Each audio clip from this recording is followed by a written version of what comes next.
Gestalten in komplexen Zeiten, das geht nur gemeinsam. Wir gewinnen gemeinsam oder wir verlieren alle. Wenn wir es ernst meinen mit Demokratie und Marktwirtschaft, dann müssen wir es ernst meinen mit der Verteilung.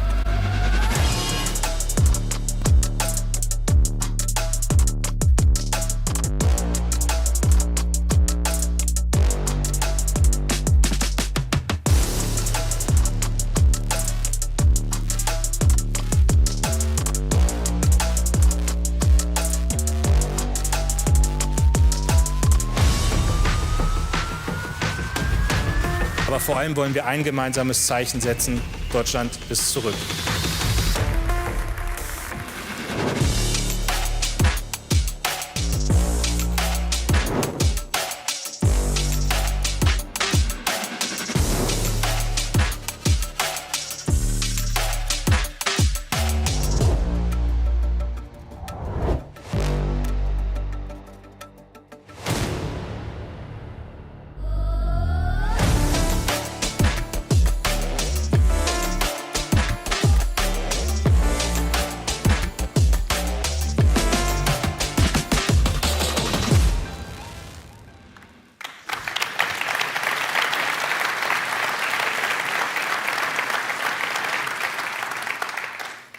Guten Morgen und ganz, ganz herzlich willkommen zu Tag 2 des TDI 2025.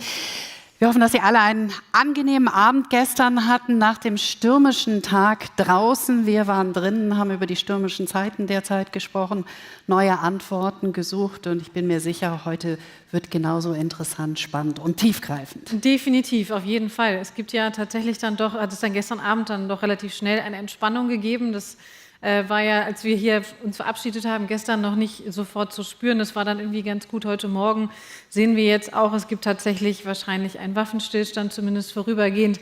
Also könnte schlechter in den Tag gestartet sein, auf jeden Fall. Nochmal ein ganz kurzer Hinweis. Im Nachgang zu gestern wird heute draußen kein Programmteil stattfinden. Das Programm bleibt genauso, wie es ist. Allerdings wird alles, was draußen stattgefunden hat, nun drinnen stattfinden. Und zwar ein bisschen weiter oben hier im Gebäude. Wenden Sie sich gerne an die Hostessinnen und Hostessen, dass Sie da auf jeden Fall wissen, wo Sie hin müssen, weil Sie haben es gestern mitgekriegt, das sind nicht nur wir, die in Mitleidenschaft gezogen worden sind, sondern ganz Berlin. Ja, wir sind gespannt, was sich heute noch so alles ergibt im Verlauf des Tages. Du hast diesen Waffenstillstand, der einige Stunden gelten soll, angesprochen. Dann haben wir natürlich noch den NATO-Gipfel, wir haben die Haushaltsverhandlungen. Sobald sich Neues ergibt, werden wir Sie natürlich auf dem Laufenden halten und diese Themen natürlich auch einbinden. Heute werden wir interessante Gäste. Genau, das heißt, also das Kabinett, das eigentlich ja heute auch den Haushalt verabschieden soll, ist zum Teil hier, was uns natürlich sehr freut. Wir haben mehrere Ministerinnen und Minister hier. Du wirst unter anderem zum Beispiel mit dem Digitalminister sprechen, ganz zum Schluss. Also es lohnt sich auch tatsächlich, den Herrn Wildberger heute Nachmittag irgendwie noch zu erleben, weil da liegen, haben wir gestern schon häufig drüber gesprochen, große Hoffnungen. Große Erwartungen, ja. Und du sprichst mit der Bundeswirtschaftsministerin. Richtig, genau. Und auch da werden wir natürlich große Erwartungen. Und auch da werden wir natürlich noch mal hinterfragen, wie es eigentlich weitergeht mit den Energiepreisen etc. Also viele Themen, die wir heute besprechen werden. Jetzt starten wir. Genau, und wir starten. Und ich freue mich sehr, dass Tanja Gönner nun zu uns kommen wird. Sie ist BDI-Hauptgeschäftsführerin und mit ihr werde ich kurz über gestern und heute sprechen. Herzlich willkommen.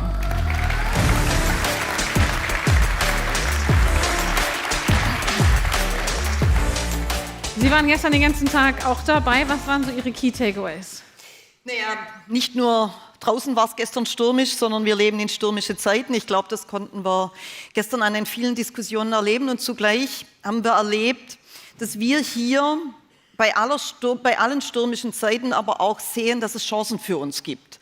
Und ich will ein paar Zitate, die ich gestern mitgenommen habe, sagen. Das begann natürlich mit der Rede von Peter Leibinger, als er bewusst gesagt hat, wir sollten uns trotz allem als Gestalter sehen und nicht als Objekt von widrigen Umständen oder gar Opfer. Und ich glaube, das ist immer gut, wenn man selber sagt, wir wollen gestalten, weil man dann eben sagt, was habe ich für eine Kraft, was kann ich tun? Und ich glaube, das ist ja auch ein Signal, das wir von hier aussenden wollen. Das Zweite ist, wir nehmen mit, dass der der Kanzler das Angebot auf Zusammenarbeit angenommen hat. Sehr deutlich, ja. Und zwar auch sehr deutlich, weil wir ja darauf hingewiesen haben, wir brauchen eine neue Form der Zusammenarbeit. Es ist nicht die Regierung und dann nimmt man uns dazu und dann reden wir, sondern jeder muss seinen Teil beitragen, weil wir nur dann aufs große Ganze werden einzahlen können. Und das haben wir sehr positiv wahrgenommen, dass das im Endeffekt einer seiner ersten Sätze war, dass er das annimmt. Und dann gilt aber natürlich das Entscheidende, glaube ich, und Christian Sewing hat es im Podium gesagt, als er sagte, wenn wir jetzt 2, 3 Sachen vor der Sommerpause nach Hause bringen, werden wir einen Stimmungswechsel sehen. Ja, der Stimmungswechsel ist wichtig und notwendig. Es gehört natürlich auch dazu, dass der Stimmungswechsel allein noch nicht die Lage verändert, aber die Lage lässt sich mit einem Stimmungswechsel deutlich schneller wahrscheinlich dann auch verändern. Deswegen sind eben auch Taten wichtig. Und ich glaube, es war auch gut zu hören von Ulrike Malmendier, die sagt tatsächlich, dass wir in einer Situation auch hier in Europa, in Deutschland sind, in der wir der neue Hort der wirtschaftspolitischen Sicherheit werden können. Also Chancen sind da. Ja, wir haben noch einige Herausforderungen, aber ich bin optimistisch und das nehme ich auch aus dem gestrigen Tag mit Nachdenklichkeit, aber Optimismus. Wissen, dass wir dicke Bretter bohren müssen, aber zugleich Chancen haben. Das ist so das, was ich als Key Takeaways von gestern habe. Auf jeden Fall. Und also nicht nur die internationalen Nachrichten waren gestern positiv, heute Morgen. Herr Klingbeil musste gestern weg. Er hat es gesagt, weil er sich natürlich noch mit den Ländern verabreden musste. Da kommen jetzt auch optimistische Signale, dass das mit dem 11. Juli tatsächlich was wird. Also das habe ich im Übrigen schon bei der Rede des Kanzlers mitgenommen, weil er sagte, am 11.07. wird es durch den Bundesrat gehen und dann dachte ich, okay, das war die Ankündigung einer Einigung, aber ich glaube, Lars Klingbeil musste gestern Abend noch hart arbeiten. ja, das habe ich auch so verstanden, muss ich sagen. Genau, ich hatte das So schön, wenn man die Rollen so schön verteilen kann. Ne? Genau. Also wie wir sehen, gibt es auch da unterschiedliche Herangehensweisen, aber genauso habe ich es gestern auch verstanden. Wir haben gestern über wahnsinnig viel gesprochen, haben Sie auch schon gesagt, unterschiedliche Punkte. Was sind so Ihre 2 Sachen, Ihre vielleicht 2 Themen, von denen Sie sagen, wir müssen da heute noch mal tiefer rein? Also eins hat sich ja gestern über den ganzen Tag gezogen und damit starten wir heute Morgen. Das hat etwas damit zu tun, wie schaffen wir die Wehrfähigkeit? Und zwar wirklich Gesamtverteidigung, was ja auch für uns als Wirtschaft etwas bedeutet, nicht nur unter dem Thema Rüstung, Aufrüstung, sondern wirklich, was bedeutet resiliente und wehrfähige Gesellschaft und Wirtschaft. Das, glaube ich, ist schon etwas, was uns noch weiter beschäftigen wird. Und dann natürlich die Frage, wie gelingt es uns aber wirklich in Europa und in Deutschland, die Frage von Dekarbonisierung, Klimaneutralität mit der Wettbewerbsfähigkeit wieder in Einklang zu bringen, wirklich die Wettbewerbsfähigkeit wiederherzustellen. Ich glaube, wir haben große Chancen, aber wir brauchen da echt auch einiges an Taten, um da wieder deutlich besser voranzukommen aus meiner Sicht. Und dann aber wirklich Technologiefreundlichkeit, Technologieführerschaft. Wir haben so viele Ansätze, aber wir brauchen an der einen oder anderen Stelle schon auch nochmal, gestern ist mehrfach der Mindshift und Mindset Änderungen gesagt worden, das brauchen wir an verschiedenen Stellen. Ja, definitiv. Da gibt es ja einige Panels zu, wo wir das besprechen werden. Ich nehme es auf jeden Fall nochmal mit. Ganz herzlichen Dank erstmal an der Stelle. Vielen Dank. Schönen Tag allen. Viel Spaß.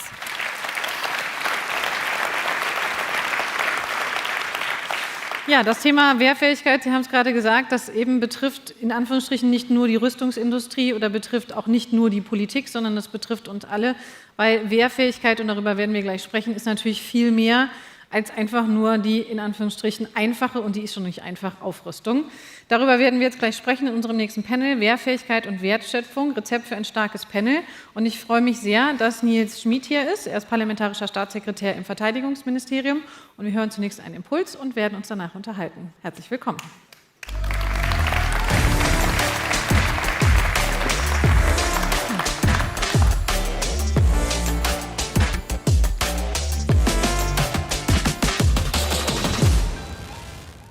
Ja, meine sehr verehrten Damen und Herren, liebe Vertreter und Vertreter des Präsidiums des BDI, aus alter Verbundenheit, liebe Tanja Göner. Es ist mir eine besondere Freude, am heutigen Tag der Industrie teilzunehmen und zu Ihnen zu sprechen. Ich darf Ihnen auch im Namen von Herrn Bundesminister Pistorius für die Einladung danken und seine besten Grüße und Wünsche für die Veranstaltung übermitteln. Wie Sie wissen, ist er gebunden bei einer wichtigen Veranstaltung der NATO diese Woche. Deshalb kann er leider nicht persönlich da sein. Heute ist Sicherheit das Thema, welches auf alle Themenfelder der Politik und Wirtschaft zunehmend Einfluss hat. Konflikte haben weltweit zugenommen, aktuell im Nahen und Mittleren Osten. Nicht zu vergessen in Afrika und eben vor unserer europäischen Haustür, wo die Ukraine sich seit nunmehr über 40 Monaten tapfer gegen die völkerrechtswidrige russische Aggression stemmt. Aber wir mussten einer Wahrheit ins Auge blicken, die wir lange verdrängt hatten. Sicherheit und Frieden sind keine Geschenke, die uns so einfach in den Schoß fallen. Sicherheit und Frieden zu wahren ist eine gewaltige Aufgabe, die uns alle betrifft. BMVG, Bundeswehr, Politik, Wirtschaft und Gesellschaft. Das spiegelt auch unser Koalitionsvertrag wider, der einen starken Fokus auf Sicherheit und Verteidigung legt. Die Realität mit ihren täglich neuen Herausforderungen in Europa und der Welt verlangt Besonnenheit, sie braucht Klarheit im Denken und Handeln und vor allem verlangt sie Ergebnisse und Lösungen mit Substanz. Das wird übrigens auch von unseren Partnern in Europa und der Welt erwartet. Gerade als geografisch zentrale und wirtschaftlich leistungsstarke Demokratie in der Mitte Europas sind wir das Rückgrat für die kollektive Verteidigung in Europa. Darauf richten wir uns aus. Das ist unsere Verantwortung. Die Sicherheit Deutschlands ist nur mit einem gesamtstaatlichen Ansatz zu gewährleisten. Und, diese Ergänzung ist mir wichtig, mit einer gesamtgesellschaftlichen Anteilnahme an dieser Herausforderung. Gerade ist es mir deshalb heute ein großes Anliegen, mit Ihnen darüber zu sprechen. Denn Sie als Repräsentantinnen und Repräsentanten der deutschen Industrie sind ein elementarer Teil integrierter Sicherheit. Und ich sage Ihnen, wir haben mit großer Aufmerksamkeit und großer Dankbarkeit die Diskussionen und die Beiträge des BDI in den vergangenen Monaten, insbesondere auch vom Präsidenten Peter Leibinger, in dieser Frage verfolgt und sie auch dankbar angenommen. Aufgrund der Bedrohungslage brauchen wir eine glaubhafte Abschreckungs- und Verteidigungsbereitschaft. Sich verteidigen können, um sich nicht verteidigen zu müssen. Das heißt, die Bündnis- und Verteidigungsfähigkeit Deutschlands hat strategische Priorität. Die für unsere Sicherheit unabdingbare Einsatzbereitschaft der Bundeswehr benötigt moderne Ausrüstung, voll ausgestattete Verbände und zukunftsfähige Informationstechnologie. Der Krieg in der Ukraine zeigt deutlich, dass neben dem sichtbaren klassischen Einsatz des Militärs Aktivitäten im Cyberraum, die Digitalisierung und Automatisierung immer stärker einen Einfluss auf dem gläsernen Gefechtsfeld gewinnen. Die Grenzen zwischen ziviler und militärischer Nutzung, Stichwort Dual Use, verwischen zunehmend. Bei allen Risiken können wir uns dem nicht verschließen und müssen die Vorteile intelligent und effizient nutzen. Und das Innovationspotenzial, das Kooperationspotenzial mit der deutschen Industrie ist hier enorm. Disruptive Technologien wie künstliche Intelligenz, Quantentechnologien oder die Nutzung des Weltraums und vor allem die immer kürzeren Innovationszyklen, Stichwort Drohnen, erlauben keine langen Entwicklungs- und Beschaffungsprozesse. Responsive Space sei hier als weiteres Beispiel genannt. Konsequenterweise arbeitet das BMVG gemeinsam mit Industrieverbänden deshalb am Konzept der Software-Defined Defense. Wir machen dazu in allen Bereichen Tempo. Neben einer verlässlichen Finanzierung der Bundeswehr sind insbesondere Strukturen, rüstungsindustrielle Leistungsfähigkeit sowie ein zukunftsfester Personalkörper strategisch bedeutsame Pfeiler. Zur Auftragserfüllung der Bundeswehr ist die personelle Aufwuchsfähigkeit eine Grundvoraussetzung, die durch die Reserve geleistet wird. Daher mein Appell gerade auch an Sie in Ihrer Arbeitgeberfunktion. Unterstützen Sie in Ihrem Unternehmen das Engagement für den Reservedienst, wo immer es geht, und leisten Sie damit einen Beitrag zur gesamtstaatlichen Resilienz.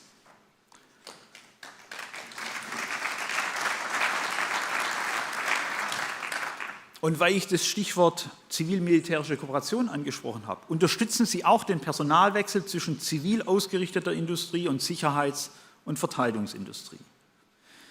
Sie haben uns zudem oft die Bedeutung von Planungssicherheit gespiegelt. Planungssicherheit, um Kapazitäten zu halten oder zu erhöhen. Planungssicherheit, um zu wissen, welche Aufträge in Zukunft kommen können und wie wir dafür den Haushalt aufstellen. Durch das Entkoppeln des Verteidigungshaushalts von der Schuldenbremse haben wir in dieser Koalition mithilfe der parlamentarischen Mehrheiten im Deutschen Bundestag, der Grünen zum Beispiel, die Grundlage für deutlich mehr Flexibilität und Planungssicherheit geschaffen. Beides brauchen wir dringend, denn das Tempo der Krisen verlangt auch ein neues Tempo der Politik.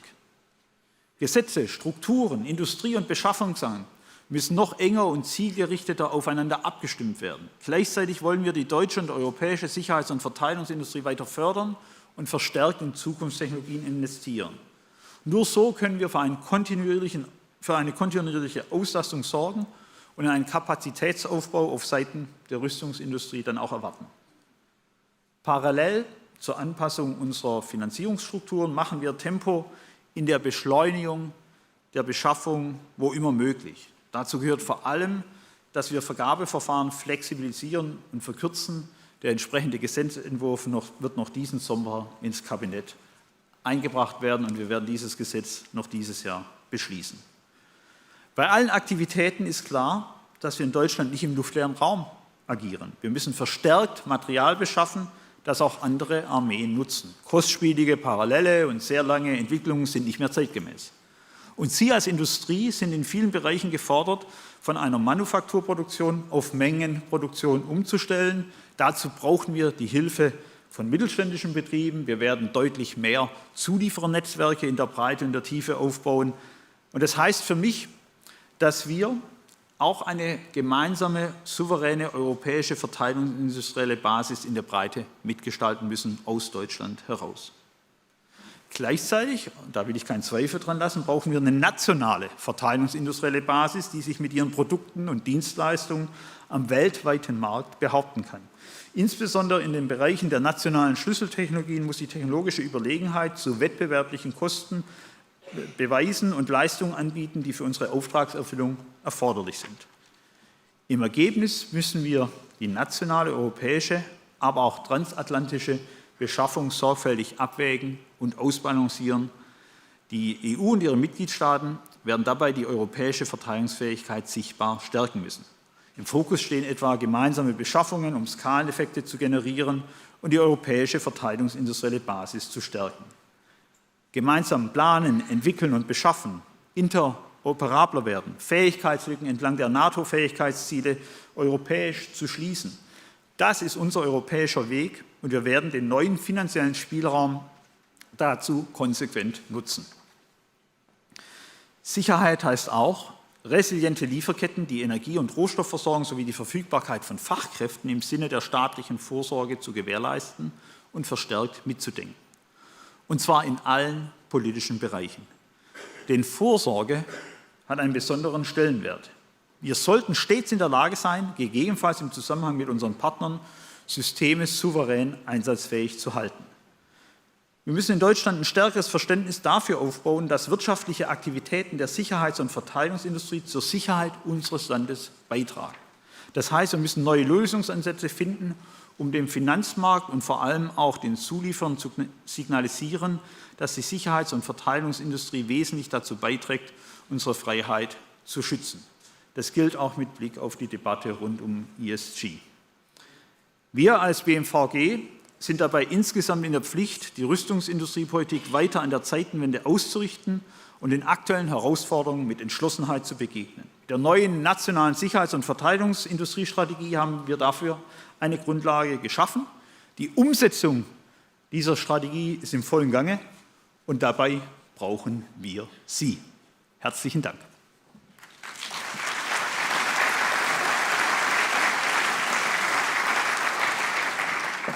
Ganz herzlichen Dank. Kommen Sie gerne schon mal zu mir und wir erweitern die Runde noch um Sabine von der Recke. Sie ist Mitglied des Vorstands von OHB, Markus Steilemann, den CEO von Covestro und Martin Coco, den Chief Sales Officer von Quantum Systems.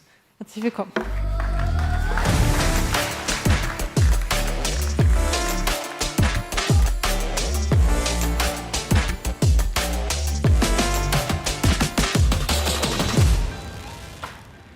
Schön, dass Sie da sind. Herr Schmid, eine kurze, direkte Nachfrage. Sie haben jetzt sehr stark die Zusammenarbeit mit der Industrie betont und wie wichtig die ist. Und ich glaube, da ist halt jemand, hat es auch an dem Szenenapplaus gehört, irgendwie überhaupt gar keinen Dissens. Was glauben Sie, wo stehen wir da? Wenn wir mal auf einer Skala von 1 bis 10 sagen. Wo und 10 ist die perfekte Zusammenarbeit, 1 wäre nicht so gut. Naja. Also es geht nach oben. So, also die Richtung ist die richtige Und deshalb ist es jetzt schwierig, auf einer Skala was anzugeben, aber wir sind deutlich über 5, Richtung 7, 8, würde ich mal sagen, weil wir wirklich auf gutem Wege sind. Und es liegt an beiden Seiten, das will ich ausdrücklich festhalten. Man merkt, wie aus der Wirtschaft heraus, aus der Industrie heraus, aus den Verbänden heraus an dem Thema gearbeitet wird und auch mobilisiert wird. Und wir sehen auch im BMVG, aber auch über die gesamte Bandbreite der Bundesregierung hinweg den unbedingten Willen, da voranzukommen. Wir werden es auch bei den Gesetzgebungsverfahren merken. Nehmen wir mal dieses Beschaffungsbeschleunigungsgesetz. Da sind wir natürlich auf das Wirtschaftsministerium angewiesen, die für Vergaberecht federführend zuständig sind. Wir merken schon in den ersten Gesprächen, der Wille ist da, dass wir da wirklich im Sinne der Stärkung der Bundeswehr, aber auch der Zusammenarbeit mit der Verteidigungsindustrie vorankommen. Und glauben Sie, das ist hauptsächlich vom Verständnis geprägt, dass wir eben die Demokratie schützen müssen, wo ich schon auch glaube, dass das wichtig ist? Oder hat das schon noch was mit diesem 500 Milliarden Paket zu tun, von dem ein Großteil in die Verteidigung fließen soll? Das eine bedingt das andere. Die Tatsache, dass wir eine breite parlamentarische Mehrheit für eine Verfassungsänderung eines ausgehenden Bundestags bekommen haben, was ja einmalig in der Geschichte der Bundesrepublik Deutschland ist, zeigt doch, dass über Parteigrenzen hinweg und damit aus der Breite der Gesellschaft hinaus die Bedrohungslage verstanden wird. Und die Notwendigkeit, mehr in die Ausstattung der Bundeswehr zu investieren, Landes- und Bündnisverteidigung zu stärken, breit unterstützt wird. Und ich glaube, deshalb ist dieser historische Beschluss sozusagen das Signal, das Zeichen dafür, dass wir auch gesellschaftlichen Wandel haben. Manche sagen zu langsam, manche verweisen auf die Versäumnisse der Vergangenheit. Ich würde eher nach vorne gerichtet sagen wollen, wir sind auf einem guten Weg und es ist nicht mehr nur eine Angelegenheit einer Nische von verteidigungsindustriellen Firmen oder von Bundeswehrangehörigen und des BMVG, sondern wir haben es verstanden, dass wir da eine riesen Herausforderung haben und auch bereit sein müssen, öffentliche Gelder dafür in die Hand zu nehmen. Mhm. Frau von der Recke, man muss sagen, OHB, jemand wie ich, der früher über Telekommunikationstechnologie gesprochen hat, ist das irgendwie schon längere ein Begriff. Nichtsdestotrotz, in der breiten Öffentlichkeit sind Sie jetzt tatsächlich auch jetzt erst so richtig angekommen, oder? Liege ich da total falsch? Naja, ich glaube, das teilen wir so ein bisschen mit anderen Infrastrukturfirmen. Tatsächlich ist es so, dass ich hoffe, dass wir bei unseren Kunden schon sehr gut bekannt sind und auch sehr positiv wahrgenommen werden. Aber sagen wir mal so, wie gesagt, wir machen in erster Linie große Infrastruktur und da würde ich dann immer auch mal die Frage relativ häufig gestellt, was ja gut ist, was irgendwie deutlich macht, OHB ist jetzt tatsächlich, wird auch wahrgenommen als Player und man fragt sich so, warum kannten wir euch bisher nicht? Dann stelle ich immer mal die Frage, ob irgendjemand weiß, wer den Fehmarn-Belt-Tunnel baut und da ist dann meistens die Antwort, nee, das wissen wir auch nicht, deswegen. Aber tatsächlich ist es eben einfach so, OHB steht dann natürlich für die Raumfahrt und die Tatsache, dass wir in Deutschland auch im Zusammenhang mit Wehrbereitschaft und Verteidigungsfähigkeit über Raumfahrt reden, das empfinde ich jetzt, obwohl das natürlich die Situation nicht unbedingt positiv ist, doch als sehr positiv, weil wir da tatsächlich viel, viel mehr machen müssen. Das heißt also, es ist halt eigentlich, steht Deutschland besser da, als viele denken, weil wir einfach schon Firmen haben, die da viel machen und jetzt aber einfach tatsächlich mehr Aufmerksamkeit bekommen. Naja, was heißt, steht besser da? Das würde ich jetzt nicht so unbedingt unterschreiben, weil es tatsächlich schon so ist, dass wir gerade im Bereich der militärisch relevanten Raumfahrtinfrastruktur oder Weltrauminfrastruktur, da ist jetzt ehrlich, also Luft nach oben ist da nicht, weil da ist ja keine Luft, aber da ist schon noch ganz schön viel zu tun. Also da muss man ganz ehrlich sagen, da sind wir ziemlich weit hinterher, auch hinter Verbündeten, die jetzt, die Amerikaner, die sind tatsächlich da weit, weit weg, aber da muss schon noch deutlich mehr passieren. Das sehen wir auch als große Herausforderung, aber die gute Nachricht ist, es gibt eine sehr, sehr gute europäische und deutsche Raumfahrtindustrie. Also wir können das. Wir müssen nur gemeinsam mit unserem Partner BMVG dafür sorgen, dass wir von zwischen 7 und 8 eher Richtung 10 kommen und dann läuft das. Okay, das heißt aber, also und wie kommen wir dahin? Vielleicht nochmal die Nachfrage, was brauchen Sie am ehesten? Sie brauchen am schnellsten Geld oder Genehmigungsverfahren, was brauchen Sie am ehesten? Naja, tatsächlich Planbarkeit. Das, was, glaube ich, so ziemlich die gesamte rüstungsrelevante Industrie braucht. Wir sind im Moment noch im Manufakturbetrieb. Das ist eben an vielen Stellen so. Und da müssen wir eben jetzt auf der einen Seite, ist es für uns eine Herausforderung, dass wir umstellen müssen, dass wir tatsächlich sagen müssen, okay, wir müssen viel mehr, das müssen wir übrigens auch gemeinsam mit dem Kunden machen, weil wir eben tatsächlich so in der Vergangenheit, in Friedenszeiten, hat auch der militärische Kunde Raumfahrt aus anderen Gründen gemacht, was auch, finde ich, nachvollziehbar war. Jetzt ist eine neue Herausforderung da. Ich glaube tatsächlich, tatsächlich, dass wir uns einfach auch wirklich in der Raumfahrt nochmal intensiv Gedanken darüber machen müssen, mit welchen Partnern wollen wir eigentlich was machen, was wollen wir europäisch können, worüber muss die Bundeswehr tatsächlich selbst verfügen, auch welche Technologien müssen wir hier können. Das hängt damit ja auch zusammen. Und da ist es eben auch so, dass wir ganz, ganz viel auch in der zivil-militärischen Zusammenarbeit machen können. Raumfahrt ist immer Dual-Use, dem Satelliten ist es völlig egal, ob er auf einen Panzer guckt oder auf eine Palme. Das muss man eben auch besser nutzen. Und ich glaube, da sind wir aber gerade an einem ganz guten Punkt, dass wir auch mit der Bundesregierung da hoffentlich jetzt einen guten Dialog starten. Starten klingt schon fast ein bisschen spät. Ich hoffe, Sie sind schon ein kleines bisschen weiter. Die Bundesregierung ist ja noch nicht so lange da. Ja, okay, mit der neuen. Okay, gut, fair enough. Jetzt ist es so, dass Quantum Systems ja auch eigentlich als in Anführungsstrichen normales zivile Drohnenprojekt gestartet ist. Da ging es um Agrar etc. Und mittlerweile steht Quantum Systems im Zentrum einer Diskussion darüber, wie wir in Deutschland eine Drohnenindustrie aufbauen. Wie bewerten Sie denn die Situation mittlerweile?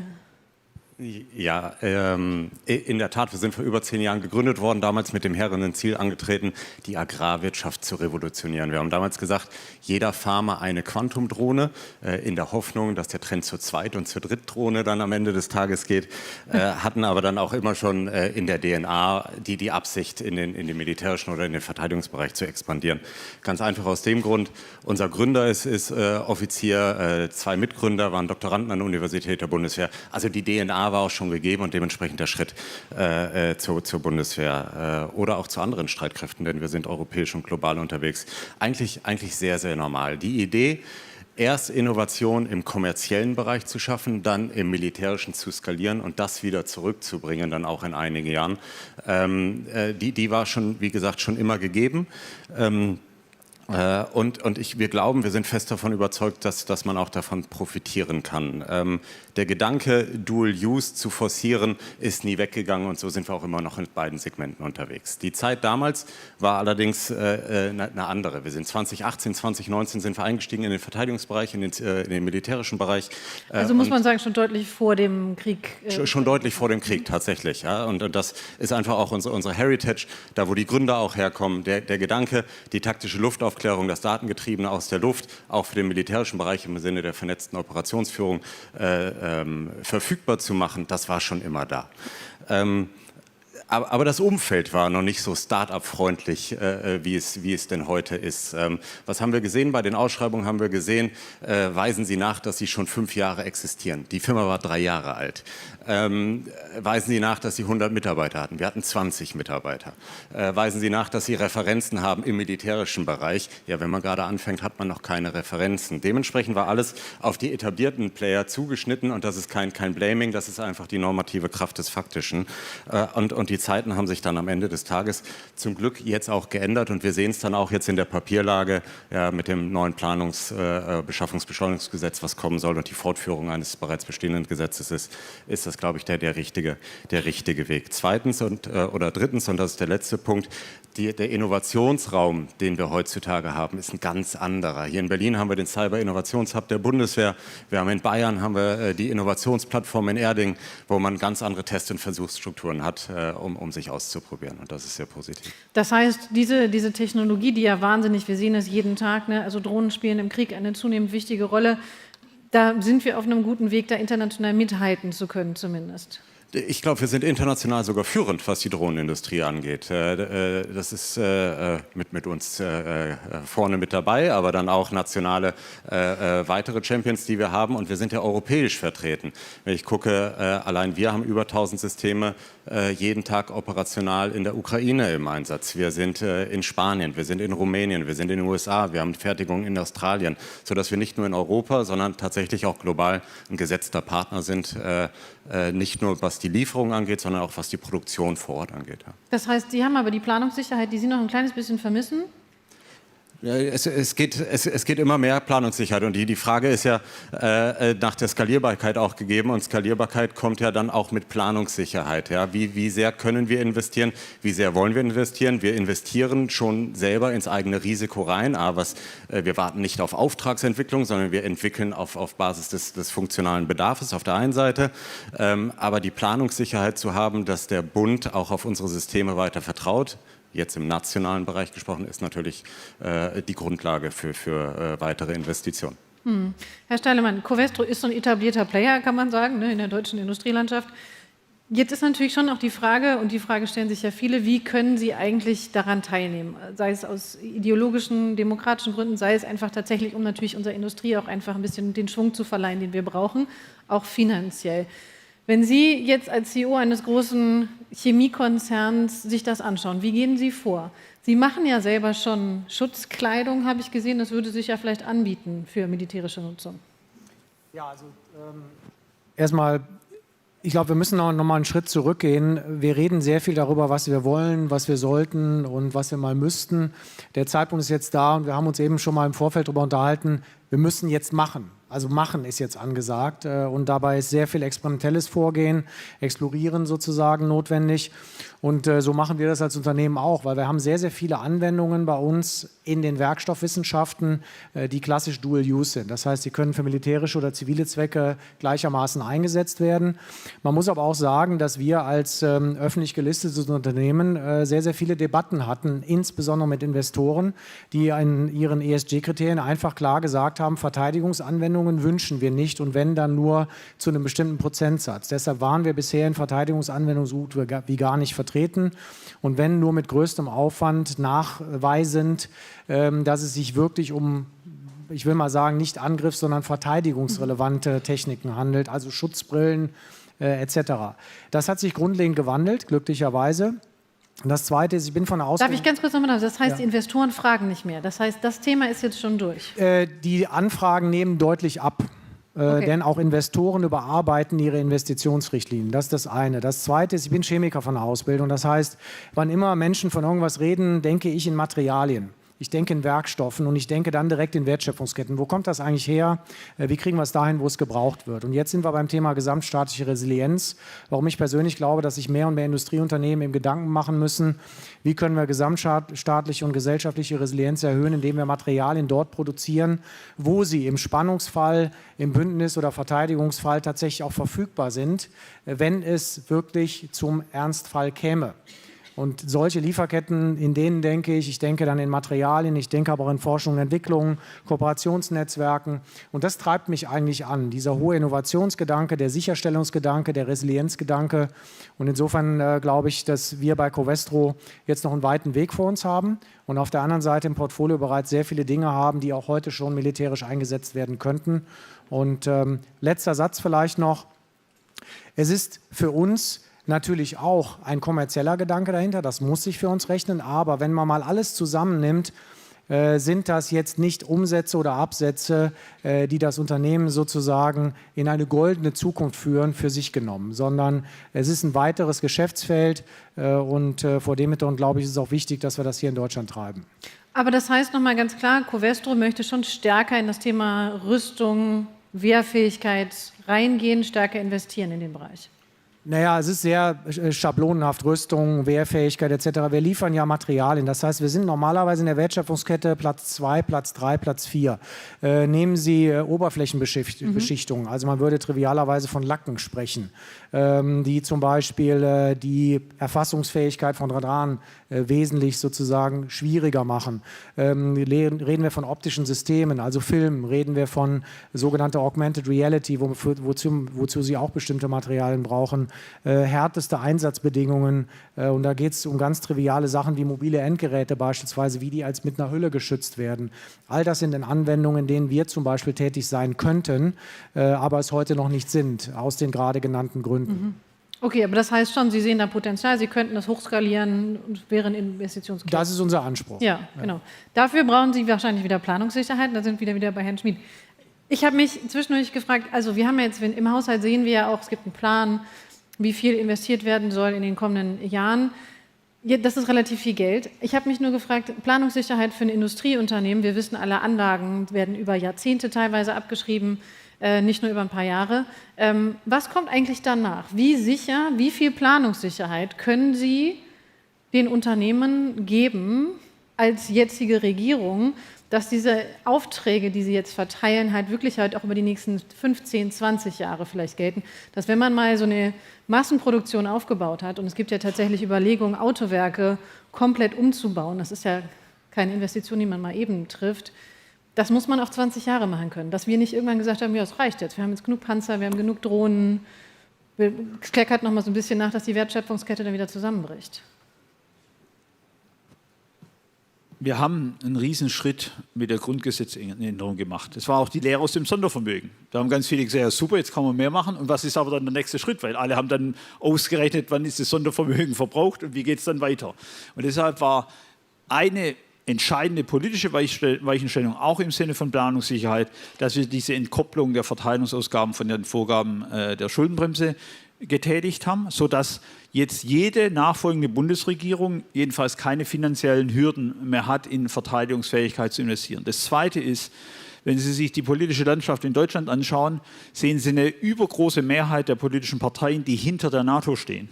Und wenn Sie dann die Fähigkeitsziele der NATO sehen, die ja auch auf viele Jahre ausgerichtet in die Zukunft gehen, dann können Sie daraus ableiten, auch ein gewisses Maß an Investitionsnotwendigkeiten, Beschaffungsnotwendigkeiten und damit auch wiederum für Sie als Industrie Planungssicherheit. Und ohne jetzt zu viel Werbung für Deutschland oder diese Bundesregierung machen zu wollen, es gibt wenige große europäische Staaten, wo ein so großer, breiter politischer Konsens über die Notwendigkeit der NATO-Mitgliedschaft und die Selbstverständlichkeit der NATO-Mitgliedschaft, das politische Bekenntnis zur NATO da ist und zur europäischen Verteidigungsfähigkeit. Also insofern, auch nach der nächsten Bundestagswahl können Sie mit einer Regierung rechnen, wenn wir alle mithelfen, dass die demokratischen Kräfte gestärkt werden, dass eine Koalition sich bildet, die genau entlang der Vorgaben des Grundgesetzes, des gelockten Grundgesetzes und der Vorgaben der NATO in die Bundeswehr investiert. So, und ich glaube, für eine Demokratie, für eine Gesellschaft, die vielfältig ist, ist es schon ein relativ hohes Maß an Planungssicherheit, was wir in anderen politischen Bereichen, wenn Sie manchmal die Debatten Hü und Hott bei erneuerbaren Energien, ohne dass ich jetzt da in Details gehen will, betrachten, da sind Sie hier schon relativ goldig unterwegs im Bereich der Sicherheits- und Verteidigungsindustrie, will ich mal einfach auch sagen. Insofern ein großer Zugewinn an Planungssicherheit ist sicher zu verzeichnen. Mhm. Vielleicht noch mal ganz kurz, weil wir schon am Ende unserer Zeit sind. Das ist einfach immer zu wenig. Ich weiß auch nicht, wie das kommt. Wenn wir jetzt mal gerade, also wenn wir gerade darüber sprechen, wo stehen wir in Deutschland? Sie haben gesagt, das ist halt wir in Deutschland eigentlich tatsächlich gerade hinter den Amerikanern und natürlich, wir wissen halt auch Elon Musk, großer Spieler im Bereich Weltraum, zurückhängen. Wir wissen aber, dass, und das hatten Sie eben auch gesagt, dass die Kriege in dieser Zeit eben natürlich nicht mehr nur in Anführungsstrichen auf dem Boden, sondern vor allen Dingen auch im Weltraum ausgetragen werden. Wie sicher fühlen Sie sich eigentlich in Europa mittlerweile in diesem Bereich? Na, wir fühlen uns schon sicher. Also wir fühlen uns auch sicher in Deutschland und ich glaube auch tatsächlich, dass wir, also wir sind schon, es ist ja immer so ein bisschen die Frage, wir haben da eben auch im Vorgespräch kurz drüber gesprochen. Wir wollen mal alle uns irgendwie die Daumen drücken, dass Deutschland nicht aktiv an einem Krieg teilnehmen muss. Aber solange das nicht der Fall ist, ist das natürlich auch immerhin weiter eine theoretische Debatte. Und da muss man, glaube ich, einen guten Weg durch die Mitte finden. Ich glaube auch, dass insgesamt dass die Änderung des Grundgesetzes, das hat eine viel größere Bedeutung. Das ist irgendwie so, man hat so drüber gesprochen, ja, kriegen wir da noch eine Mehrheit im alten Bundestag hin. Aber was das eigentlich bedeutet, ich glaube, das wird uns erst vielleicht nach dieser Wahlperiode wirklich deutlich werden. Eben genau diese Sicherheit, das ist jetzt für Deutschland auch als ein Land mitten in Europa, das vielleicht auch tatsächlich da wieder eine wie auch immer geartete Führungsrolle annimmt, ist das ein ganz, ganz großer, wichtiger Schritt. Ich glaube, dass wir insgesamt gesehen in der Gesellschaft und in der Industrie etwas sensibler dafür sein müssen, wer sich alles für uns interessiert. Das merke ich an mir selbst, dass ich da irgendwie auch manchmal ein bisschen sehr freundschaftlich naiv bin. Das, glaube ich, ist eine viel größere Bedrohung, die aber tendenziell jetzt nicht ein Raumfahrtunternehmen betrifft, sondern uns irgendwie so als Menschen. Wie gehen wir mit unseren Handys um, wie gehen wir mit unseren Daten um?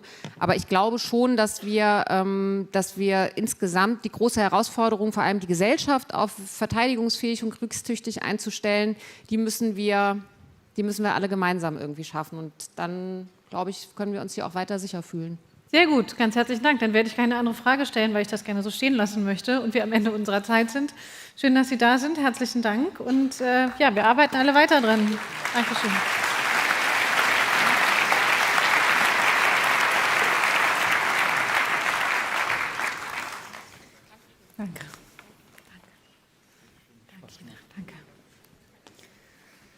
wir kommen jetzt zum nächsten Programmpunkt. Und auf den, weiß ich, haben ja schon einige gewartet tatsächlich. Denn wir werden jetzt gleich einen besonderen Gast haben, der sich sehr intensiv mit dem ganzen Thema Digitalisierung auskennt, der quasi der Urvater einer eben jener ist. Wir sprechen gleich darüber, also Isabel vor allen Dingen, was tatsächlich er mit seinem Vermächtnis hat. Herzlich willkommen. Da kommt er schon. Warm welcome, Mr. Bill Gates.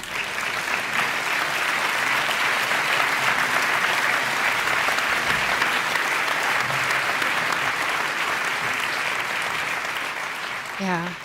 Let me switch to English. You know, we just had a short moment behind the scenes to have a short handshake. So, what are you going to go talk about? We're all very curious. What would we like to talk about? There's so much. I know. I wish I had not half an hour, but more than half a day. Yeah. I have so many questions. Questions about technology, questions about the perception of Germany, questions about leadership in times of turmoil. And turmoil we have, so definitely leadership is a big question. Yeah. So I guess we're almost ready for you on stage. So we're very curious to see what you have to say, Mr. Leibinger as well on stage. Yeah. And I'll let you to it. Thank you. Thank you, Ina. And thank you for preparing the stage. I think we'd like to give the colleagues a hand too, because they're doing a wonderful job.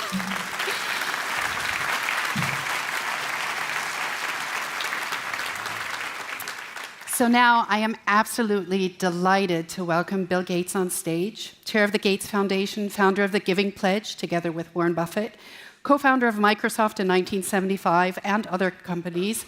You've been named as one of the most influential people in this world, and you've influenced the lives of so many people, so many of us in this room, through Microsoft products, for example, and so many lives of people in the developing countries. Welcome. And welcome. Yeah, the middle one. And a very warm welcome on stage today, BDI President Peter Leibinger. Yeah.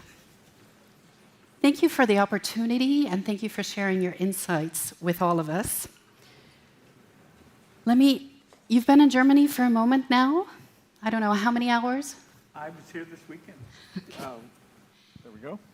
Yeah, I came in this weekend. It was nice and sunny, so I got some time to relax. And then a lot of government meetings and a very nice award yesterday. Deutsche Bank CEO Christian Sewing, who was here, also posted on LinkedIn a little bit of the moment that you received the award. So we got kind of a sneak preview for today.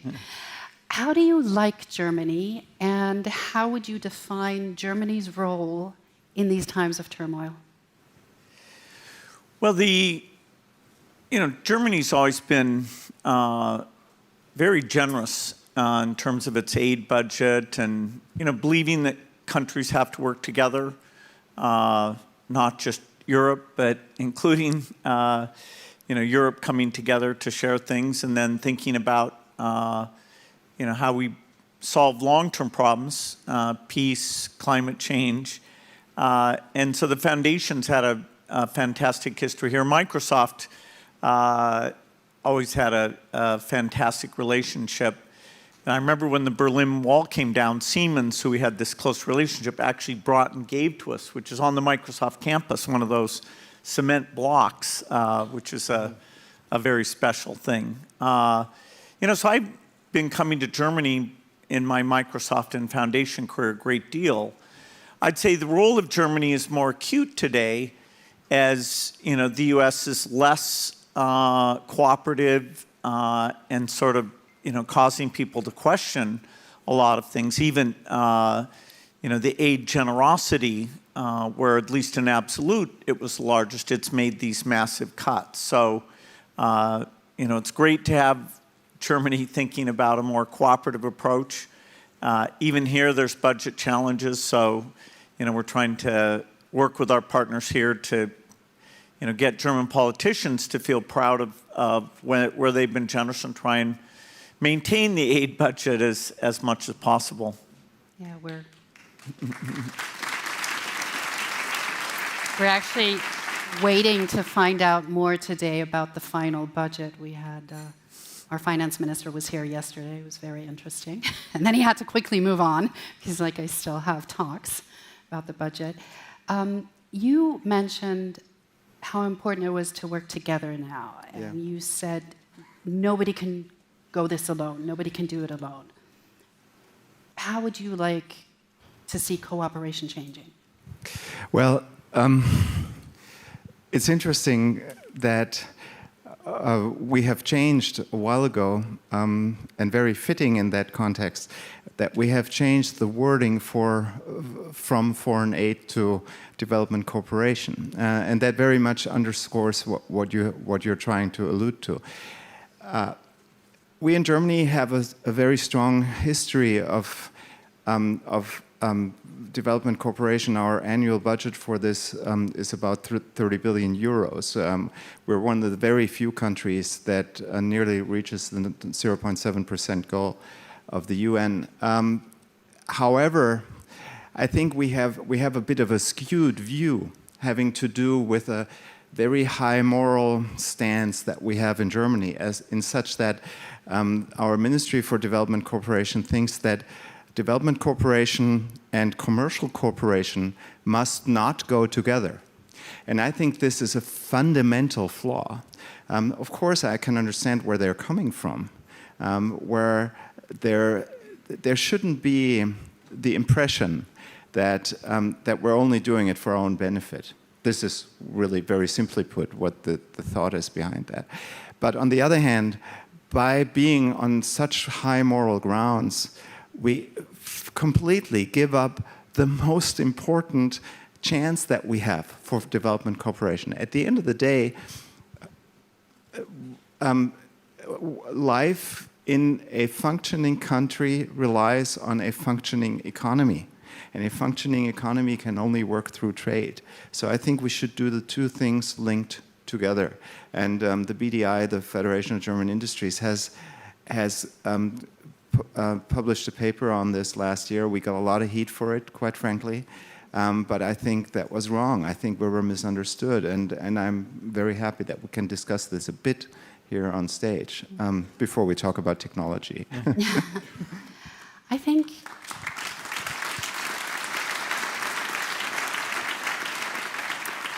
I'm glad you just brought up the word benefit, because I believe we are experiencing times in which we might want to think about phrasing a little bit different and how we define certain words and what we attribute to them. So if we take the word benefit, how could we spin it a little bit for the future, for future collaboration? I think with the last thing that I said, there's the bridge. In the past, we had, and I'm simplifying probably not in a correct way, but I'll do it anyways. We tended to think in large projects from German perspective that we tried to fund. I'm going back 30, 40 years, the dam projects, so to speak, or other power grid projects and so forth, where there was a very direct and close link between foreign aid and work that large German corporations did in foreign countries in the so-called global South. And these were often prone to corruption and things of that type. And this is why this got a bad reputation. But today, in today's technological world, things are different. They're much more grassroots, and we see a lot of examples of that, where satellite technology is used by farmers in the global South to plant their crops in a better way, where satellite links are used for grassroots types, banking systems, etc. And here lies an opportunity for German industry and German economy to engage in these types of activities by being in a more direct link, and by a German Ministry of Cooperation, Development Cooperation, fostering this type of grassroots work on the ground level. I think that, last word to that, for instance, the German apprenticeship program that we have could be an incredible benefit for instance, Sub-Saharan Africa. A friend of mine is very engaged in doing this in Burkina Faso and has built a school there using the German apprenticeship program to train young people in Sub-Saharan Africa. And I think that a lot of German companies have the means to do the same. It doesn't take a lot of money. It takes the know-how and it takes the will. And the will is there, but the permission needs to be there also from the ministry, if I'm allowed to put it in a very simple term. Now, we haven't really talked much about Africa during the past hours and yesterday, but actually has a huge implication for stability, also for our economic stability. When you think about the word benefit, help us define the importance with regards to development aid and economic stability. Well, the goal of all these cooperative efforts, including the aid, should be to help countries become self-sufficient. And there is a big contrast that the aid that's gone to a lot of Asian countries, they have reached the point that they become middle income. And so, for example, the group called Gavi that raises money for vaccines, it got started, was one of the first things the Gates Foundation did at the turn of the century, was together with Germany, the US, and others, create this group. And it is one of the primary reasons why the number of children who die every year, which was over 10 million a year, has gone down. Now it's under 5 million a year. Gavi is the buying of these new vaccines and getting them out to children is a big reason for that. The way Gavi set it up was that when a country went past a certain income level, then it would continue to get the low prices and technical support, but it had to fund the vaccines on its own. And so in the early years, India, Indonesia, Vietnam were recipients. Then they passed that income threshold, and so they completely finance it themselves.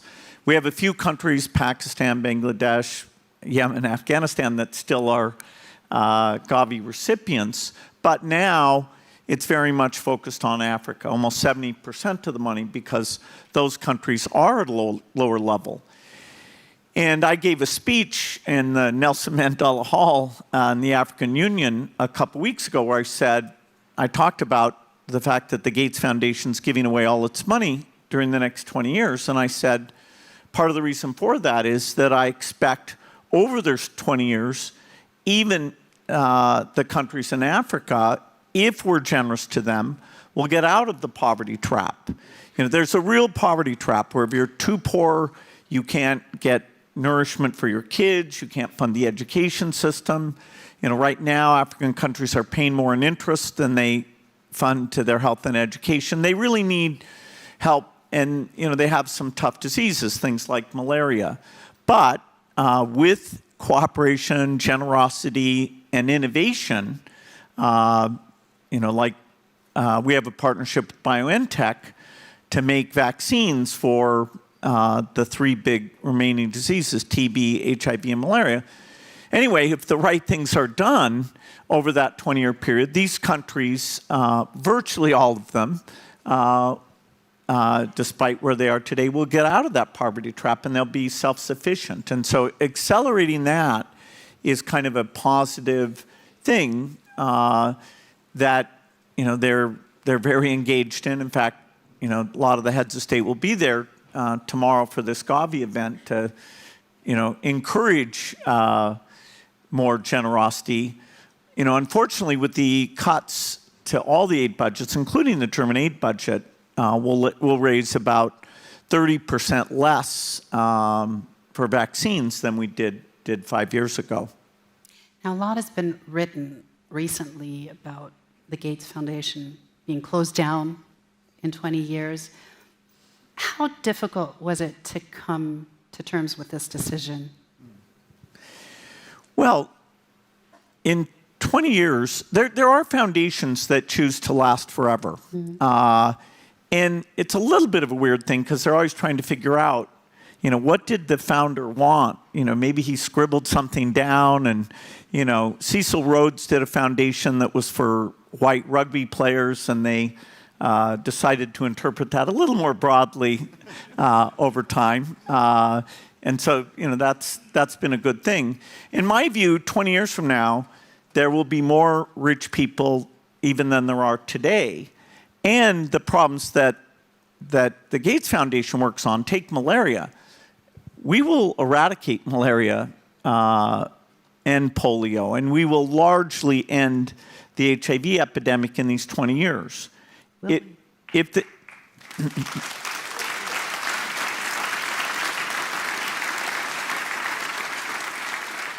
And there may be a few diseases that there's still work to be done on. And there may be a few of these African countries that haven't gotten to middle-income status. But the world will be far, far richer. Just imagine 20 years of AI-driven innovation in medicine and all the different areas. And so there'll be young people who know what the situation is then, and they'll be able to attack those things that remain. So the idea of my, people reading some cryptic thing I said, I'd rather have the money be spent more aggressively now, where the need for those vaccines and to get rid of those diseases is very, very clear. And it's fun for me. I love this work. I'll turn 70 this year, so I'll have to retire when I'm 90.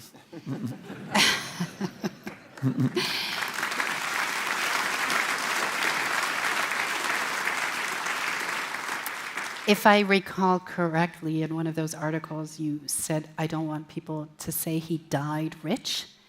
What would you like people to say about you when you've gone into the other world?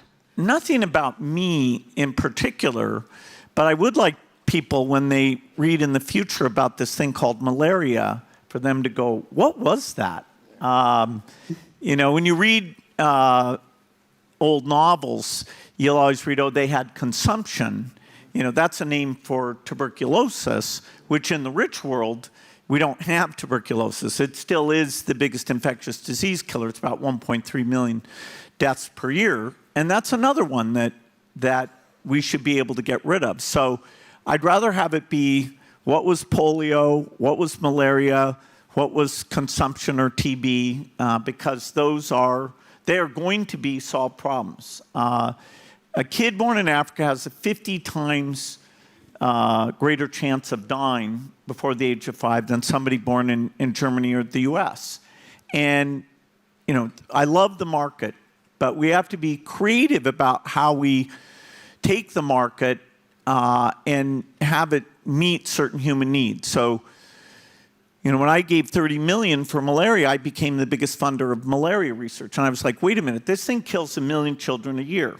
And I'm the biggest funder? That makes no sense. But the kids who get malaria, their voice in the marketplace is very small. It's better to do dog food or, erectile dysfunction, than to go work on malaria. The voice of the marketplace is very strong. And so, can you have a capitalism that's a little more broad in its thinking, going beyond just those demand signals, and to factor in somewhat, I love capitalism, but to factor in somewhat, these other areas. And that's why, people like BioNTech, if we help them out a little bit so they're not losing money on these projects, they will assign some of their best people. They're going to make a lot of money on cancer, but fortunately their heart and soul also includes doing this work on infectious disease.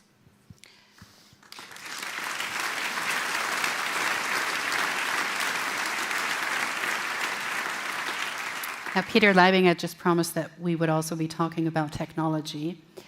What role do you see technology playing in this? and also the importance of being open to technology? Well, I think I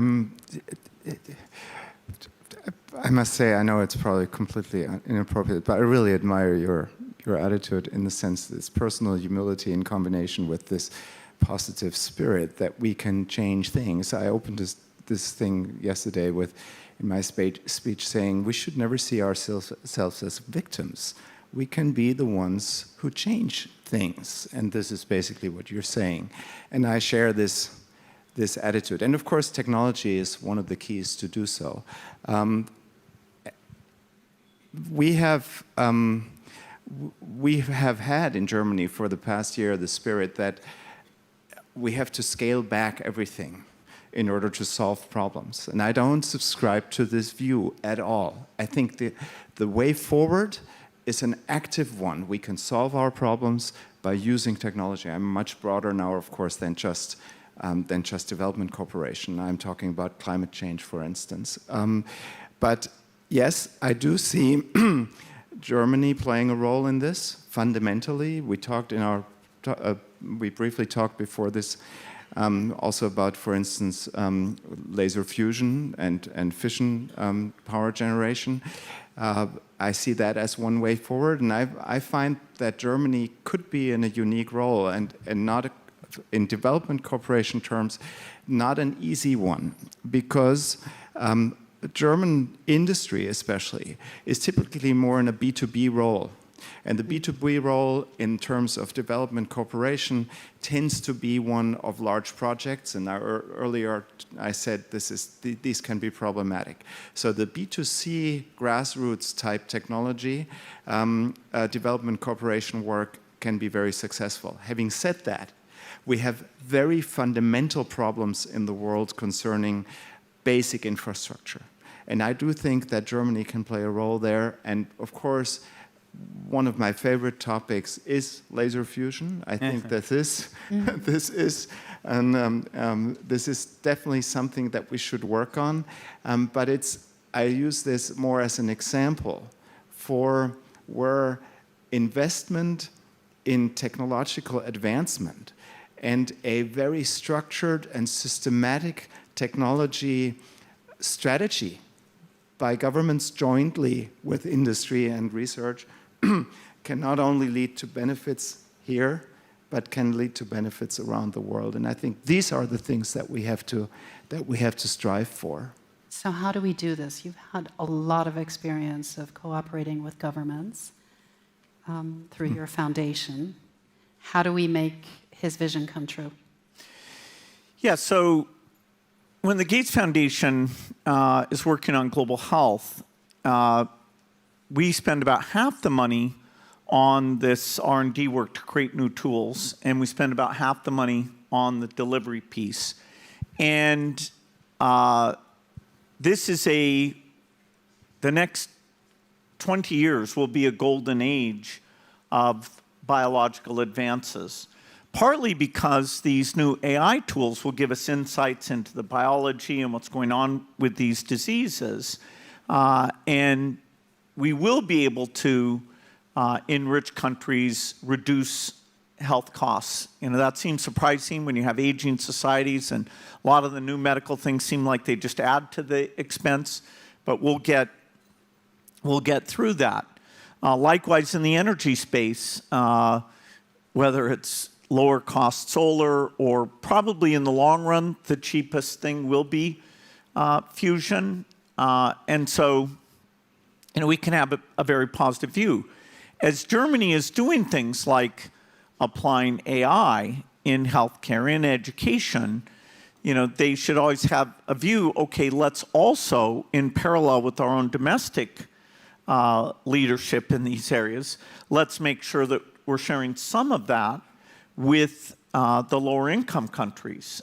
You know, in Africa, you can live your whole life and never meet a real doctor. The majority of people are never meet with a doctor. So when we say things like, okay, AI advice for healthcare, actually in a certain way, it's even more valuable in Africa than it is here. And that can be done in parallel. We don't need to wait 20 years for the rich countries to get these advanced technologies, we can, think about it in parallel. When I first got involved in nuclear, actually I was motivated not because I thought, oh, I'll make money, but rather having cheap electricity in Africa, where they actually have so little electricity, that is another part of their poverty trap, that they can't create these great jobs until infrastructure, including electricity, comes to them. And how do we make that as cheap as possible and get that to move forward? And so it's long-term innovation. The government has a role in the R&D. But one thing you have in Germany is that the R&D is not just in the big companies, it's in these middle-sized companies as well. And how do you kind of unlock that to have a global viewpoint of how that becomes available? It's a little bit of a unique opportunity for Germany. We're, in these times trying to get a grasp on how technology will change our lives. So when you say AI will change the insights we get into biology, could you be a bit more specific, like give us a few examples of what to expect? Well, the biology is very complex. Even the most low-level thing of when you string these amino acids together to make these proteins, what is the shape of that protein? That's basically been an unsolved problem. But recently, a couple of entities were given the Nobel Prize because they used AI software that could take that sequence and predict that shape. And that alone doesn't solve these problems, but it's a mind-blowing building block in terms of the speed of coming up with drugs, because you actually understand what you're trying to connect up to. But even more profound is when you read out, for example, the brain of somebody who has Alzheimer's versus the brain of somebody who doesn't. The complex signaling system, the AI system, can let you get to the bottom of that. Sometimes we get lucky, like these obesity drugs. Actually, we didn't even understand the mechanism. We kind of lucked into that one. But more and more, the new medicines for cancer or neurological things like Alzheimer's will be because we've been able to model what is the disease state and what are you trying to interfere with. So it's incredibly promising. And hopefully that means that your health costs for the aging society aren't overwhelming you. If we didn't have innovation, I would not be very optimistic. I wouldn't be very optimistic about climate change. I wouldn't be very optimistic about aging societies being able to renew themselves, because so much of the spending would have to go on just taking care of the elderly people. But because of the pace of innovation going after those problems, mostly with clear market incentives, sometimes based on people's realizing, okay, the market doesn't value this, but we as humans do. Some mix of that, a modest role for government in the basic R&D and some of the aid, and then the innovation very much coming out of the private sector. And so this is, for climate technologies, biology, this is going to be a golden age that most people aren't seeing because the turmoil, which is real and concerning, and the United States is sort of a creator of turmoil that is a little disappointing. But the positive aspects of the speed of innovation are somewhat missed, I would say. The a little disappointing is a very crass way of stating this. Yes, it's a little disappointing.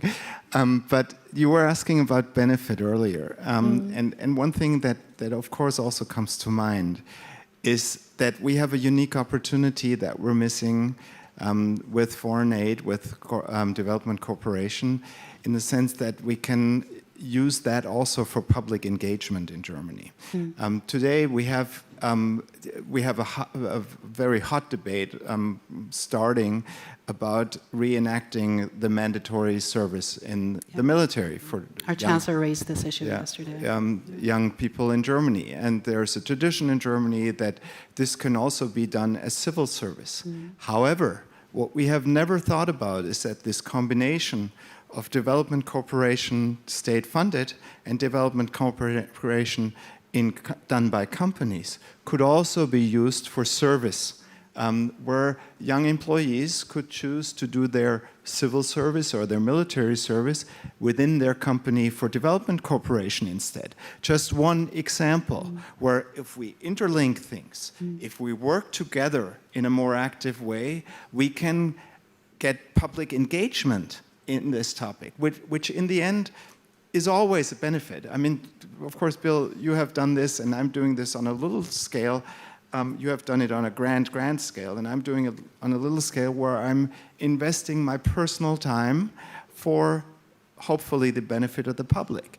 And you can feel great about it, but at the end of the day, what the personal benefit really is meeting people, doing things that you wouldn't do otherwise, giving purpose to your life. It's a question of responsibility, right? Yeah. The intrinsic responsibility. We can use development cooperation and cooperation between business and government in development cooperation to also give purpose to people. And that's a benefit that we have never talked about.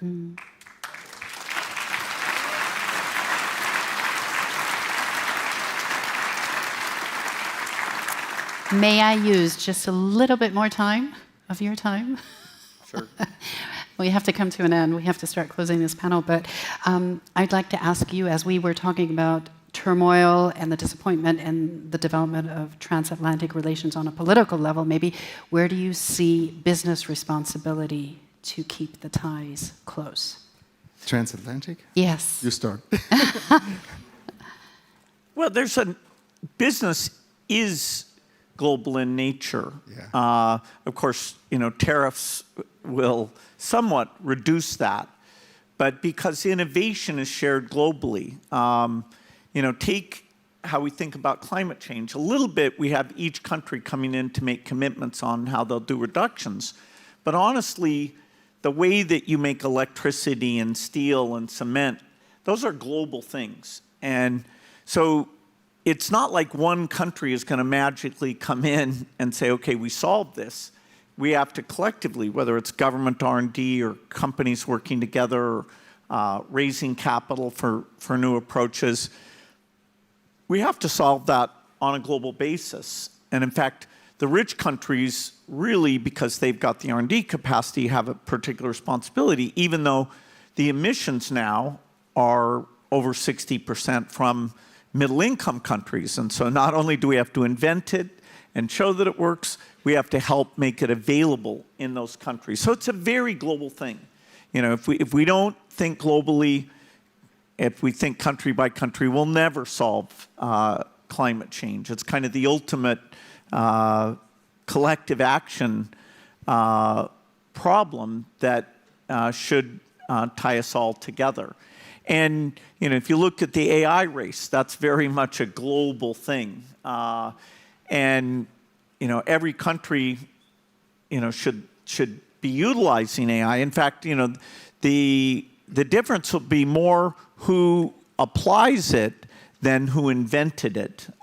In the digital revolution, the US gained a huge advantage, not just because there was so much of it invented there, but because businesses as a whole embraced it more rapidly than other. And so here we are in the next, in some ways, even more profound chapter with AI.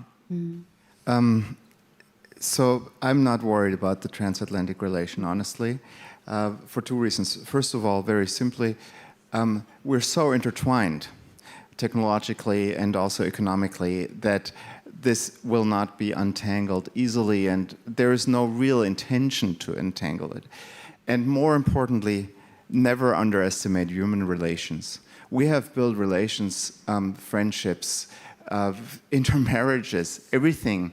Over the last decades across the Atlantic, there is such a close relationship, also a close cultural relationship between the US and Europe, that, you know, if there are some people who feel differently for a while, yeah, we'll survive that.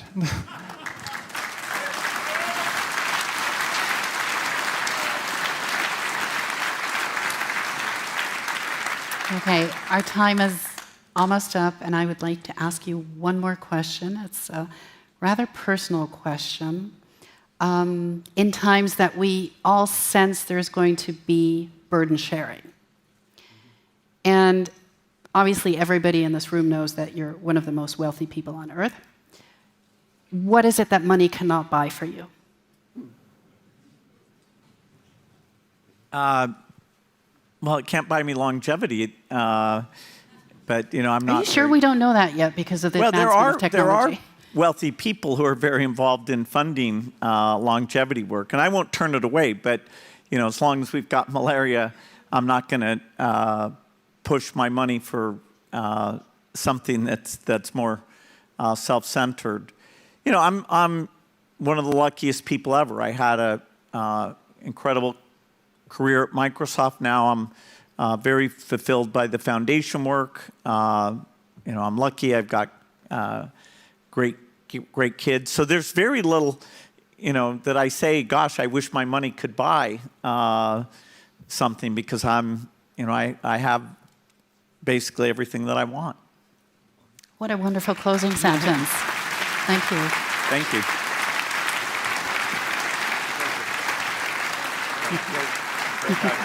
Thank you.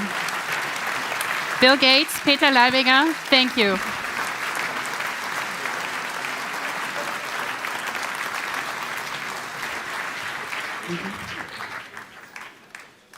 Ina. Ja, so das war sehr interessant. I'm gonna keep. We're gonna stick to English, because English is also gonna be in our next panel.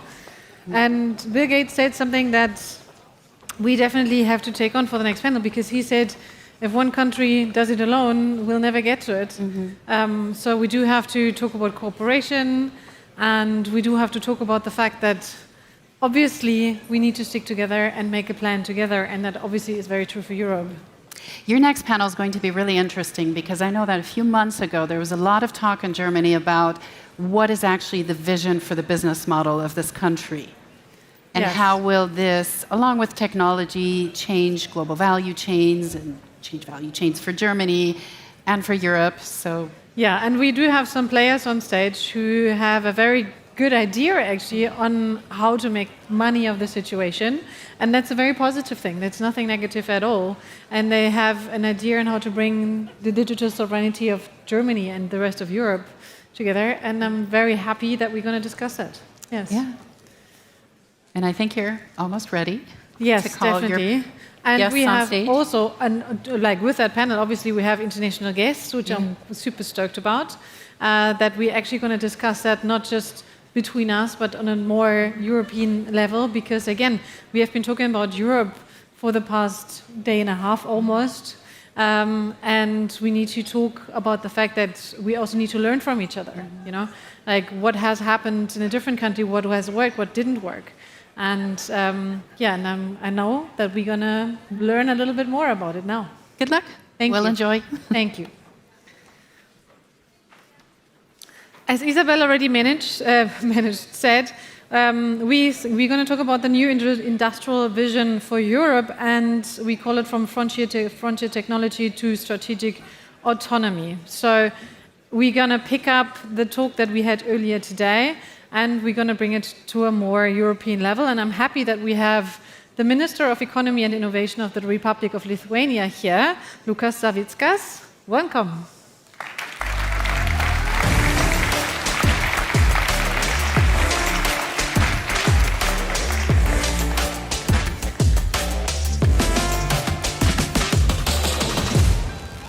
Well, dear ladies and gentlemen, partners and friends, I was just speaking to the colleague on my side that to take the stage after Bill Gates, it seems that the most reasonable thing I can do is to try not to trip over by entering the stage. So hopefully the beginning of the speech is going well already. And I'm going to try to pick this up from this moment on. And as introduced, I am a Minister of Economy and Innovation from Lithuania, and I have the pleasure to represent a country which has repeatedly shown that it can do more than just survive those uncertain times that we have been continuing to talk about during this conference yesterday and today. And this country can grow through it. And today we face the world where all the old rules of our economic engagement are shifting. In this context, I'm very happy to say that Lithuania is offering something which is quite rare. It is offering speed, it is offering reliability, and offering strategic clarity. And over the last 3 decades, I'm very happy to say that Lithuania has emerged as a country defined not by crisis, but how it responds to those crises. And after reclaiming our independence, as you all know, in the 1990s, we have rebuilt our economic model. And we did that not through protectionism, but we did that through openness, reform, and innovation. And each disruption since then, whether that was financial, geopolitical, or health-related, it has become a catalyst for transformation. Therefore, I'm very happy to use the stage today to really work on our guiding principle. And I think it is very applicable to all of us around the world, and especially in Europe. So when the world is shaking, we have to adapt and we have to innovate. And I want to prove this point by sharing 3 little moments when Lithuania turned a global shock into a long-term strength. And hopefully that will be an exciting insight for us during the panel discussion. So first of all, you all know this very well. In 2008, when financial crisis hit, it hit our global markets hard. In many countries, banks retrenched, innovation has stalled. But in Lithuania, we took a different path. We used this moment and we chose to build. We created a regulatory sandbox for fintech innovations, we simplified licensing procedures, and invested in digital infrastructure. Because of that strategic foresight, it turned us into one of the EU top destinations for fintech licensing. Today, over 250 fintech companies are located in Lithuania and call Lithuania home, and also that includes Revolut's European headquarters. And I think our success in this space demonstrates the ability to act fast, collaborate with private sector, and of course position ourselves ahead of that curve, very actual to today's. Secondly, COVID pandemic has tested our nation's resilience, and Lithuania's life sciences sector has passed with distinction. Thanks to the 2 decades of steady investment, when the pandemic hit, our biotech sector has grew almost 90% in 1 year. And now this helps us as a country to see this as a next potential to have a bold vision of 5% of GDP from life sciences by 2030. And thirdly, Russia's war in Ukraine has reshaped our continent, and Lithuania responded not with fear, but with resolve. We have decided to increase our spending to defense between 5 and 6% of GDP. We have launched our national initiative with multi-million national defense industry acceleration plan. And we are building domestic capabilities in drone technology, dual-use technology, secure communications, AI-driven defense solutions. But not only that. More importantly, it allowed us to collaborate with such defense industry giants as Rheinmetall to build artillery shell factory in Lithuania. And this is something which is happening in the region, in our region. In the next 2 to 3 years, we will see, to my understanding, a new European defense industry ecosystem taking shape.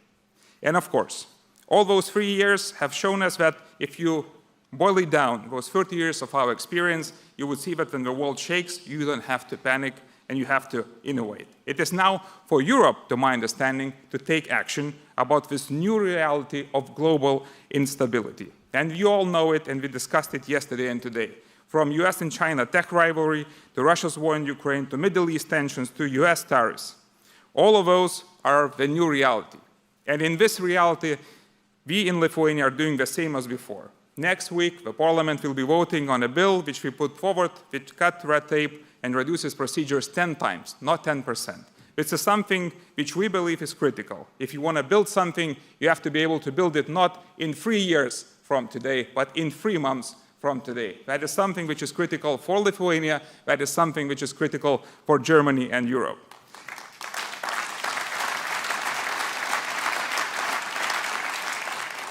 So we are doing so, and we believe that the world in this instability needs a reliable partner with fast and simple procedures. That is something we see that in the future, we all have to focus on our high value-added production, manufacturing, semiconductors, artificial intelligence, and you have to do it focusing your response accordingly. Therefore, when you think about Europe, once had unmatched industrial capacity, and we still have that muscle memory that still is within us. Therefore, we need to now move our strategic focus and determination and move from global instability into European strategic autonomy. Thank you. I look forward to a discussion on what exactly is the solution in the discussion following. Thank you.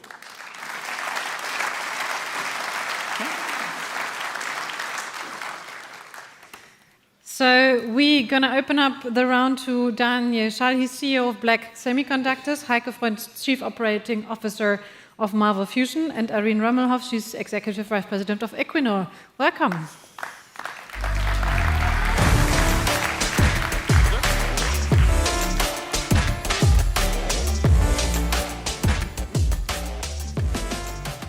I'm not quite sure if you noticed, but when you said you want to build something in 3 months, but in 3 years, there was like a movement somewhere. Everyone here, it was just like, how on earth do you manage to do that?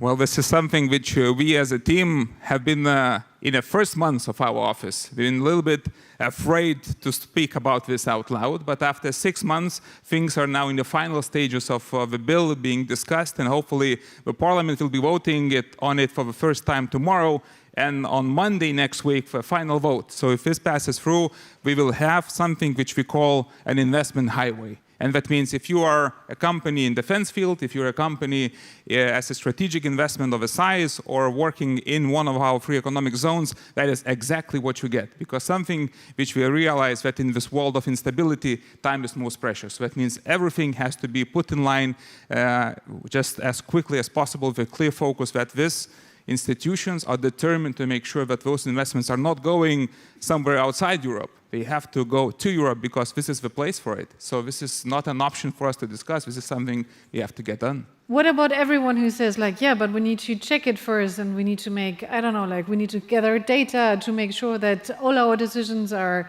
on point and we need to make sure that it's insured enough and whatever. What are you doing with those people in between? So we are saying this is exactly what you need to do in those 3 months. This is exactly what you need to do. So you're still doing it, you're just doing it much faster. So for a company like Marvel Fusion, that must sound like, I don't know, like Christmas. Yeah, I guess you need to translate those 3 months always to the relevant technology, right? And maybe 3 months in software is 3 years in deep tech hardware. But I fully agree with you. Like, speed is important, and especially here in Europe, I think we can become a lot faster, and we should work on these things. And that is when it comes to regulation, that is when it comes to funding, that is when it comes to partnerships. And I think if we handle those right, then we can really build the next deep tech champions here in Europe. But everyone, every time someone says we have to, it means we not, you know, because that's something we need to work on. So if you think about the situation, especially when you look to Lithuania, and you've been very active in Germany for the past years because your company, Marvel Fusion, is working on a technology that actually now also has been very noticed by the new government as one of the key features that we could have in Germany. Do you feel like that's still a good place for you to grow a company like yours, Germany? Because we do not have that speed right now. Actually, it's not only been the new government, but also Bill Gates just said here on stage that fusion energy will be the cheapest energy on this planet. So I think we all should have the ambition to build fusion companies here in Germany.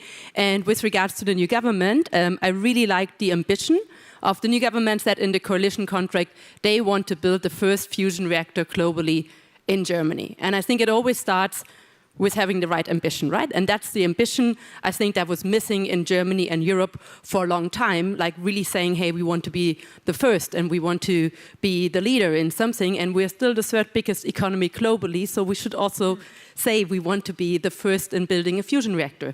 So I think that's, it always starts with the ambition, and the ambition is right, and it's not only saying in the coalition contract we want to have the first fusion reactor, but it's also saying we want to put a regulation in place, not regulating fusion like fission, which is super important. We want to put milestone-based funding in place. All of that is perfect. I think on the ambition level, now it really comes down on like putting that into really concrete plans and programs and so on, and that's something we are working on with the government right now, and I think that's where the truth really will come out, whether we are able to transform this ambition into action. We are ready, the companies here in Germany are ready, and I think now we all need to work together to make it happen. So how confident are you? Because the thing is, it's like, especially like the point that you're describing right now, that's the point where, sorry to say, we usually, in Germany, not usually, that's not true, but sometimes fail. You know, that's a point where we have a great vision and then, oh, are we trying to build an airport? You know, that takes forever.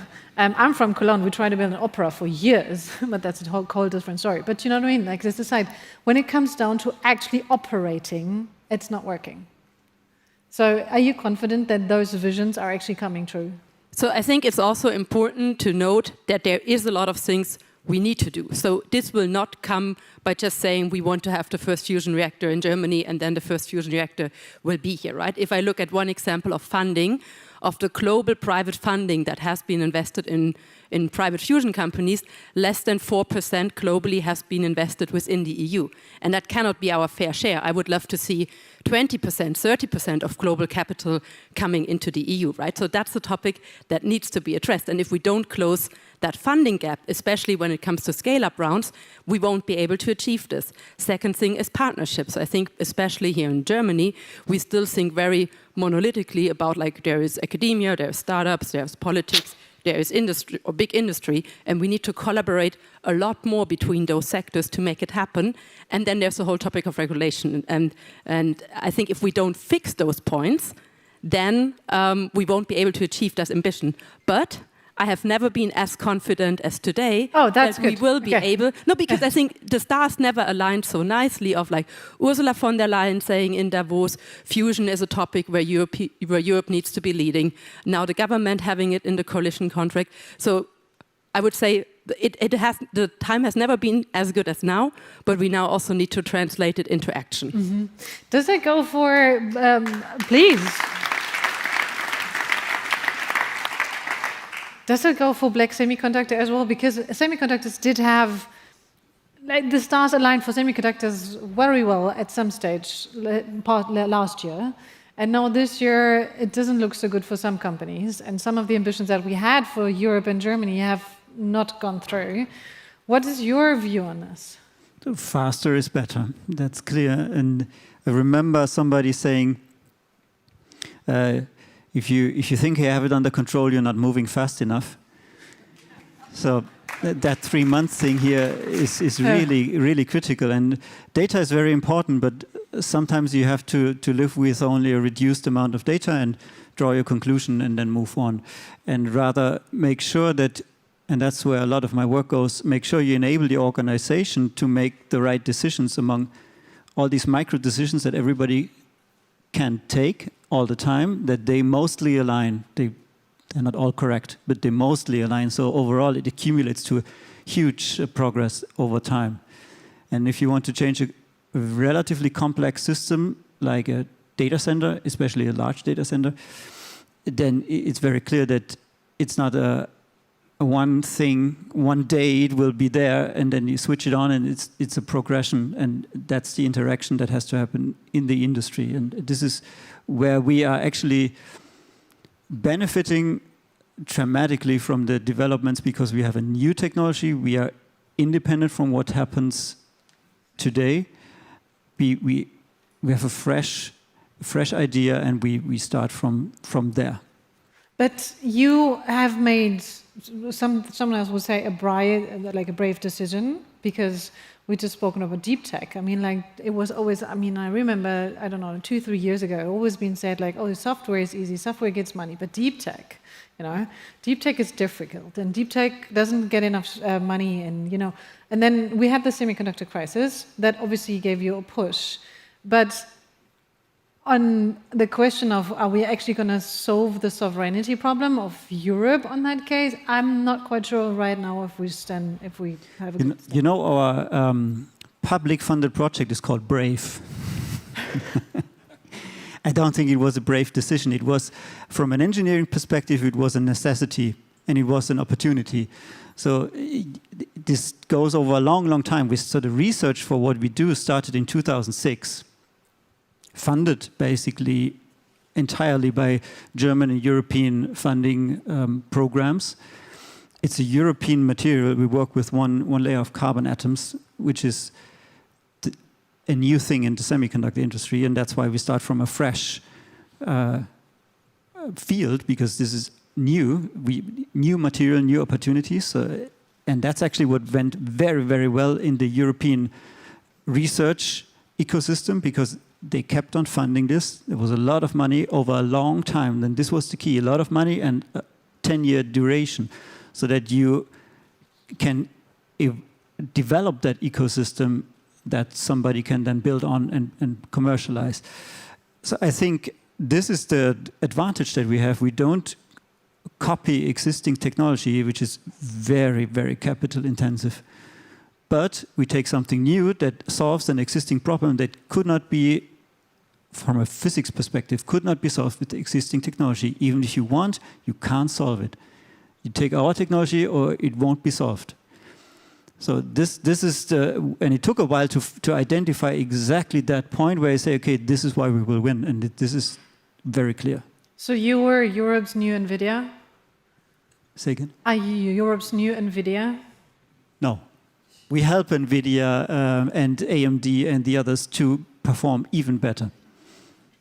Okay, but from a money perspective, you could be the next new tech company of Europe. We're working on it.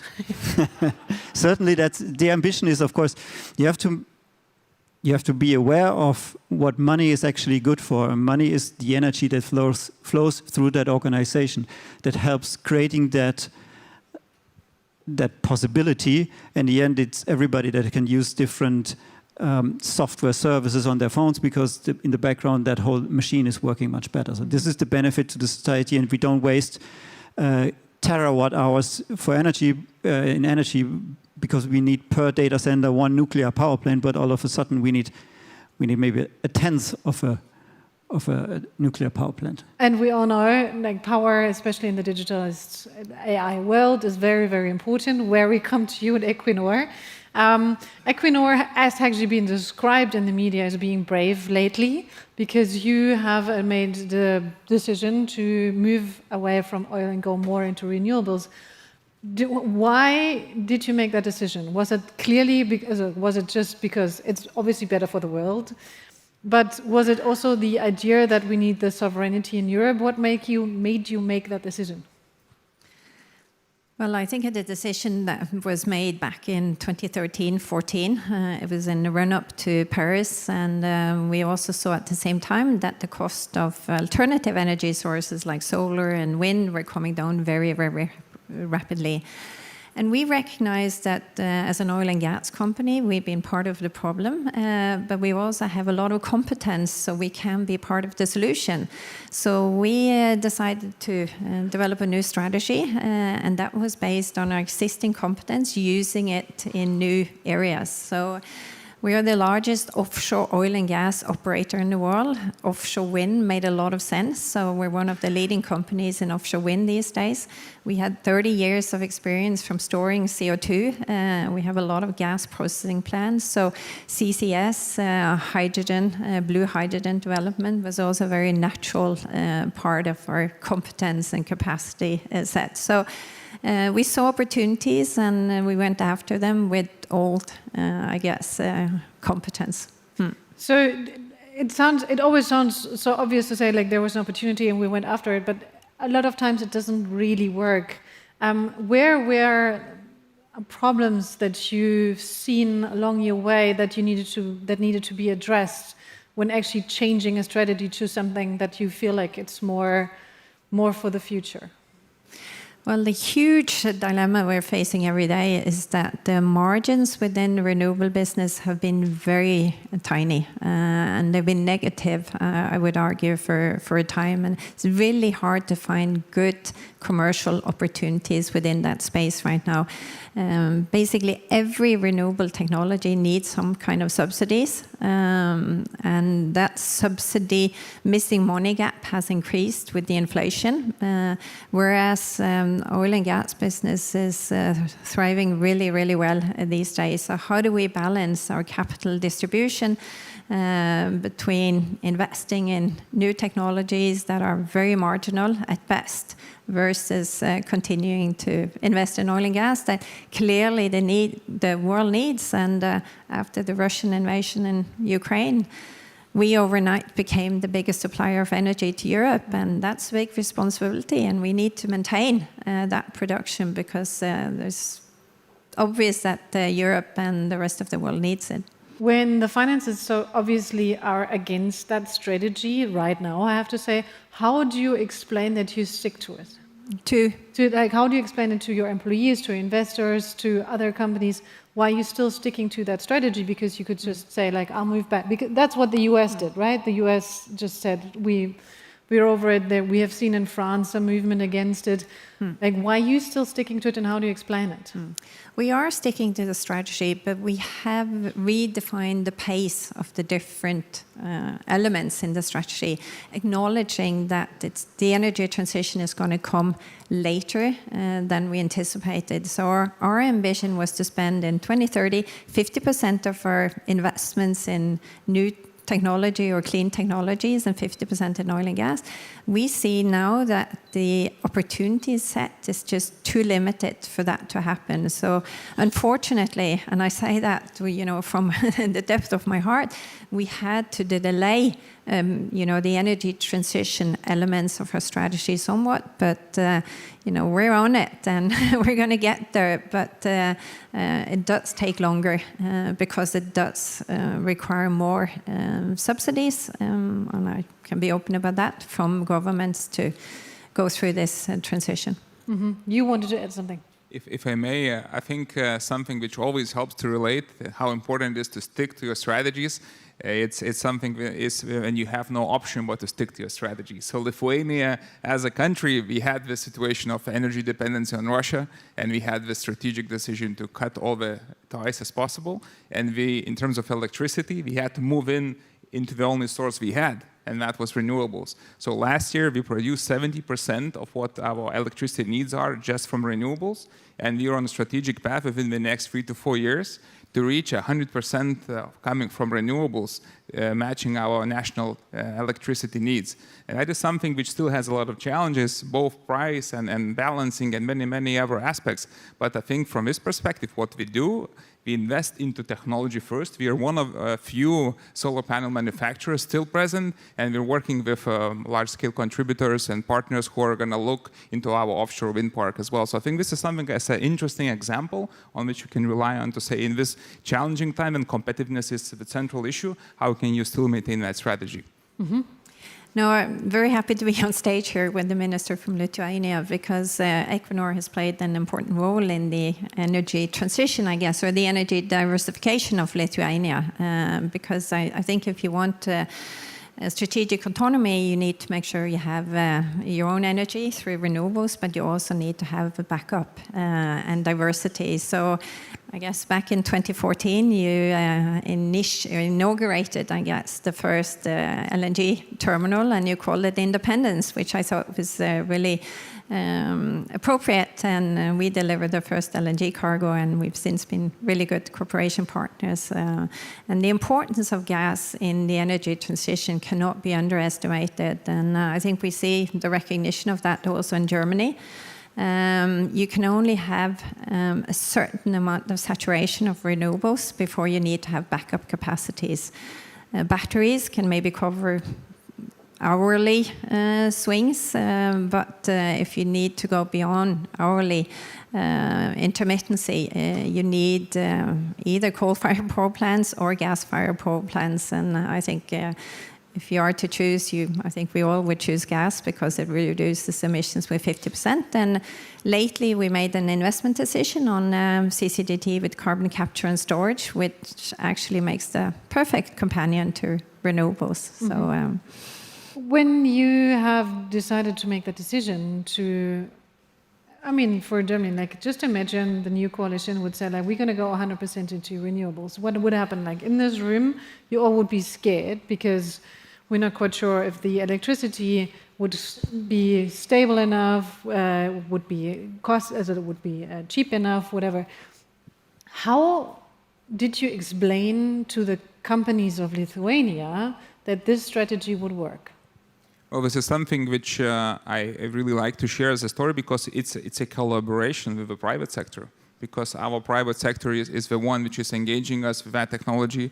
We have a large company, which is a European company now, not only producing solar panels, not only for Lithuania, but also we have facilities in other European countries. So we're one of those few countries which are actually fully in the strategy, not only as a public sector strategy, but also private company engaging in it and engaging with that technology, developing it and manufacturing it and providing it as a service. So I think this is something where there's a lot of collaboration as well, but at the same time, it is a strategy which came out of a necessity. Mm-hmm. Because what was the only other option is to depend on energy source coming from someone who can manipulate politically. And that was something which is even worse in terms of stability. So I think our businesses are the ones who realize that this is a strategy of necessity. This is a strategy of technological development. This is a strategy which provides our technological opportunities to develop, innovate, and provide those not only for your Lithuanian market, for a global and European market as well. And I think this is where a lot of synergies happen. Mm-hmm. And of course, there are still many, many challenges. I think I speak to my colleague, Minister of Energy, daily, and the main issue is now to make sure that we get the balancing right. Because it's on the daily picture, when we're going to have a lot of sun and a lot of wind, then some days will be excellent. But other days, when there's so many clouds and there's no wind, then there will be a lot of challenges. We'll be there to help you out. Yes. And especially when we're talking to big tech companies who are looking at data center locations in Lithuania. So then, that is also a little bit of an issue on us on how to work it out. But I think we are on a good path, and so far we have found all the necessary solutions. I'm sure we'll find it as well. So there are solutions. Yeah, I think reflecting on the discussion, it really shows how energy is a key part of sovereignty in Europe, and we need to be able to provide Europe with energy. And if I look at this missing part in the energy mix, then that's fusion energy, because fusion energy, it's CO2 free, it's safe, it's reliable, but it's also bandwidth. So you can run it 24/7, you can run it exactly where you have the data centers or also where you have the big industrial locations. And if I look at Germany, we are an industrial location, but our industrial locations are often not at a place where we currently can produce the energy. And having fusion or renewable energies and having fusion energy right next to a chemical plant, right next to a steel plant, would really relieve all the pressure we have on the grid right now. And for me, that's really the missing part in the energy system in combination with the renewables. So renewables plus fusion energy could really be the key towards energy sovereignty for Europe and the key to keeping the industrial base of Germany, what I believe is like the basis of our prosperity, wealth, peace, and so on. Nevertheless, there is no fusion energy yet, and it will still take some time until we actually get there. So right now, we feel like it will be a good solutions for the future, but there is no solution yet. So what we do need is a lot long-term thinking and a lot of long-term commitment towards those kind of energy ideas and solutions. Right now we have some sort of commitment. But do you feel confident that this commitment actually goes on past this legislation? Because we've seen what happens when someone like Trump comes into power, then that can change all along. maybe just commenting on the timeline of fusion. That is always obviously the big elephant in the room, right? But I think right now there has really been a paradigm shift if we look at fusion. Especially laser fusion has demonstrated energy gain in December of 2022 in a national lab in the US. So we have demonstrated in laser fusion that it is possible to produce energy. Now it's about commercializing this and bringing this to scale and into power plants.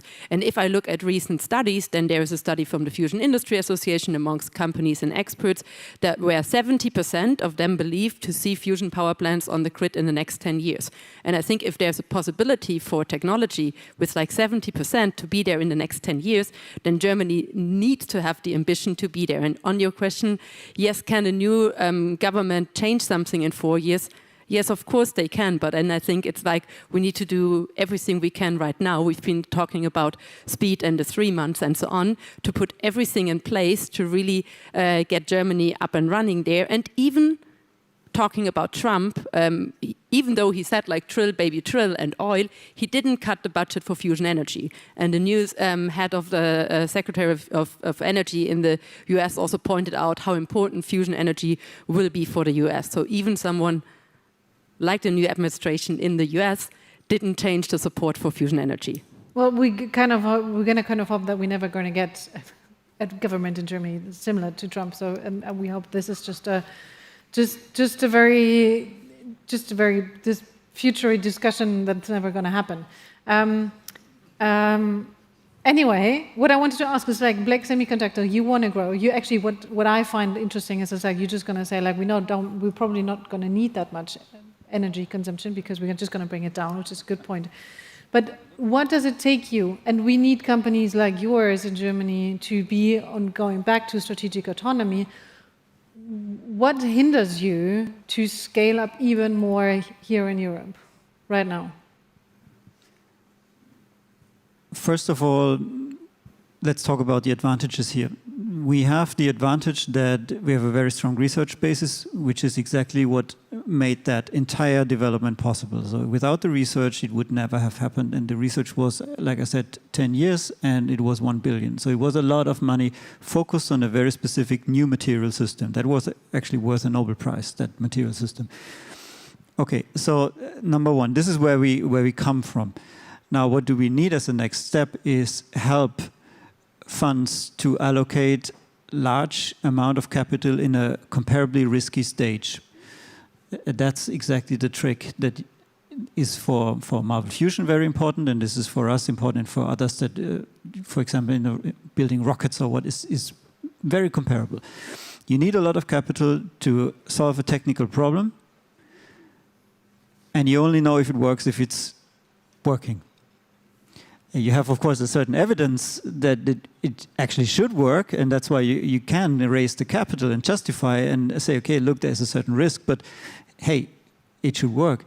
And this is where I think regulatory boundaries can be removed so that more capital can be allocated into such high risk. Okay, just before we come to you, just one question. It's like, because you just make sure regulatory, you mentioned regulatory issues. Where do you want the money to come from? Public investors, private European investors, private American investors, private Chinese investors? I mean, it's different.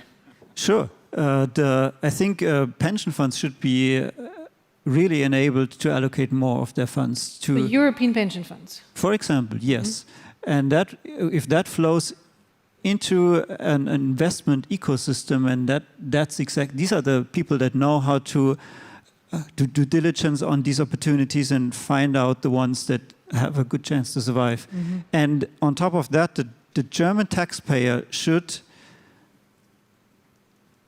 really spend money on these opportunities every single year. Imagine how Google started, and in Meta and so on. If we do that frequently enough, it's just a number of scale. And if we as a taxpayer spend enough money and make enough of these opportunities happen, chances that something big will emerge is really, really realistic. Mm-hmm. No, it's just, we all need funding, we all need capital, but I think what we see is that we're trying to develop new value chains. And that's very important, that there are value chains. And where we have succeeded is where we have someone taking an architect role, making sure that the whole value chain is coordinated and funded. There's a lot of chicken and egg situations. Do you build the EV infrastructure, charging stations before you force the car manufacturers to develop the cars? And in the CCS business, do you fund the emitters to capture their CO2 before you have a storage, or before you have the onshore infrastructure, or you have the shipping available? So having someone taking that architect role is where we have succeeded. We've invested in 2 full-scale CCS projects, and the one where the Norwegian government took that coordinating role, and another one in the UK. Where we struggle is when we come to EU, because is it EU or is it the local, countries who's going to play that role? And we struggle to see who steps up and actually takes that role. I wanted to comment on the funding point that you just made. I've recently seen a graph that showed the 10 most valuable companies of Germany, where SAP is the youngest one, 52 years old. 10 most valuable companies of the US have all been founded afterwards. And they're not only software, right? There's software, there's hardware, there's everything. And 9 of these 10 are VC-backed. And where's the VC money coming from in the US? A big portion of that is pension funds, is endowments, and so on. So there is if you look at that, there is a real issue. If we say we have the ambition to build big companies here, if we say we have the ambition to build deep tech companies, then we need to solve this funding topic, otherwise that's not going to happen. And I think the second point, if you also look then again at all of these successful companies in the US, a lot of them had initial funding from APA-E, DARPA, APA-H, and so on. Now we have the Agency for Disruptive Innovation in Germany, Sprint, which I think is an important first step to get there as well. But if I look at the budget of Sprint compared to the budget of these US agencies, then the budget of Sprint currently is, I think, 200 million per year, and combined budget of them is 10 billion. So we have a factor of 20 in between. So I think we need to solve these 2 things. First, get bigger VC funds here in Europe to also enable VC-backed funding for companies, and then, give bigger budgets to these agencies like Sprint, who are doing an amazing work. Well, how about your pension funds? That is something which I really wanted to comment on that as well. I have to agree with everybody else who mentioned this issue, and I think this is one of the critical missing elements for us as a continent, as a European Union, to have that access of capital to the technological advancing companies. And I think something which I think we missed to carry that message, it works in 2 ways. One, we have to do institutional setup as convenient as possible for those institutional investors to come in and be accessible to our companies. We're doing everything possible at national level. There's also a bill in Parliament to be voted by Monday next week, but this is just a national thing. But generally and strategically thinking, it is of really critical importance for us to have that funding available here, and you have to carry a message. Because when you look at startup technological young companies now in Europe, in Lithuania, in other European countries, we see this massive potential. We have deep tech companies like that evolving with new technological advancement. We want to make sure that these companies continue to work here, but not take a leapfrog across the Atlantic to the other side, right? This is of our importance, and a critical answer of that is pension funds and other capital investments. But before I come to you, because you also want to mention, I mean, you're in and out of Brussels often, I guess, or often enough anyway. So seriously, that problem has been out there for a while. Yeah. What makes you certain that we actually get to solve it? I'm not certain at the moment. I have to admit, I am not certain. But one thing I see happening at the moment, I see that alignment that others talked about between what is happening in the European Commission, what is happening at national governments. We're happy to say there's a presidency of European Council coming up as well, and the current Polish one, and the leadership of Germany. I see a lot of alignment and competitiveness with a clear understanding of what needs to be done is getting aligned. So this is giving a very solid foundation for us not to miss this step, but it's critical not to miss it. And implementation, especially in Brussels, has always been a problem. We always had good strategies. We always had good paperwork done, but the issue of implementation has always been a key, critical one. And now we have a good moment in time to make sure that we don't miss this opportunity. Mm-hmm. Well, I see we're running out of time, and I could talk for hours about funding, but my pet peeve is the innovation fund. It never gives enough money. It gives a little bit of money, it sprinkles it here and there to keep people happy, but it never gives deep enough funding to actually get projects over the finishing line. So, yeah. Okay, last question, because we're out of time. Do you feel like this is because there is not enough money, or do you feel like because there is not enough strong belief into that certain area, whatever technology it is? I don't think it's coordinated enough. Okay. I think, I see it from the CCS. We need concentrated customers in one area. EU is spreading it out to, different capture projects all over Europe, and they're not connected. They're not coordinated in timing or anything. And not prioritized enough. And it's just too little. And I think when you look at deep tech, we invest in a lot of venture companies as well. And there's initial funding, but the funding to scale up and commercialize it, that's the valley of death, I guess. And that's where you miss or you lose all the different companies. So, I could go on. Yeah, I know. I guess we all could. But there is a break afterwards, and we can do that or come to us and ask questions, all that you want. I'm just not quite sure if you're all going to be sticking around. But I hope you do. So after this, we're going to go on a break, I guess. Break. Okay, I actually have to say something, because we've spoken about the wind yesterday. Please, there is no lunch outside, because, there is no opportunity. Please go to the Sky Lounge. The Sky Lounge you can reach through an elevator that's on the first floor. So get to the first floor first, and then there's an elevator to the Sky Lounge, and there will be lunch.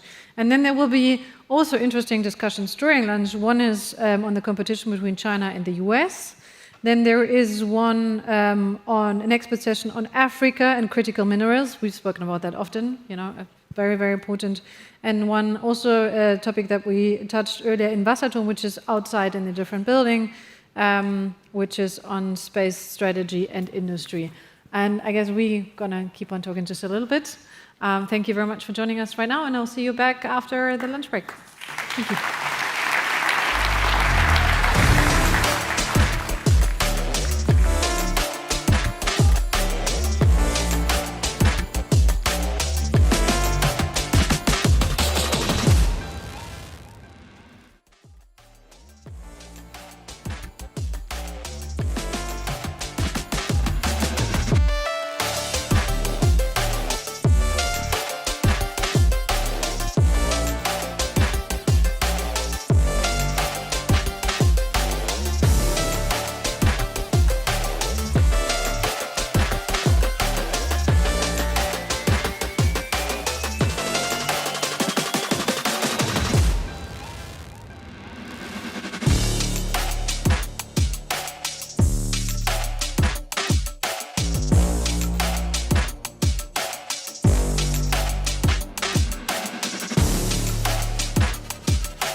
Herzlich willkommen zurück. Schön, dass wir Sie alle wieder sehen.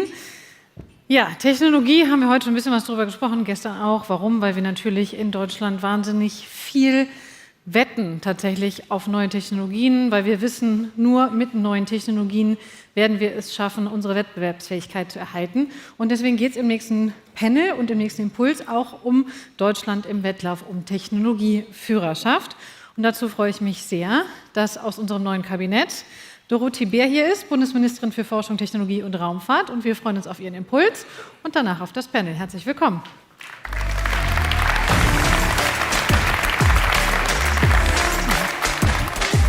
Ja, gerne.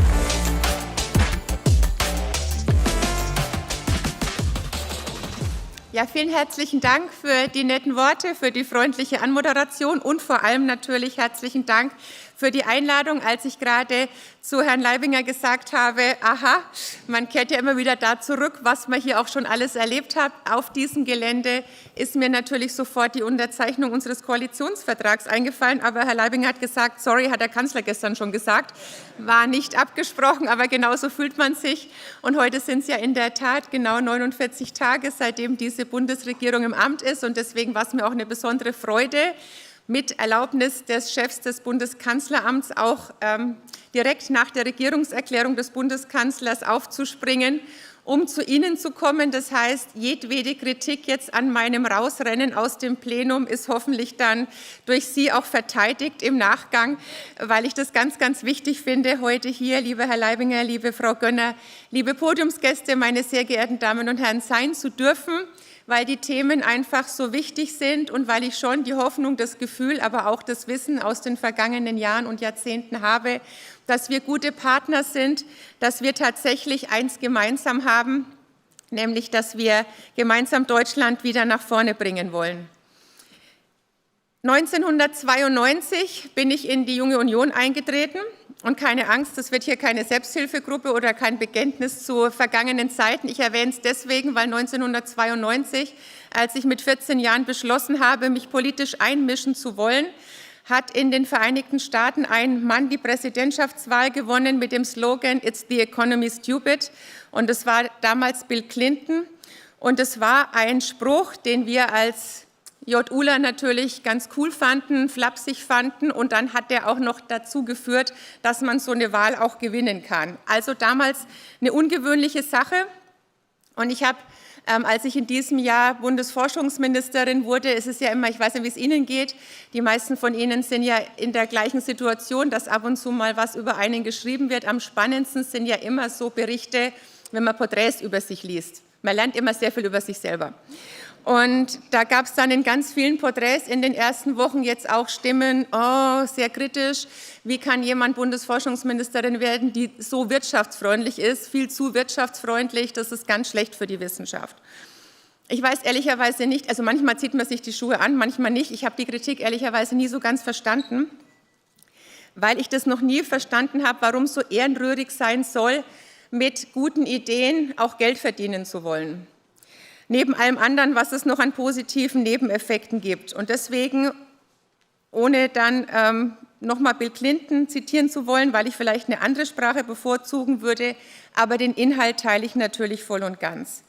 Was wünschen sich die Menschen in Deutschland? Dass wir wieder Mut haben, dass wir wieder Fuß fassen, dass es vorangeht mit der Wirtschaft und dass es halt nicht funktioniert, haben wir ja auch in den letzten Jahren gesehen, wenn man meint, dass man sich auf dem Wohlstand, der hart erarbeitet ist, auch ausruhen kann. Und es wird nur dann funktionieren, wenn wir uns überlegen, worauf können wir setzen, worauf müssen wir setzen.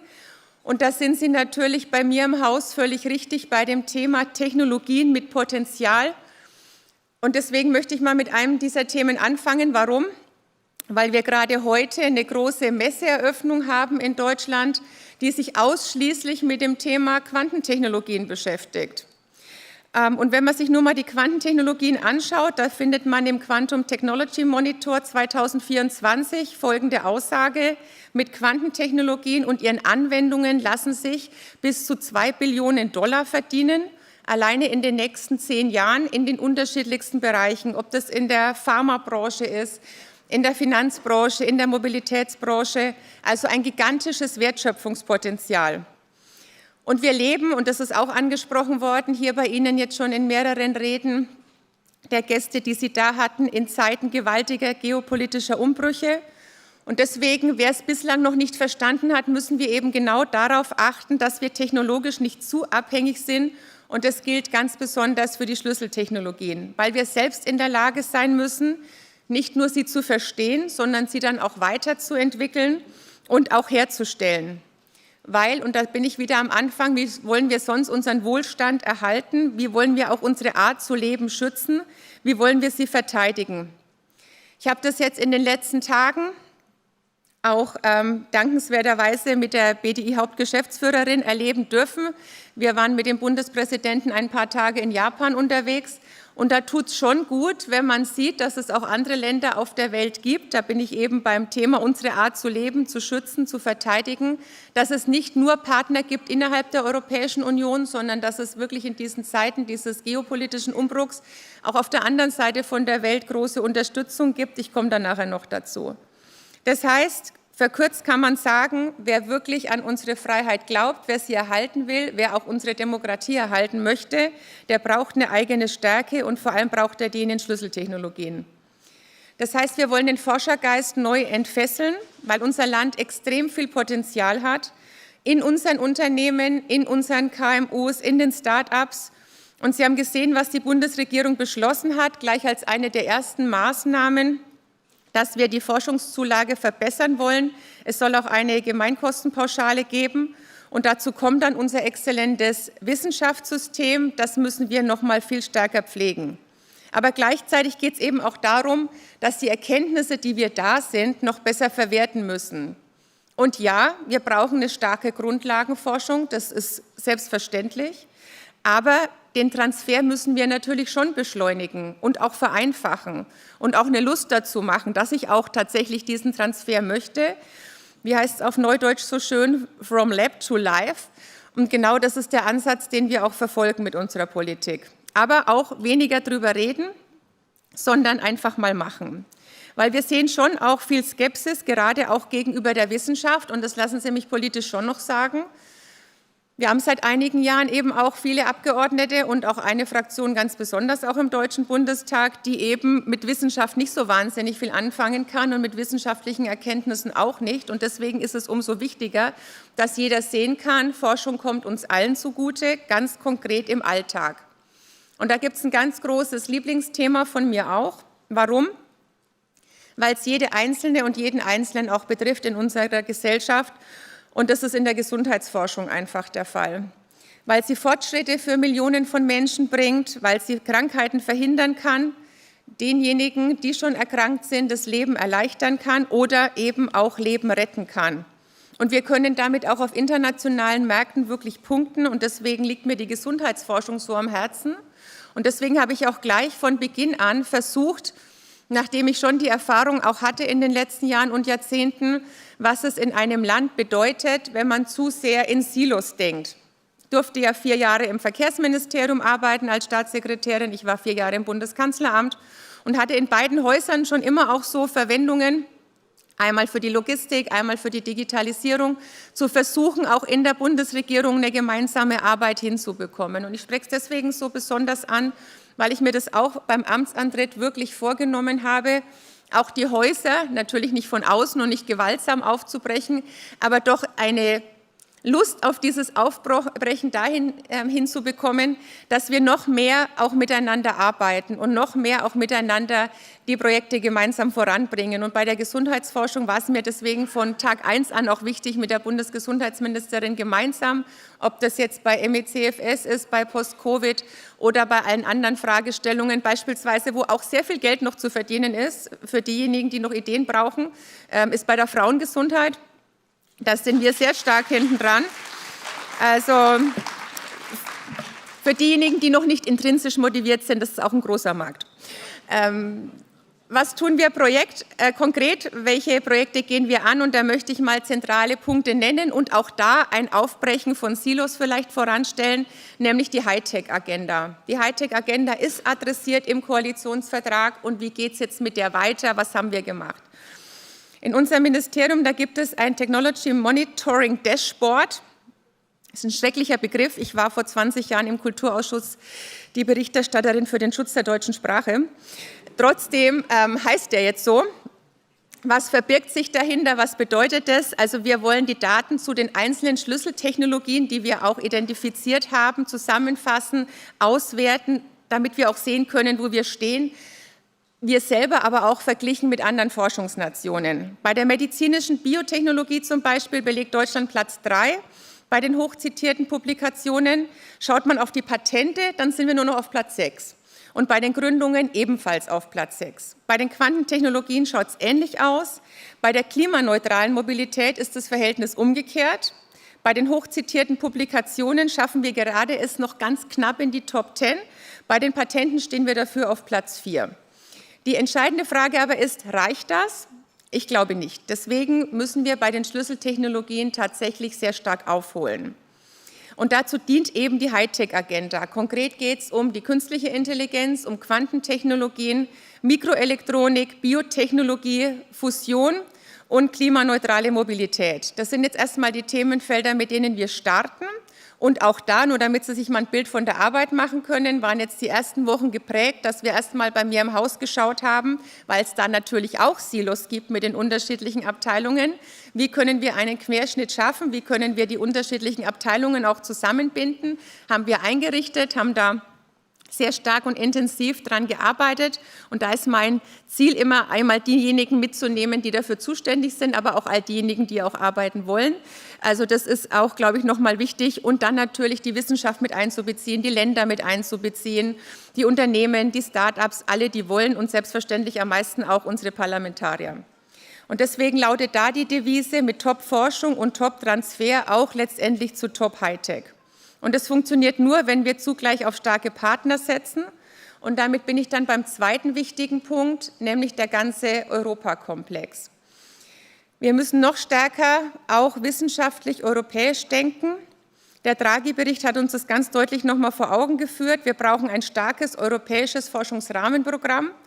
Und das ist momentan, und das begleiten Sie ja auch alle intensiv, und dafür danken wir Ihnen auch mit dem 25er Haushalt, mit dem 26er Haushalt und gleichzeitig aber auch die Finanzberatungen auf der europäischen Ebene. Das findet ja alles gleichzeitig statt.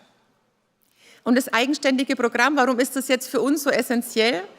Weil wir es brauchen, damit Innovationen gefördert werden. Das muss aber auch schneller, agiler und effizienter sein, damit wir eben ein technologisch souveränes Europa haben. Das heißt nicht, dass wir uns abkapseln von anderen. Wie gesagt, ich habe es ja angesprochen, wir sind ja jetzt auch, um das Beispiel Japan noch mal herzunehmen, im großen Interesse der Fusion beispielsweise, wo unsere Länder schon gut zusammenarbeiten, wo aber auch sofort, wir sind Samstag früh gelandet, jetzt am Mittwoch, heute ist Dienstagmorgen, kommt der japanische Minister zum Gegenbesuch. Wir werden die Woche auch noch mal einen Letter of Intent gemeinsam unterschreiben, wo es darum geht, dass wir auch in der Raumfahrt enger zusammenarbeiten.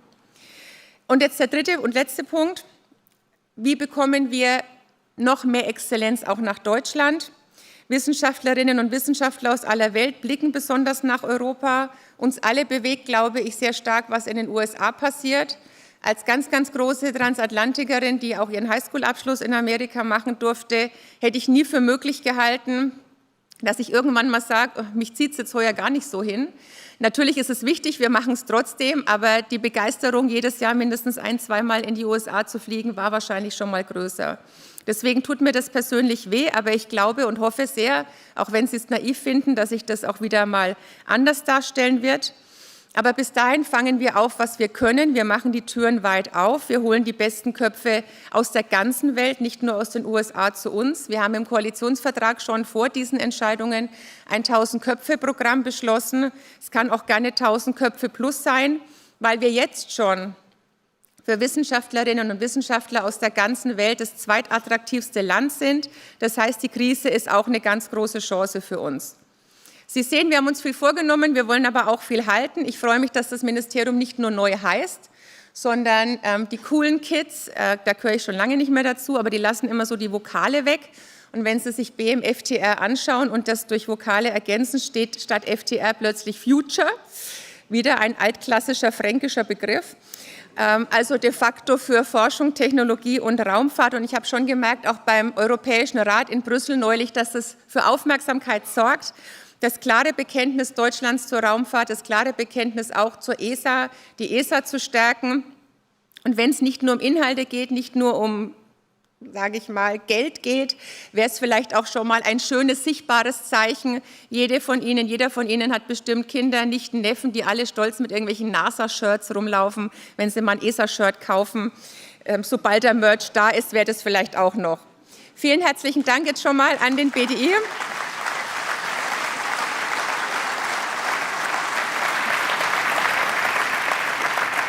Vielen herzlichen Dank an den BDI, vielen herzlichen Dank für die Aufmerksamkeit und ich freue mich jetzt auf die anderen Impulse und auf die Diskussion. Herzlichen Dank. Dankeschön. Kommen Sie gerne hin.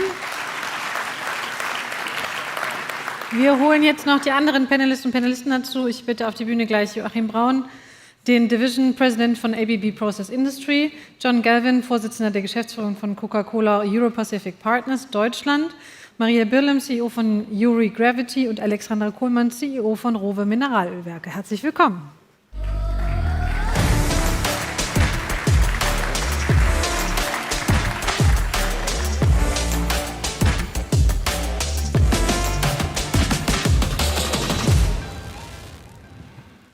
Das mit dem ESA-Shirt finde ich eine gute Idee. Da freut sich auch die ESA, weil zusätzliche Einnahmen durch T-Shirts können auf jeden Fall auch nie schaden. Da sind wir nämlich schon beim Punkt, zusätzliche Einnahmen. Also, Sie haben es gerade gesagt, also Sie möchten auf jeden Fall natürlich dafür sorgen, dass die Erkenntnisse besser verwertet werden können. Und ich glaube, das ist tatsächlich das Hauptproblem. Haben wir eben auch schon auf einem anderen Panel besprochen und es ist auch irgendwie eine sehr weit gediente Erkenntnis, dass wir die Forschungsergebnisse, die ohne Frage großartig sind in Deutschland, nicht umsetzen können. Wie wollen Sie das konkret angehen?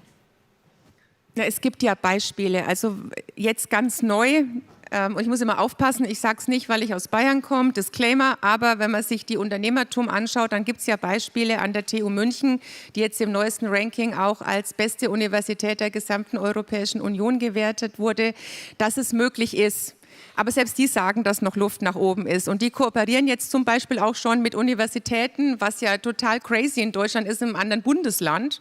Ja, also das sind ja alles so Punkte, wo man sagen kann, was kann man da noch besser machen? Oder bis 2023, um mal zu sagen, was nicht so gut lief, ist dann auch erst in Bayern geändert worden, dass man auch auf Englisch im Bachelor schon studieren darf und nicht erst im Master. Und das sind halt alles so Fragestellungen, wollen wir wirklich diese Exzellenz, wollen wir die weltweit haben? Und dann ist das ganz, ganz große Thema, ich habe das 20 Jahre nie versprochen, weil ich immer sicher war, wir halten es eh nicht, Bürokratieabbau. Und jetzt ist es halt 11:55 und deswegen haben wir auch jetzt schon einige Vereinfachungen, auch was die Vergabe betrifft, ja beschlossen und da müssen natürlich noch viele, viele weitere Schritte folgen. Aber wenn das schon was Besonderes ist, dass Unternehmen über Ländergrenzen hinweg kooperieren, wie soll man dann die Universitäten über Ländergrenzen hinweg kooperieren, wie soll man dann die Unternehmen dazu kriegen, beziehungsweise vielleicht auch andersrum, wie kann man dann die Universitäten dazu kriegen, stärker mit Unternehmen zu kooperieren?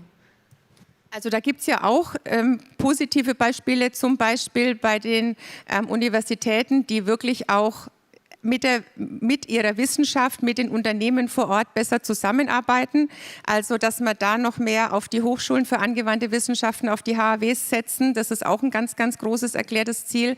Und da sind einige Bundesländer besser, einige Bundesländer schlechter. Aber ich finde immer, also mir widerstrebt es total immer diesen Kampf zwischen den Bundesländern, sondern das müssen dann auch Synergien sein. Ich bin von Anfang an, eigentlich von Tag 1 an, auch mit allen 16 Ländern im Gespräch und merke schon, dass da ein großer Wunsch ist, zusammenzuarbeiten. Und warum glaube ich, dass es funktionieren kann? Eine der ersten Amtshandlungen, die ich machen durfte, weil es nur alle 7 Jahre stattfindet, dass wir die neuen Exzellenzcluster festgelegt haben. Und es gab es so auch noch nicht, dass wir gesagt haben, wir machen das rein wissenschaftsbasiert und machen keine politischen Entscheidungen. Und auch die Universitäten, die vielleicht mal ein Cluster verloren haben, auch da haben die Landesminister gesagt, wir machen es im Einvernehmen, weil es fürs gesamte Land gut ist und wichtig ist. Und da wäre der Wunsch, das Ganze auch noch auf eine nächste Ebene zu hieven, dass es auch europäisch funktionieren kann, dass wir uns nicht zu sehr einigeln an der Stelle. Also guter Wunsch, glaube ich, da sind wir uns ja alle einig. Nichtsdestotrotz habe ich das Gefühl, dass gerade auf Länderebene und auch Universitäten natürlich ein sehr hohes Selbstbewusstsein dafür haben, was sie alles nicht für sich selber machen wollen. Wir sehen es bei Digitalisierung und anderen.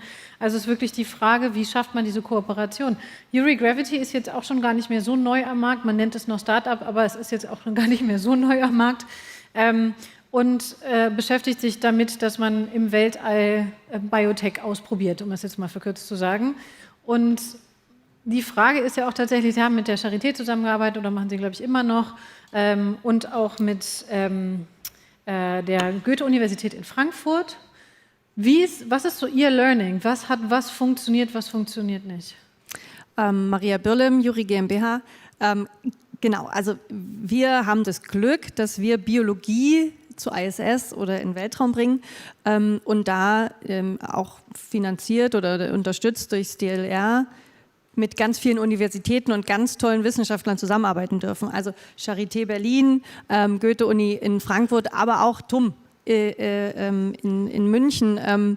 Wir haben ganz viele Universitäten schon geflogen und arbeiten mit ihnen zusammen und sind da mit den Wissenschaftlern ein bisschen so auch am Zahn der Zeit und kriegen mit, was wir in der Forschung gut machen und auch unterstützen. Kann man natürlich auch mehr noch machen, aber wir sehen, was passiert mit den Ergebnissen, was passiert mit der Wissenschaft.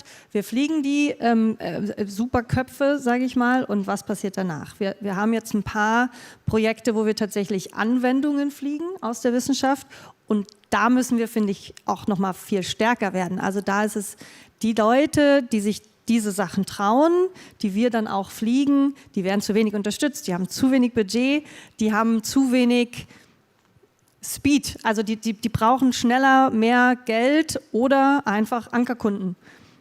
Und da, finde ich, muss eine Regierung, da muss Deutschland, da müssen die Länder, da muss aber vor allem ganz Europa natürlich mit der ESA da ein bisschen mehr Schwung reinkriegen. Aber wieso die Forderung eigentlich an der Stelle nach der Politik? Wieso müsste es nicht im intrinsischen Interesse der Biotech- und Pharmaindustrie in Deutschland sein, zu sagen, oh super, neues Projekt, ganz klasse, schaue ich mir an, kaufe ich mir ein, auch mit dem Risiko, dass es vielleicht nicht funktioniert? Weil die es nicht wissen. Also wir sprechen mit ganz vielen Pharmafirmen und wir haben Schwierigkeiten.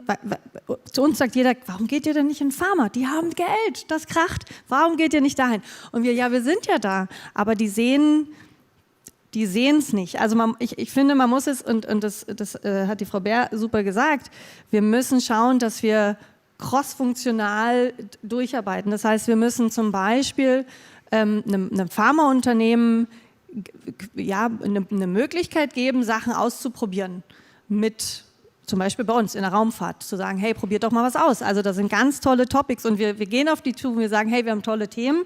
Es sind ein paar Leute, die haben das und das gemacht, aber wir sind natürlich keine Pharma-Leute. Das heißt, wir können anregen und sagen, probiert doch mal was aus, lasst doch mal gucken, ob man nicht Medikamentenforschung machen kann, ob man, also der Bill Gates hat es auch angesprochen, Malaria, Diseases, Krankheiten, kann man viel machen in Space, weil Sachen schneller reagieren und schneller Ergebnisse zeigen. Und die kann man dann wieder auf der Erde anwenden. Frauengesundheit ist auch nur ein Topic, was natürlich in der Raumfahrt noch viel zu wenig gemacht wird. Ja, definitiv. Also tatsächlich, dass die Bundesregierung auch wirklich mehr so als Verstärker agiert. Wenn Sie jetzt als mittelständischer Konzern bei Rowe, Sie sind zurzeit, ich habe es eben schon gelesen, Sie hatten ein neues Mineralöl, was 100% biosynthetisch ist, also eigentlich genau das, worüber wir alle immer gesprochen haben, und ganz toll. Haben Sie aber in-house gemacht, irgendwie funktioniert irgendwie sehr gut, dass Sie das irgendwie selber ohne Zutun von Universitäten entwickeln. Warum an der Stelle nicht die Hilfe von außen holen? Also bei uns muss man ein bisschen unterscheiden. Also wir produzieren Schmierstoffe und Kühlmittel, auch sind hier Lösungen dran, auch für neuere Anwendungen im Bereich auch der Antriebstechnologien. Und was jetzt unser biosynthetisches Motorenöl oder die Serie, auf die Sie ansprechen, angeht, da ist es tatsächlich so, dass wir eigentlich da keine Grundlagenforschung jetzt betrieben haben, sondern bei uns ist es tatsächlich immer eine sehr anwendungsorientierte Entwicklung. Und in dem Fall kam der Anlass einfach aus unserer neuen Nachhaltigkeits- und auch Klimastrategie heraus, dass wir gesagt haben, wir wollen nicht nur auf unsere effizienten Produktionsprozesse eingehen, sondern wir wollen auch unser Produktportfolio einmal komplett spiegeln und hierfür eine nachhaltige Alternative auf nachwachsende den Rohstoffen anbieten. Bei uns kommt tatsächlich eher dieses Prinzip, was Sie, Frau Beer, angesprochen haben, zur Anwendung, nämlich dass wir sagen, from lab to life. Wir haben unsere kompletten nachhaltigen Schmierstoffe im Prinzip in der Anwendung direkt getestet, nämlich bei uns im Rennsport. Zu unserer Gruppe gehört ein eigener Rennstall. Ich komme auch gerade frisch vom 24-Stunden-Rennen. Wir durften am Wochenende sogar den Sieg einfahren. Und für uns ist nämlich das auch der Ort, wo bei uns die Schmierstoffe schneller reagieren, in Anführungsstrichen, weil das zum Beispiel kein Prüfstand der Welt simulieren kann. Und das heißt, wenn die bei uns im Rennen funktionieren, dann wissen wir sehr genau, dass wir sie auch auf die Straße bringen können. Das ist natürlich auch für uns eine sehr authentische Story und auch Entwicklungsgeschichte, die wir damit übermitteln. Trotzdem bei anderen Anwendungen, wenn wir jetzt zum Beispiel über Wasserstoffverbrennungsmotoren sprechen oder über Thermofluide, bei der Batteriekühlung zum Beispiel, da sieht die Welt natürlich anders aus. Und da gehen wir auf Kooperationen mit Hochschulen, aber auch mit Instituten, die eben auch entsprechende Geräte, Prüfstände zur Verfügung haben. Wir haben aber auch an anderen Stellen Kooperationen mit Startups, wenn es dann darum geht, zum Beispiel digitale Geschäftsmodelle oder Vertriebsmodelle hinten raus zu entwickeln. Oder auch gerade bei AI-Anwendungen sehe ich da auch große Chancen, weil wir müssen als Mittelstand nicht das Rad bei allen Dingen selber erfinden. Und ganz wichtig auch für mich, dass wir uns als Mittelständler oder auch Familienunternehmen öffnen und auch in Ökosysteme reingehen, wo wir auch mit anderen Unternehmen kooperieren können. Hier ein exzellentes Beispiel, der Maschinenraum von Fiesmann ins Leben gerufen. Dort sind wir auch ganz aktiv und haben ja auch schon wirklich tolle Erfolgsgeschichten mit anderen schreiben. Aber deswegen, weil ich gesagt habe, wir müssen reingehen. Ist das Push oder Pull? Also ist es so, dass Sie in der Vergangenheit hauptsächlich auf Universitäten und Startups zugegangen sind oder kommen die auch mal auf Sie zu? Naja, ich würde sagen, mittlerweile bin auch ich sehr aktiv, auch hier, dass wir uns, es ist so ein gegenseitiges irgendwie Miteinander, ja. Aber ich glaube, es liegt auch so ein bisschen in unserer Mentalität. Mein Vater hat das Unternehmen gegründet, wir sind 30 Jahre jung, muss man ja fast noch sagen. Ich bin zweite Generation und wir sagen immer, auf uns hat niemand gewartet. Und wir nehmen einfach die Dinge selber in die Hand und das ist, glaube ich, diese Machermentalität und auch dieses Mindset, was wir einfach an vielen Stellen brauchen. Und aus den ganzen Learnings von den Jahren, die Sie das jetzt schon machen, was hindert andere Unternehmen daran, das Gleiche zu tun? Ich glaube, so schlecht stehen wir jetzt da gar nicht da. Also ich glaube, es gibt schon viele tolle Erfolgsbeispiele. Auch das, was Sie mit der Unternehmertum, Familienunternehmertum, was Ähnliches gibt es, glaube ich, auch. Aber das in ist immer das Hauptbeispiel, muss man sagen. Das wird häufig herangezogen. Ich glaube, so vielleicht im internationalen Vergleich, glaube ich, ja, aber ich finde schon, dass sich einiges getan hat in den letzten 10, 20 Jahren. Das muss ich schon sagen. Und wie gesagt, ich glaube, wir haben es auch ein Stück weit selber auch in der Hand. Warten auf andere, das hilft nicht. Herr Galvin, jetzt ist es...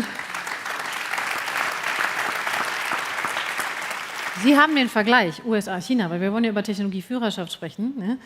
Das heißt, also man denkt ja immer, Coca-Cola, ne, was muss man da eigentlich innovieren? Das ist doch das gleiche Produkt seit x Jahren, aber sie machen trotzdem was. Sie möchten klimaneutraler werden, sie arbeiten an unterschiedlichen Flaschen und so. Also das Produkt im Inneren scheint für mich gleich zu bleiben, aber die Verpackung außenrum verändert sich. Wie erleben Sie die Zusammenarbeit mit Forschung und mit Startups in Deutschland im Vergleich zu den USA? Ja, vielen Dank, John Galvin von Coca-Cola Euro Pacific Partners. Wir machen die Abfüllung von Coca-Cola in Deutschland und komplett Westeuropa. Wir investieren sehr viel in Innovation, gerade in der Abfüllanlagen. Da ist sehr viel kontinuierliche Verbesserung dabei und da ist Deutschland Weltmeister drin, also dieses Thema 1% besser zu werden. Und da haben wir ganz tolle deutsche Weltmeister in diesem Abfüllgeschäft. Wo Deutschland deutlich schlechter ist das Thema ganz neu, new to world, also die ganzen neuen Sachen. Also es fehlt nicht an Ideen und auch motivierten Entrepreneuren, aber wo es darum geht, das Kapital auf den Weg zu bringen, um ein marktreifes Produkt herzustellen, da fehlt sehr oft das Kapital in Deutschland. Beispiel zum Beispiel, in Holland haben wir ein Offtake-Agreement gesigned letzte Woche mit einem Unternehmen namens Cure. Die nehmen Plastik, was sehr schwer runterzubrechen ist, und machen es bereit für Recycling für PET-Flaschen. Und die waren in der Lage, dieses Kapital zu finden, um diese Anlagen zu bauen. Und in Deutschland haben wir viel zu wenig Beispiele davon. Und wissen Sie, wo Sie das Kapital gefunden haben?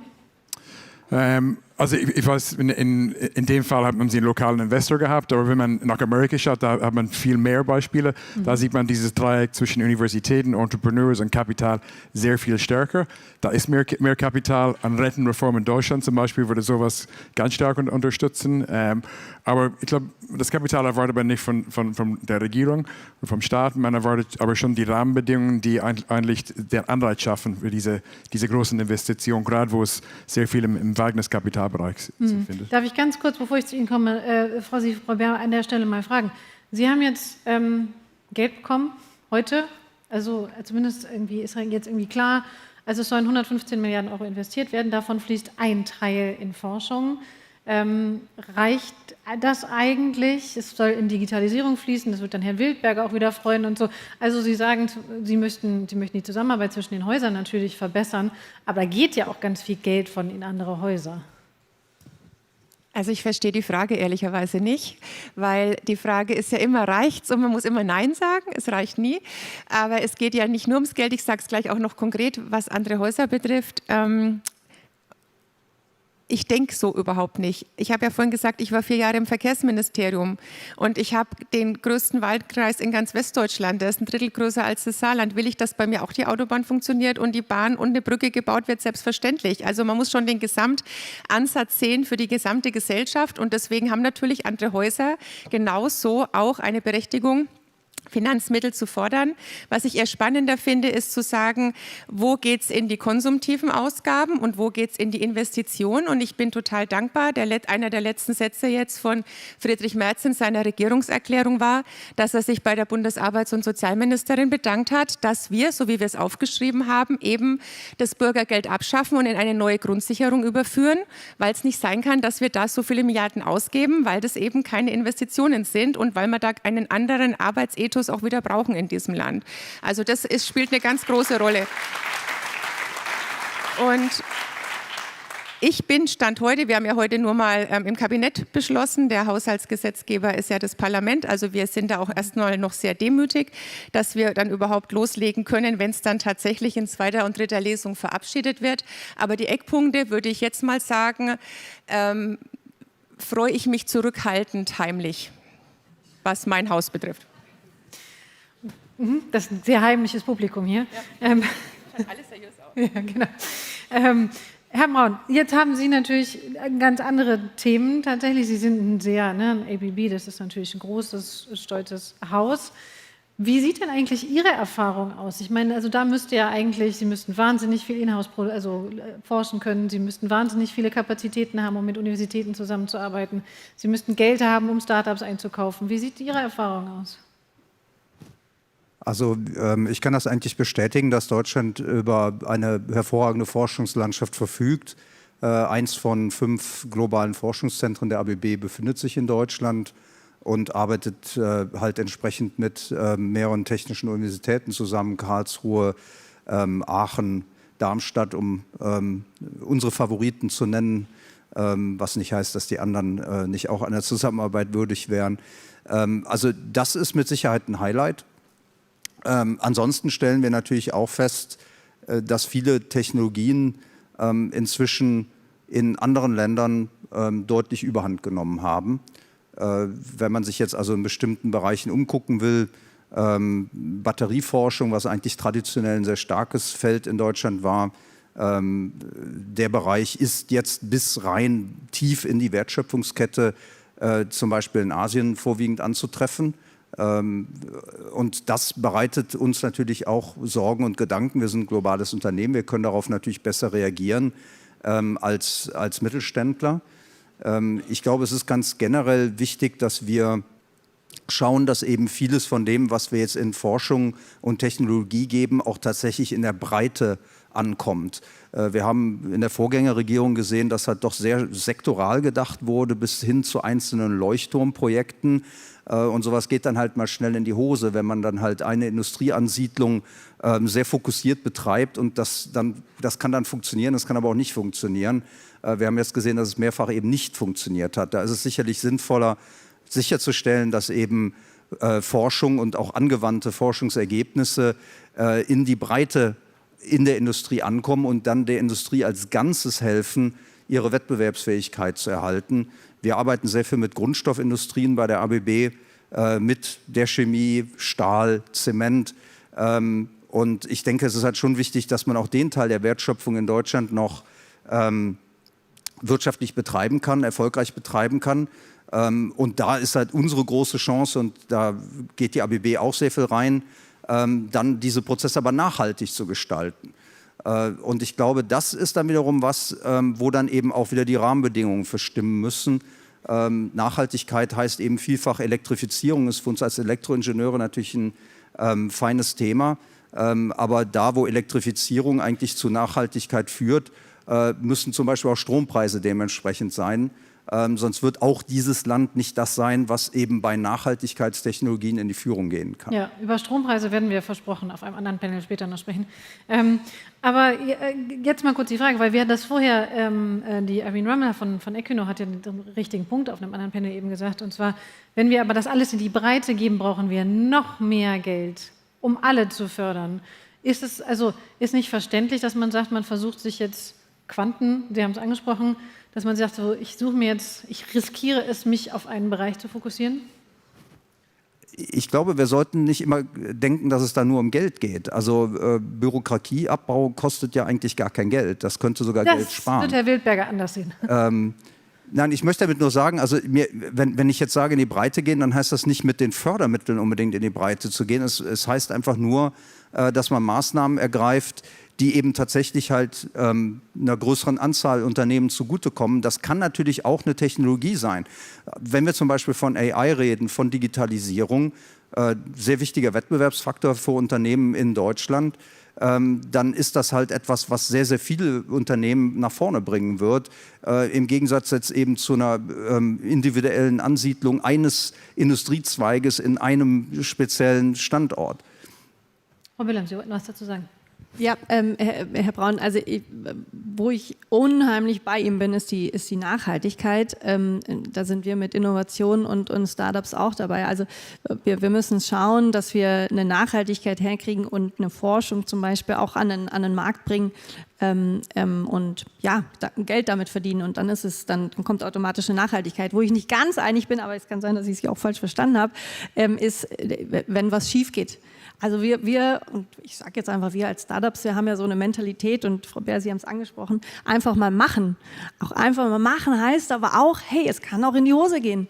Es kann in die Hose gehen, und wir sind einfach viel schneller und wir sind, denke ich, auch viel innovativer und kriegen viel mehr hin, wenn wir es einfach aber auch so machen, wenn wir aber auch eine Mentalität kreieren von, ja, es kann auch schief gehen. Es kann auch schief gehen, und dann machen wir es, probieren wir es anders. Also die Amerikaner sagen fail fast und lernen ganz schnell. Und das, was zum Beispiel die NASA ziemlich gut macht, die investieren, die sagen nicht, okay, wir haben einen Auftrag, bitte bewerbt euch, liebe Industrie, und die suchen sich einen raus, sondern die sagen, okay, 2, 3 Unternehmen, vielleicht 5, kriegen die erste Phase bezahlt, dann gucken wir, wie es läuft, und dann finanzieren wir wieder. Und das ist zum Beispiel das, was ich mir von der ESA wünsche. Frau Bär, vielleicht können Sie das im Herbst mitnehmen, dass die ESA einen Service ausschreibt und sagt, okay, bringt Innovation, bringt Ideen und sagt, was es kostet. Und dann sucht die ESA das Beste oder die 5 Besten aus und finanzieren eine erste Phase, einfach um auch eine Innovation, eine eigene Innovation und Antrieb in den Firmen zu forcieren oder zu fordern. Und dann muss es aber auch okay sein, dass was schief geht. Also einfach diese Risikobereitschaft auch noch mehr fördern. Also ich wurde heute nicht als Mediatorin gebucht. Ich glaube aber trotzdem, dass das überhaupt nicht auseinander liegt, weil ich denke, das Entscheidende ist, was Sie wahrscheinlich auch ansprechen wollen. Auf der einen Seite bin ich total bei Ihnen. Ja, Scheitern ist nichts Dramatisches, wenn man den gleichen Fehler halt nicht mehrfach macht, sondern wenn man daraus lernt und sagt so, man darf auch mal was ausprobieren. Das ist ja völlig in Ordnung. Und jeder, der schon in Laboren gearbeitet hat, weiß, wie viel man schon ausprobiert hat, bis es klappt. Oder ich durfte vor ein paar Wochen auch bei Jugend forscht die Preise verleihen, und auf die Frage, ob das, was sie am Ende rausbekommen haben, das war bei den Schülerinnen und Schülern, was sie ursprünglich wollten, haben alle gesagt, nee, das wollten wir eigentlich gar nicht rausbekommen. Auf die Frage, habt ihr was Cooles rausbekommen, haben alle gesagt, ja, wir haben was anderes rausbekommen, aber das war auch ganz großartig. Aber ich glaube, Ihnen ging es auch darum zu sagen, wenn man sich halt nur auf einen bestimmten Bereich oder ein Unternehmen oder einen Standort fokussiert, und dann hat man ja ganz oft auch bei uns im Haus dieses too big to fail, und dann muss man gutes Geld, schlechten Geld dann wieder hinterher schmeißen, Und ich denke, diese größere Bandbreite, wenn kleinere Projekte fehlen, ist es nicht ganz so dramatisch. Natürlich muss man auch mal einen Moonshot vielleicht machen, aber grundsätzlich, glaube ich, sind sie beide sehr nah beieinander, dass man schon mal was ausprobieren darf. Es darf dann auch mal schiefgehen, aber gleichzeitig muss man vielleicht nicht nur 100 Milliarden Programme machen, sondern wenn man es ein bisschen ausprobiert, dann kommt auch mehr am Ende dabei raus. Genau, gerne. Frau Kuhlmann, eine Frage darf ich dazwischen schieben, ganz kurz.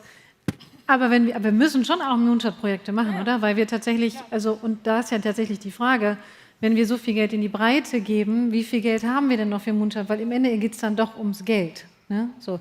Und solange wir es nicht schaffen, andere Wege, wir haben über Pensionskassen gesprochen etc., finden, diese Startups zu finanzieren, müsste es der Bund regeln. Aber deswegen ist ja die Zusammenarbeit gerade so wichtig. Wenn ich mir das gestern anschaue, was bei der Fusion möglich ist, wenn Max Planck mit einer Begeisterung von der Kooperation mit Startups spricht, dann ist es ja genau das Richtige. Wenn ich mir anschaue, wir bauen ja gerade in Chile das größte Weltraumteleskop der Welt, was Ende dieses Jahrzehnts auch fertig sein soll. Wenn man sieht, dass da Wissenschaft gemeinsam arbeitet, mit Startups arbeitet, aber auch mit kleinen Mittelständlern, die dann Komponenten leisten, dann ist das, glaube ich, das ganz Entscheidende. Und natürlich braucht man das und dann muss man immer wieder auch vielleicht nochmal, wenn wir über Geld reden, das haben wir jetzt noch nicht so intensiv gemacht, immer gegenrechnen, wie viel kommt denn eigentlich auch wieder zurück. Und das ist schon etwas, was auch bei den investiven Ausgaben und gerade in der Raumfahrt auch ganz deutlich ist, dass dann auch wieder sehr viele Euros in Steuersäckel zurückkommen, wenn in diese Investitionen auch bewusst was reingegeben wird. Genau, da muss man aber sagen, da könnte man in Deutschland vielleicht ein kleines bisschen mehr Risikobereitschaft zeigen, in der Hoffnung, dass halt dann das, was zurückkommt, größer ist als das, was man vielleicht verhältnismäßig konservativ eingeschätzt hat. Frau Kuhlmann. Ja, wir reden jetzt viel über das potenzielle Scheitern, was am Ende stehen kann, wenn eine Idee nicht erfolgreich wird. Ich glaube, da sind wir auch alle beieinander, aber ich versuche mal nochmal den Bogen zu spannen. Wir können das ja schon mal versuchen, ein bisschen einzugrenzen, weil man muss ja das, was man oben in den Filter reinkippt, jetzt nicht unendlich breit und unendlich groß machen. Und ich würde mir für meinen Teil wünschen, dass wir da auch manchmal ein bisschen mehr, zumindest Sicherheit, auch den rechtlichen Rahmen hätten. Wo geht so manche Reise hin? Gerade auch in der Automobilbranche. Ich meine, wir sind jetzt auch nur ein Zulieferer, ja, aber ich meine, wir haben auch in Ideen oder Innovationen investiert, wo wir auch gar nicht wissen, braucht es die denn eigentlich jemals? Kommen die überhaupt zur Marktreife? Weil momentan die Lage dort auch super ungewiss einfach ist, wie sich das jetzt alles, sage ich mal, so darstellen wird. Oder auch jetzt bei mir im speziellen Fall in der Branche, wenn es um das Thema Raffinerien zum Beispiel geht. Auch hier erleben wir, Stichwort Abhängigkeiten, auch Rohstoffabhängigkeiten, ein ganzes Raffineriesterben kann man schon fast sagen. Auch hier beginnen wir uns natürlich abhängig zu machen und hätten wir auch hier eine gewisse Sicherheit, wo es hingeht in Richtung nachhaltige Mobilität etc. oder auch synthetische Fuels, nicht nur im Automobilsektor, auch beim Aviation etc., dann glaube ich, hätten wir auch hier durchaus auch Investitionen, die getätigt werden würden, aber es braucht halt hier einfach auch mal einen gewissen rechtlichen Rahmen und eine gewisse rechtliche Sicherheit und nicht Prognosen und hinterher wieder zurückziehen. Wir haben das auch sehr oft erlebt, jetzt hier in der Vergangenheit mit der CSRD. Ich habe 1,5 Jahre haben wir rein investiert. Es ist alles sehr sinnvoll und sehr gut, aber es ist natürlich schon enttäuschend, wenn dann einfach gewisse Regularien auch wieder zurückgenommen werden, aber wir haben schon Geld reingesteckt. Dann lieber das Geld nehmen und in sinnvolle Innovationen und Ideen hineinstecken, die dann hinterher sich auch auszahlen. Das wäre mir noch wichtig zu sagen. Herr Geben. Ja, man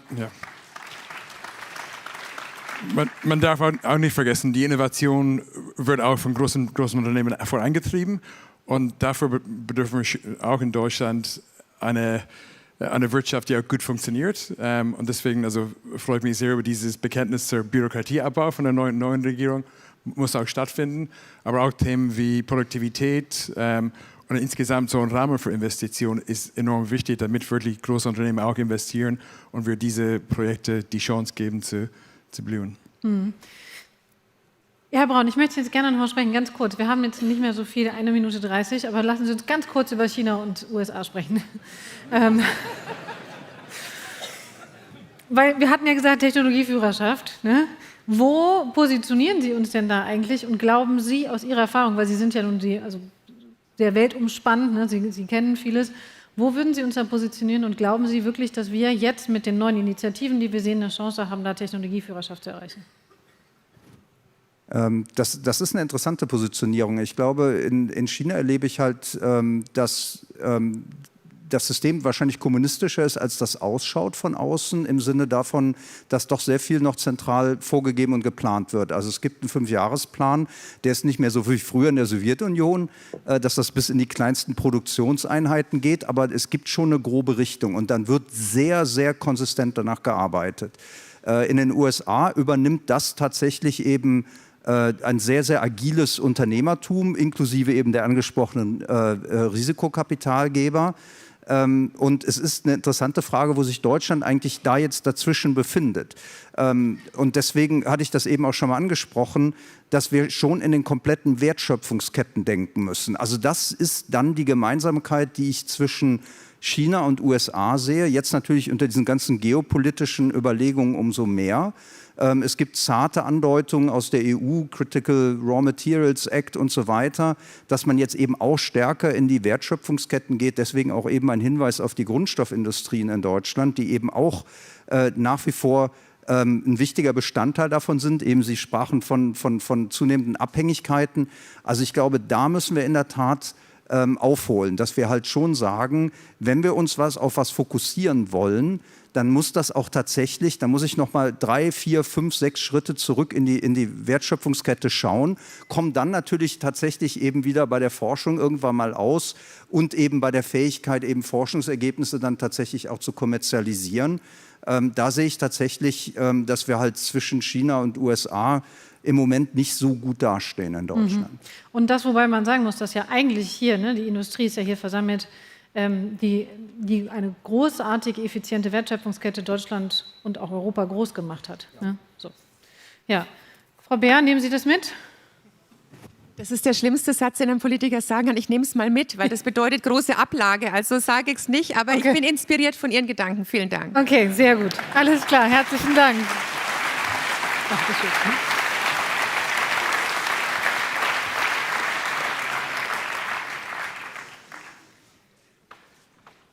Ganz herzlichen Dank an alle. Danke, Ida. Ja, und ihr macht jetzt weiter. Genau, wir machen jetzt weiter mit einer interessanten Diskussion. Ja, wir gehen mal ganz kurz zur Seite. Genau, wir gehen mal einmal hier hin. Über die deutsch-polnischen Wirtschaftsbeziehungen. Ja. Und die deutsch-polnischen Beziehungen sind ja gestern auch angesprochen worden von unserem Bundeskanzler. Er hat sehr, sehr stark betont, dass er in Paris und in Warschau war. Genau, ist ja auch sehr bestrebt, das sogenannte Weimarer Dreieck zu stärken. Von daher bin ich gleich gespannt, welche Rolle auch die Wirtschaft im Rahmen dessen spielen kann. Auf jeden Fall, definitiv.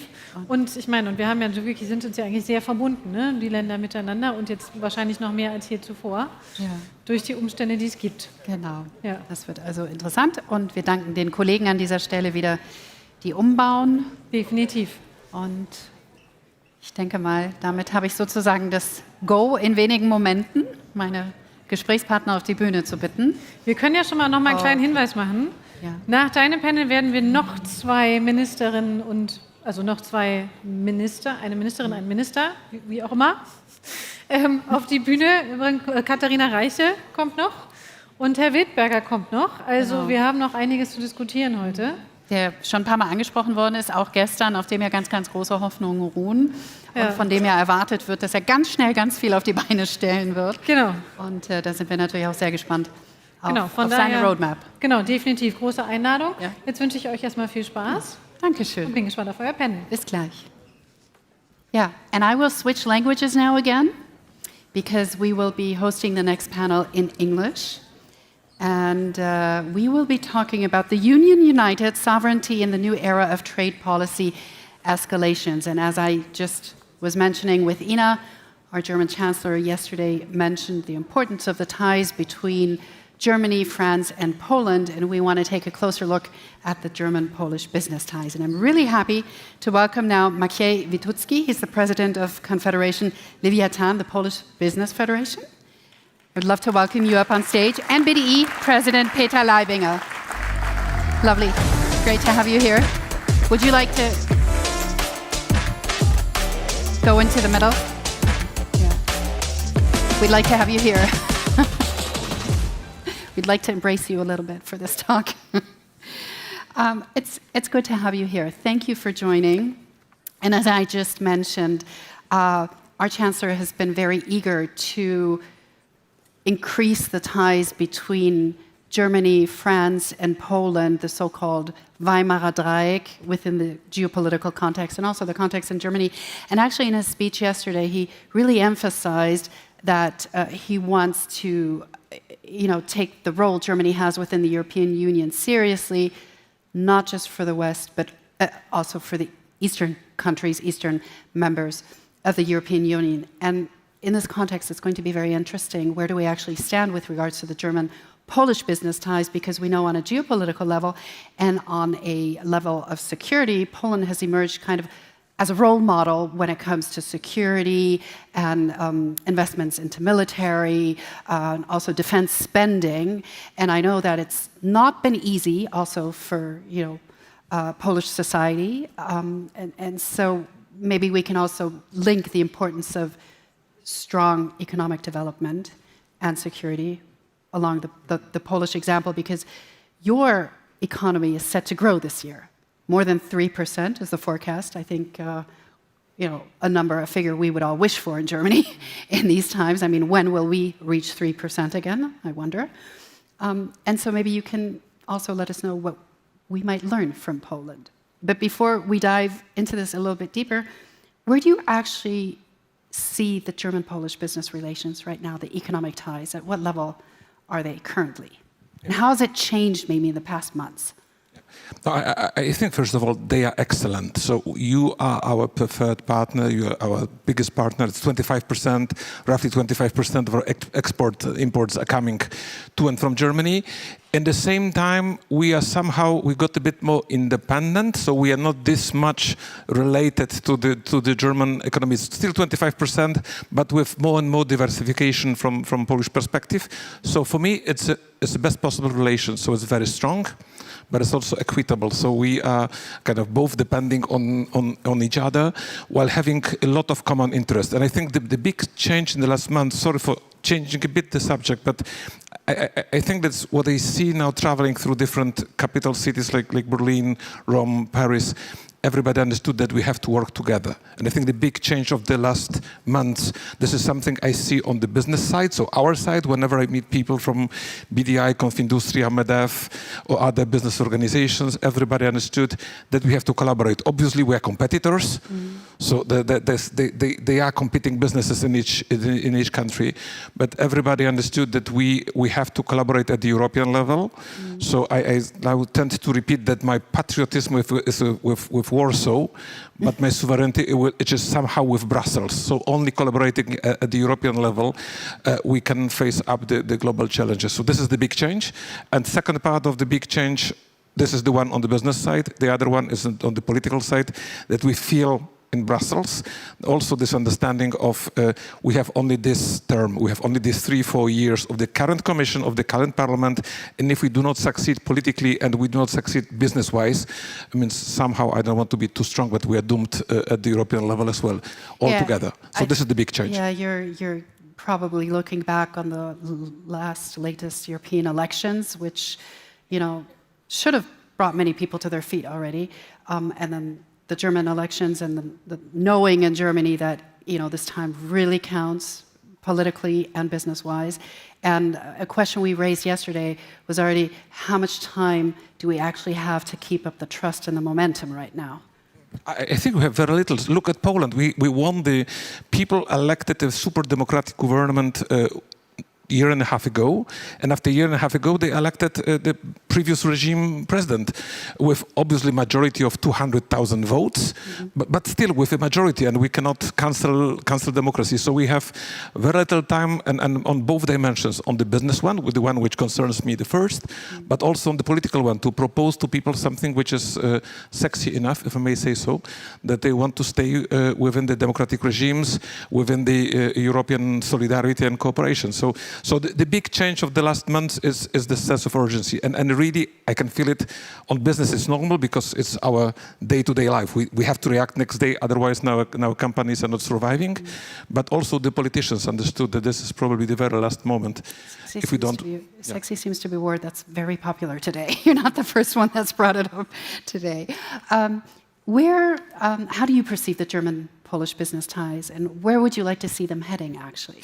Well, I'm very biased on this one because one of my most successful investments I've ever made is in Poland. I bought a company for Trumpf in 2008 with about 50 employees, and we now employ 1,500 people in Warsaw. And it's our world-leading development center for high-power electronics. So I'm very enthusiastic about Poland. I see Poland, and I'll stop the advertisement in a second. I see Poland today where Germany was maybe 30 years ago in the level of flexibility, enthusiasm, motivation. It's really fantastic to work with Poland. I see, secondly, a very good cultural alignment between Germany and Poland. Mr. Wituki just said when we chatted briefly before our talk here, we're both romantic nations, and I think this is very well put. We have the same cultural foundation, so there are a lot of things on the positive. However, I think we are in one of the most challenging situations in Europe, as you have alluded to, insofar as that we have a drastic paradox that we have to overcome. I'll put it very simply. We are creating a lot of pain in Brussels that is not felt in Brussels. It's felt on the outside. And therefore the results from that pain are becoming material on the outside, namely election results which we don't like, which will eventually kill Brussels.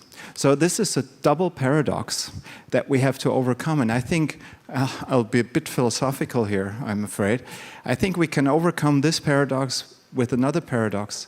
I think if we want unity in Europe, we have to be divisional to a certain degree by uniting between Poland and Germany and France and Italy, to use 4 examples. I would take Netherlands into that group as well, and create pressure in Brussels.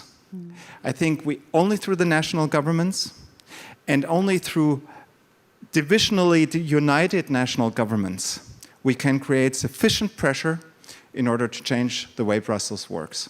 I'm absolutely convinced of that, and I think we have to do it for the better of Europe. I want to save Europe, and that's why we have to do that. And to answer your question, I think Poland is an excellent partner for this, for Germany. I think it's a bit more difficult after the election results that you have mentioned, but it still is the best chance that we have to work with partners like Poland in order to do this thing in Brussels. How do you believe anyone can put on more pressure in Brussels right now? I see your point. Yeah. I think many see your point, and at the same time, we feel... The Council. How do we do it? I think the Council is the only way. And individual, personal relationships. At the end of the day, the world functions through personal relationships, through trust, and through trust in judgment of others.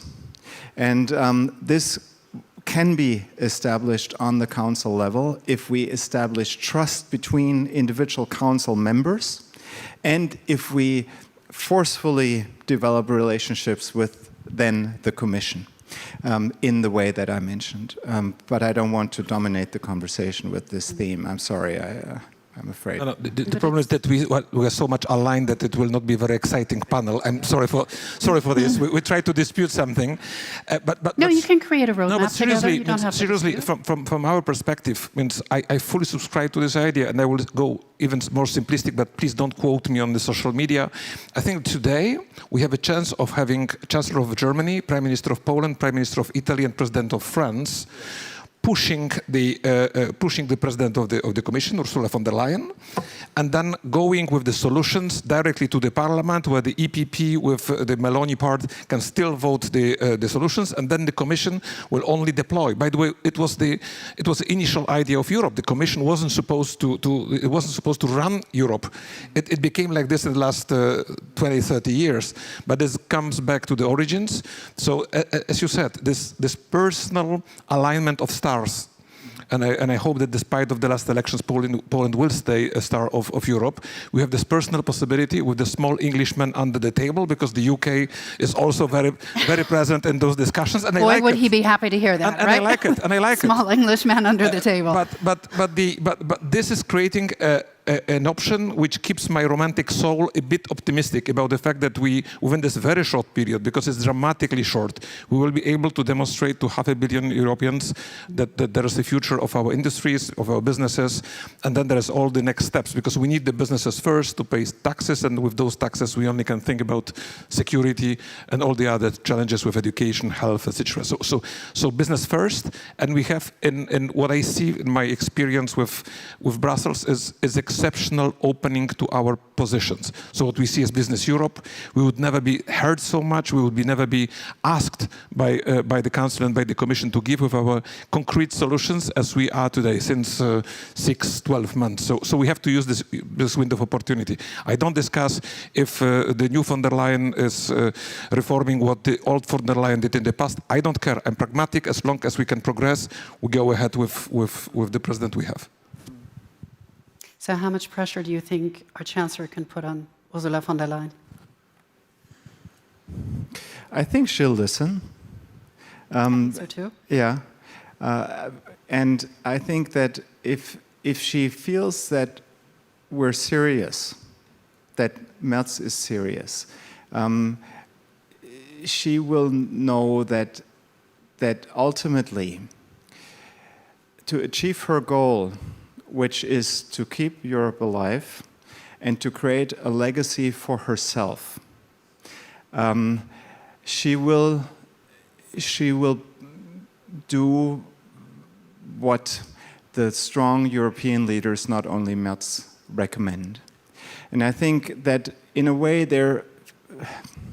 I've felt it over the last 2 days here, that there is a change in spirit that is taking place, both in the sense of optimism that is in the room. Of course, a lot of it is also hope. But as you mentioned, also in the sense of that European leaders no longer own the truth, but start to listen to business. They have understood that business is necessary. So there's a change of spirit in many aspects, in many respects, and maybe we have to, in some obscure way, be thankful for President Trump to have happened, for this spirit to change of spirit to happen. But regardless what it comes from, it is there. We can grasp it. It's out there. We have felt it over the last 2 days, and we feel it throughout the country and throughout Europe. And let's seize that opportunity.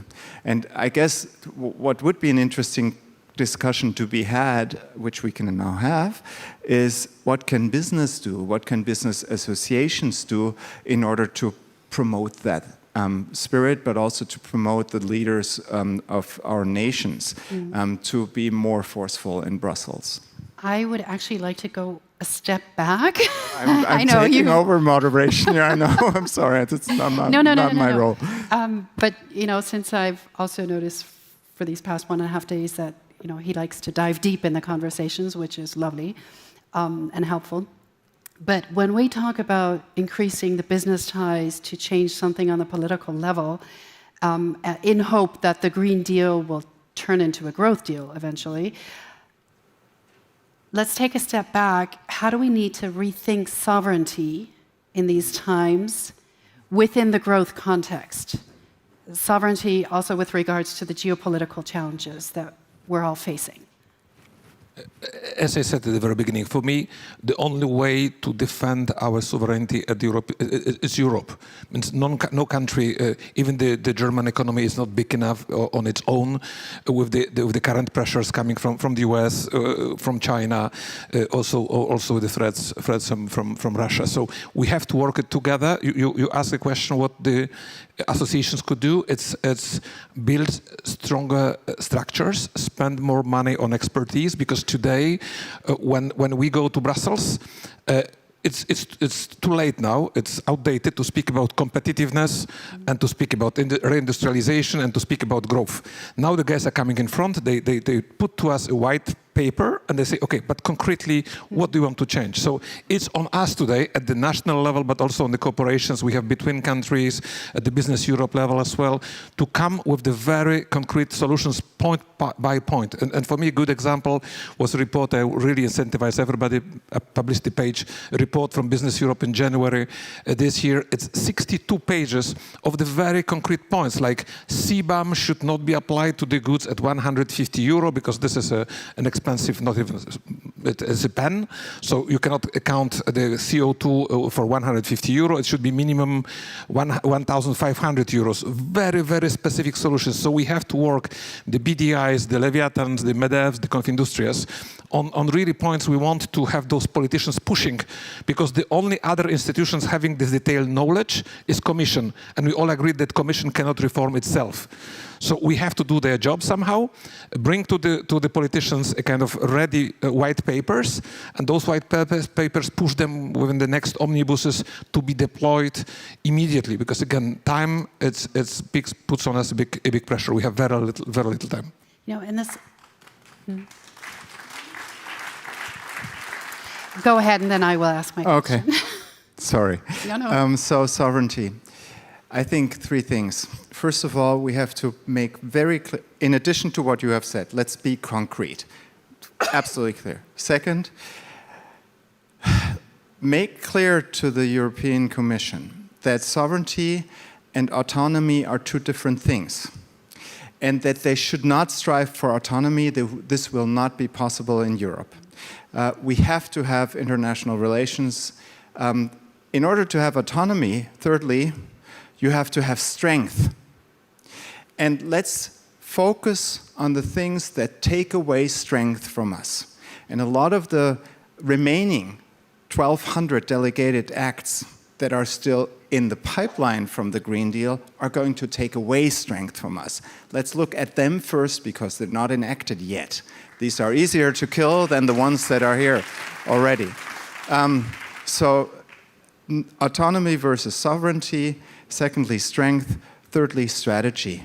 Let's focus on the things where we can have unique strengths that we need as bargaining power outside of Europe. We will need bargaining power in the future. Let's also focus on these things. If we do just the four things, concrete, sovereignty versus autonomy, strength, and have a strategy. In that sense, I'm of course always about technology strategy. I think we have enough concrete things to work on that will keep us busy for a while, and that will definitely make us stronger. So if we take a strategic look at things, and the EU and the businesses within the EU, and if we take a strategic approach to the challenges, also the geopolitical challenges, I wonder how many difficult decisions lie ahead with regards to sovereignty. Who needs which business in which country? And how many parallel businesses do we actually need in each European country if we just look at it from the approach sovereignty? So you spoke, Peter spoke about the pressure from Donald. I will speak about the pressure from Vladimir. Yes. The pressure from Vladimir gives us, as we speak today, we are just talking about the doubling or tripling our defense spendings. it's somehow a great opportunity for industries, because it's defense. I know it's not necessarily the most sexy subject, but it's a lot of innovation, it's a lot of research, which then it's massively deployed in the dual use and then into the civilian technologies. And this money, we are somehow lucky, because if we go into the 5%, we'll see the NATO summit in Den Haag, if we go to the 5%, even the unoptimized European defense industries will never be able to eat this money as they are today. So we have a big advantage that the stake of money will increase very much. So we'll have excedents we can use to, don't quote me, bribe the United States, because we will still have a lot of those 5% can be used to buy the stuff we cannot produce by our own, and it will give us time to develop our own industries. And obviously the money is so big, going to the 5%, that there will be enough of space to negotiate this necessary consolidation of the businesses. Obviously, we cannot build a tank per country. We cannot build a rifle per country which is used in the ridiculous quantities only for the National Day parade. It doesn't make sense. So, but again, we will have a lot of state budgets now to explain to the giants of the to the leaders. Let's go this way, leaders of the European industries, that there is a space, but we will need the consolidation. And if the states are capable to consolidate the demand and the purchasing projects, then the private companies will merge behind. So the consolidation, you don't need to order the consolidation. Just give the security of the orders coming from the states. The companies will manage. The private companies will manage behind. By the way, this is, and I will finish with this one, the only small incompatibility we have between Poland and Germany. That in Poland, unfortunately, we have a very strong state-owned sector. And it's kind of, especially in defense, it's quasi-monopoly. So it's very difficult to build partnerships together. But again, we are optimistic. We are also romantic. So I'm staying optimistic that we'll be able to collaborate. But the only way is to continue the consolidation. You know, while both of you are speaking, I'm thinking, where is the person that has the leadership, the necessary leadership skills to pull this all together on a European level? Next question. This is hard. This is hard because the design of the European Union is really not made for that one single leadership person. It is meant to be divided in leadership, and therefore it will, by nature, it doesn't produce this type of leader. But I think in an indirect way, I would have never thought I would say this one day. In an indirect way, Mario Draghi is that leader with his report. So the leadership, the report becomes the leadership. And if you look at the two underlying themes of that report, these are unification and prioritization, or prioritization. No, well, you know what I mean. But we need a person. We don't just need the paper, right? I mean, I understand what you're saying. Yeah. Well, I think that I truly think that if I look at the last weeks of Chancellor Merz's Außenpolitik, foreign policy, and the way he has embraced that role, in a way he could become that. And if it is true, it's going to be interesting to find this out. Over the last years, where there was a vacuum of German leadership within the EU, the call for German leadership from around Europe was very strong. It will be interesting to see if once German leadership is there again in Europe, whether the people who called for it still want it. But let's just take it as a given, yes, they will. Then Germany has, of course, a natural role in Europe to be in a leadership role. We have to be careful with that, because given our history and given our role as the largest economy in Europe, it will always be also a divisive leadership that we have. But I think that we have a real opportunity, and it's probably our best guess to try this. I would just add, because it's difficult to claim Germany by a German, but as a Pole here, I would say no choice. We have no time. in fact, looking for a new partner who will be coming from Luxembourg or Monaco, it's impossible. We have 3-4 years. So we have a German Chancellor, again, we have Italian Prime Minister, Polish Prime Minister, French President, and we have Ursula von der Leyen in Brussels.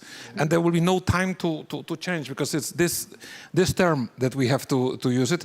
The only point of difference, because we have to have one official difference, I prefer Letta to Draghi, but other than that, we are completely aligned. And no time, but those, the both are saying exactly, well, almost exactly the same. And the point is, we have this configuration, and I think this configuration we have together with those chancellors, prime ministers, presidents, it's still better than the one we have had 2 or 3 years ago, and especially with the composition of the European Parliament.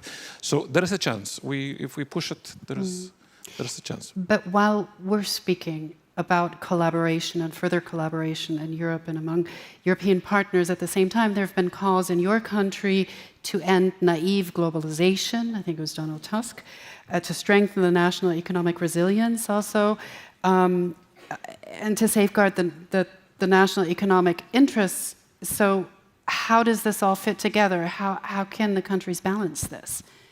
And what does this mean for the future?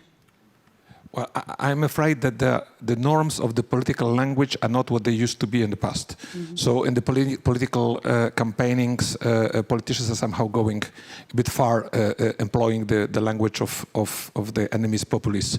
So again, business is rational. And I think that again, whenever I speak with the Polish companies, whenever state-owned or private companies, whenever I speak with the Germans, Italians, French, whatever, people from Portugal or Norway, they are all somehow in the same mood. We have no options. We have to collaborate. We have to work together. This end of globalization, I think it's when Tusk spoke about end of globalization, then he was corrected by his own candidate to the presidency, saying, "Oh, but he thought about out of Europe globalization." Okay. So he was corrected by his own team a few hours later, because effectively the statement was not very helpful. So when he said that he will keep the public tenders in Poland for Polish companies, no, he will keep the tenders for European companies. Mm. And this is the line, and this is the only option. And I think that we have absolutely pro-European prime minister, and whatever difficult comes with this presidential election, the prime minister is ruling the country, so the prime minister will keep the country in this loop of the people understanding that we have 3-4 years.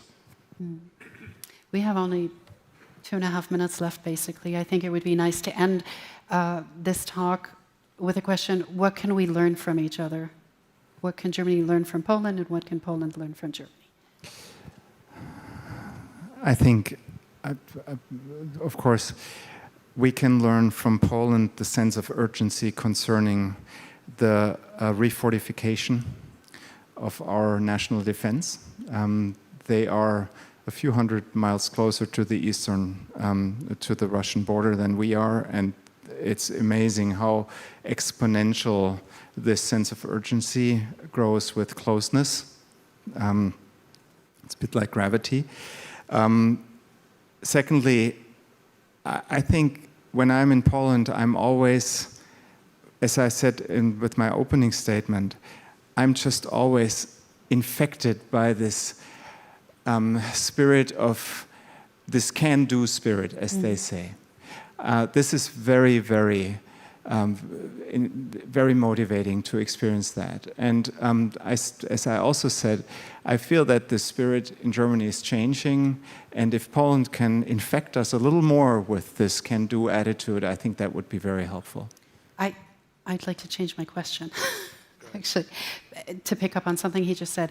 A few days ago, I can't recall where I read it, but it was a thesis that maybe the countries in the eastern part of Europe, as for example Poland, are more flexible now and will adapt more quickly due to the experience they had immediately after the Iron Curtain came down and the change in the economic systems. Would you agree on that? Well, I think that we always had the state never helped us.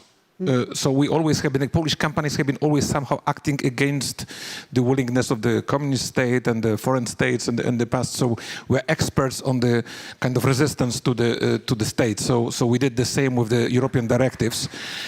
But seriously, and second element of luck we had, somehow I'm surprised to say so, we have had 8 years of the conservative regime, and this regime was delaying all the regulations, not consciously, just because they didn't like Brussels.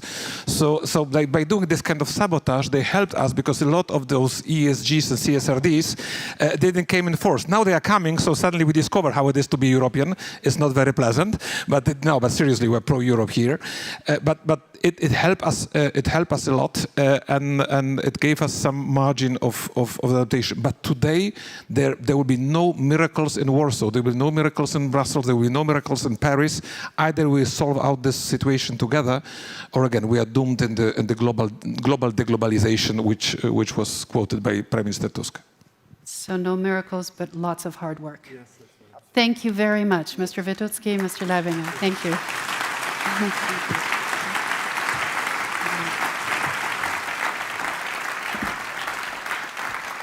And now I will switch back to German. Wir haben jetzt eine Pause bis 15 Uhr und ich wünsche Ihnen ganz gute Gespräche. Bis später.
Herzlich willkommen zurück. Ich hoffe auch an der Stelle wieder, Sie haben die Pause genutzt. Ja, worüber unterhalten wir uns eigentlich seit jetzt 1,5 Tagen schon fast? Wettbewerb, Wettbewerbsfähigkeit, Zukunft des Standorts Deutschland. Und wer könnte da noch mehr zu sagen als die Bundeswirtschaftsministerin? Ich begrüße ganz herzlich Katharina Reiche. Kommen Sie gerne schon zu mir. Wir freuen uns auf Ihren Impuls. Wir fangen direkt an.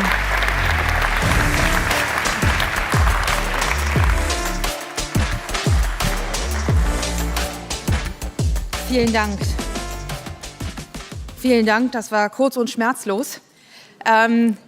Lieber Peter Leibinger, liebe Tanja Gönner, verehrtes Präsidium des BDIs, lieber Holger Lösch, meine sehr geehrten Damen und Herren, ich bin sehr gerne hier zu Ihnen gekommen, weil ich schon auf der Herfahrt gehört habe, dass die Stimmung ganz gut ist. Und da ich viel auf Terminen auch war, wo das weniger der Fall ist, freue ich mich umso mehr, heute bei Ihnen zu sein. Neue Zeiten, neue Antworten, das ist das Motto Ihres Tages der deutschen Industrie. Da schwingt Aufbruch mit, ja, und der ist auch notwendig. Und es ist richtig, das Land hat Zeit verloren. Die Indikatoren, die ich auch nur kurz streife, weil ich will die Stimmung nicht verderben, sondern sie bei Laune halten, kennen Sie. Und wir haben sie wahrscheinlich, wir haben uns kurz unterhalten, Peter Leibinger auch diskutiert. Ja, 3 Jahre mehr oder minder Stagnation, hohe Lohnnebenkosten, zu hohe Steuern und Abgaben, ein immer noch ziemlich unflexibler Arbeitsmarkt, Bürokratie, Innovationsschwäche, hohe Energiepreise, schleppende Digitalisierung, aber da wird hoffentlich nachher der Carsten Wildberger die Laune noch mal hochtreiben, und Bürokratie, die manchmal schon fast lähmt, denn ermöglicht. Und ein Kapitalmarkt, der auch, würde er entfesselt, mehr könnte und dürfte, als er bislang vermag. Der Fairness halber möchte ich aber sagen, dass das nicht nur ein Problem der letzten 3 Jahre ist. Auch die Vorgängerregierung würde man jetzt nicht unmittelbar mit dem Substantiv des Reformenthusiasmus verbinden. Auch davor war das nicht der Fall, aber Vorgängerregierungen haben Mut und Risikobereitschaft bewiesen, deren Früchte dann geerntet wurden. Was wir jetzt vorfinden, ist eine Situation, die kann man sich nicht wünschen, die kann man auch nicht wegzaubern, aber wir müssen jetzt handeln. Und wir müssen deshalb handeln, weil wer in diesen Zeiten auch nur stehen bleibt, automatisch zurückfällt. Wir haben hochdynamische Regionen von Volkswirtschaften. Wir haben Volkswirtschaften, die den unbedingten Willen haben, erfolgreich zu sein, wo die Bevölkerung hungrig ist und wo es ganz klar geostrategische Ziele gibt, denen sich eine Volkswirtschaft unterzuordnen hat und die darauf aus ist, Balancen zu verschieben, dauerhaft zu verschieben, die Machtstrukturen neu zu ordnen. Und in diesem globalen Wettbewerb wollen wir nicht nur bestehen, wir müssen bestehen. Wir müssen in vielen Bereichen wieder Anschluss an die Weltspitze finden oder da, wo wir sie noch haben, unbedingt verteidigen.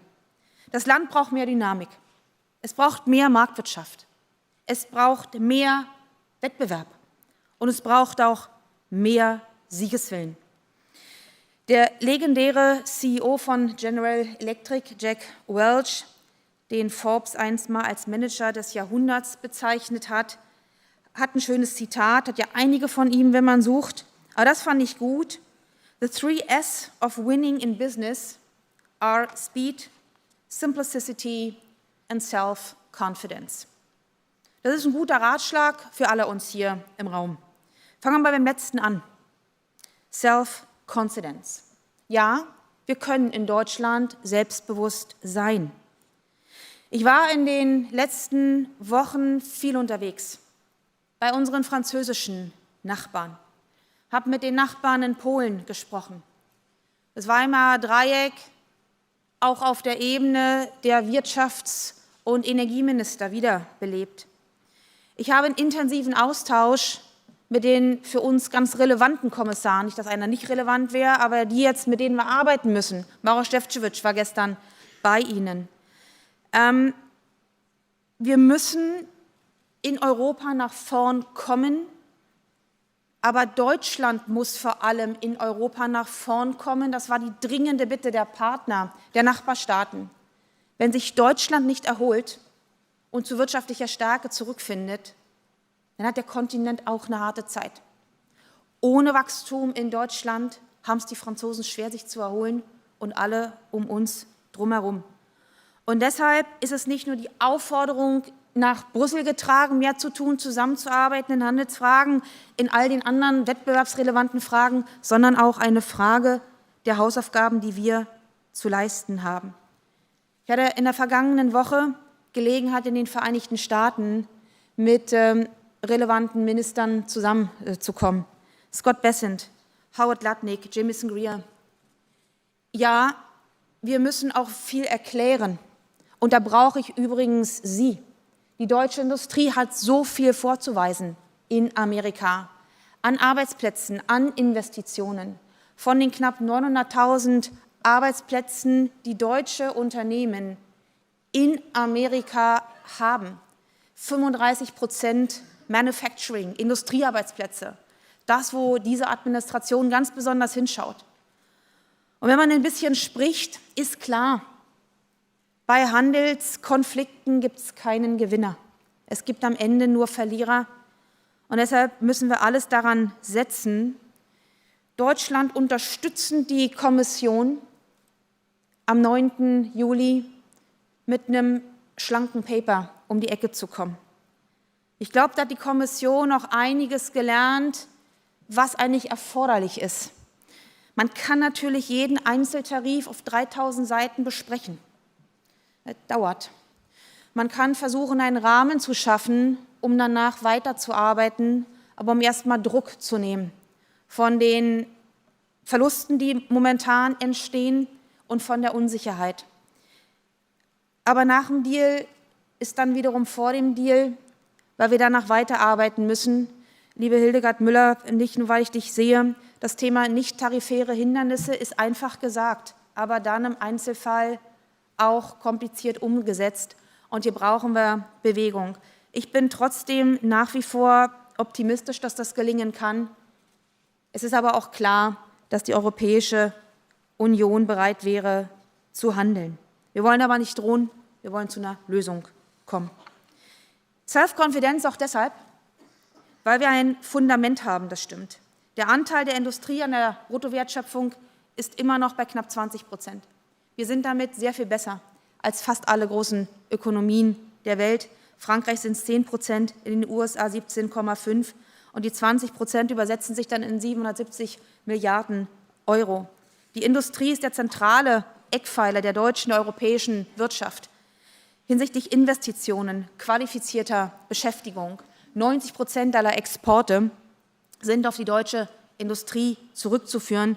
Lassen Sie mich an der Stelle aber auch sagen, dass für mich Industrie und der industrielle Mittelstand, unsere Familienunternehmen dazugehören und hier gar nicht auseinander gehören. Sie gehören zusammen. Innovation, Kooperation mit Startups, Technologien, das Lösungssuchen, die ganze Breite der Industrie ist eine irre Stärke, auf die wir uns stützen können. Sie macht uns auch in der Breite widerstandsfähig, weil wir nicht nur auf einem Bein stehen. Die aktuellen Spannungsfelder und die Volatilitäten sind auch nicht völlig ohne Chance für uns. Auch das habe ich mitgenommen auf meinen Reisen. Deutschland ist interessant für Investoren. Da trägt natürlich auch dazu bei, dass die Unsicherheiten auf dem amerikanischen Kapitalmarkt Kapital nach sicheren Häfen suchen lässt. Und wenn wir nicht völlig verstolpern, können wir davon in bestem Sinne profitieren. Wir können ein sicherer Hafen sein, wir können vor allem ein attraktiver Standort zum Investieren sein. Und da müssen wir die Gelegenheit beim Schopfe packen. Die Zahl der ausländischen Direktinvestitionen in Deutschland ist im vergangenen Jahr zwar um 2% gesunken, aber mit 23,2 Milliarden Euro ist der Wert vergleichbar mit den Zahlen von vor 5 Jahren, also vor den Krisen, und der dritthöchste jemals. Im vergangenen Jahr haben rund 1700 Unternehmen aus dem Ausland angekündigt, hier zu investieren. Und das Kapital sucht das Gespräch mit der Bundesregierung. Ich bin sicher, Friedrich Merz hat Ihnen davon auch gestern berichtet. Das Volumen der internationalen Wirtschaftsprojekte beläuft sich auf 23,2 Milliarden Euro, wie gesagt, der dritthöchste jemals verzeichnete Wert. Wir sind weiterhin unter den Top 5 der Investitionsländer weltweit. Und diese Koalition muss auf Wachstum setzen. Wir müssen nach den Zeiten der Stagnation auf Wachstum setzen, auf Markt, auf Wettbewerb, auf marktwirtschaftliche Prinzipien. Wir haben angefangen in mehreren Wellen. Ein erstes Paket ist vor 2 Wochen auf den Weg gebracht worden. Wir haben die degressiven Abschreibungen von 30% auf Ausrüstungsinvestitionen eingeführt. Da kann man jetzt sagen, so richtig doll ist das ja noch nicht, und die Körperschaftssteuer, die wir planen, kommt auch relativ spät, und die Einkommensteuer könnte noch ambitionierter sein. Ja, da haben Sie recht. Und trotzdem müssen wir anfangen und haben diese Signale frühzeitig gesetzt. Noch keine 30, 40 Tage im Amt. Wir haben die steuerliche Forschungszulage erweitert, und wir haben die Abschreibung für E-Fahrzeuge attraktiver gestaltet. Und ich habe vor einigen Wochen gelesen, dass das Wirtschaftsministerium, hat ein Journalist geschrieben, dem wirft man vor, sich nur noch um die Old Economy zu kümmern. Ich frage mich nur, was ist denn das? Ist das Automobil? Ist das Spezialchemie? Ist das Grundstoffchemie? Ist das die Metallverarbeiter? Ist das Stahl? Ist das Rohstoff, Papier, Nahrungsmittel, Mittelstand, Luftfahrt, Schifffahrt? Also wenn das alles Maschinenbau ist, wenn das Old Economy ist, dann können wir, glaube ich, gleich zum gemütlichen Teil übergehen. Ich glaube, das ist das Herzstück der deutschen Wirtschaft. Ich sehe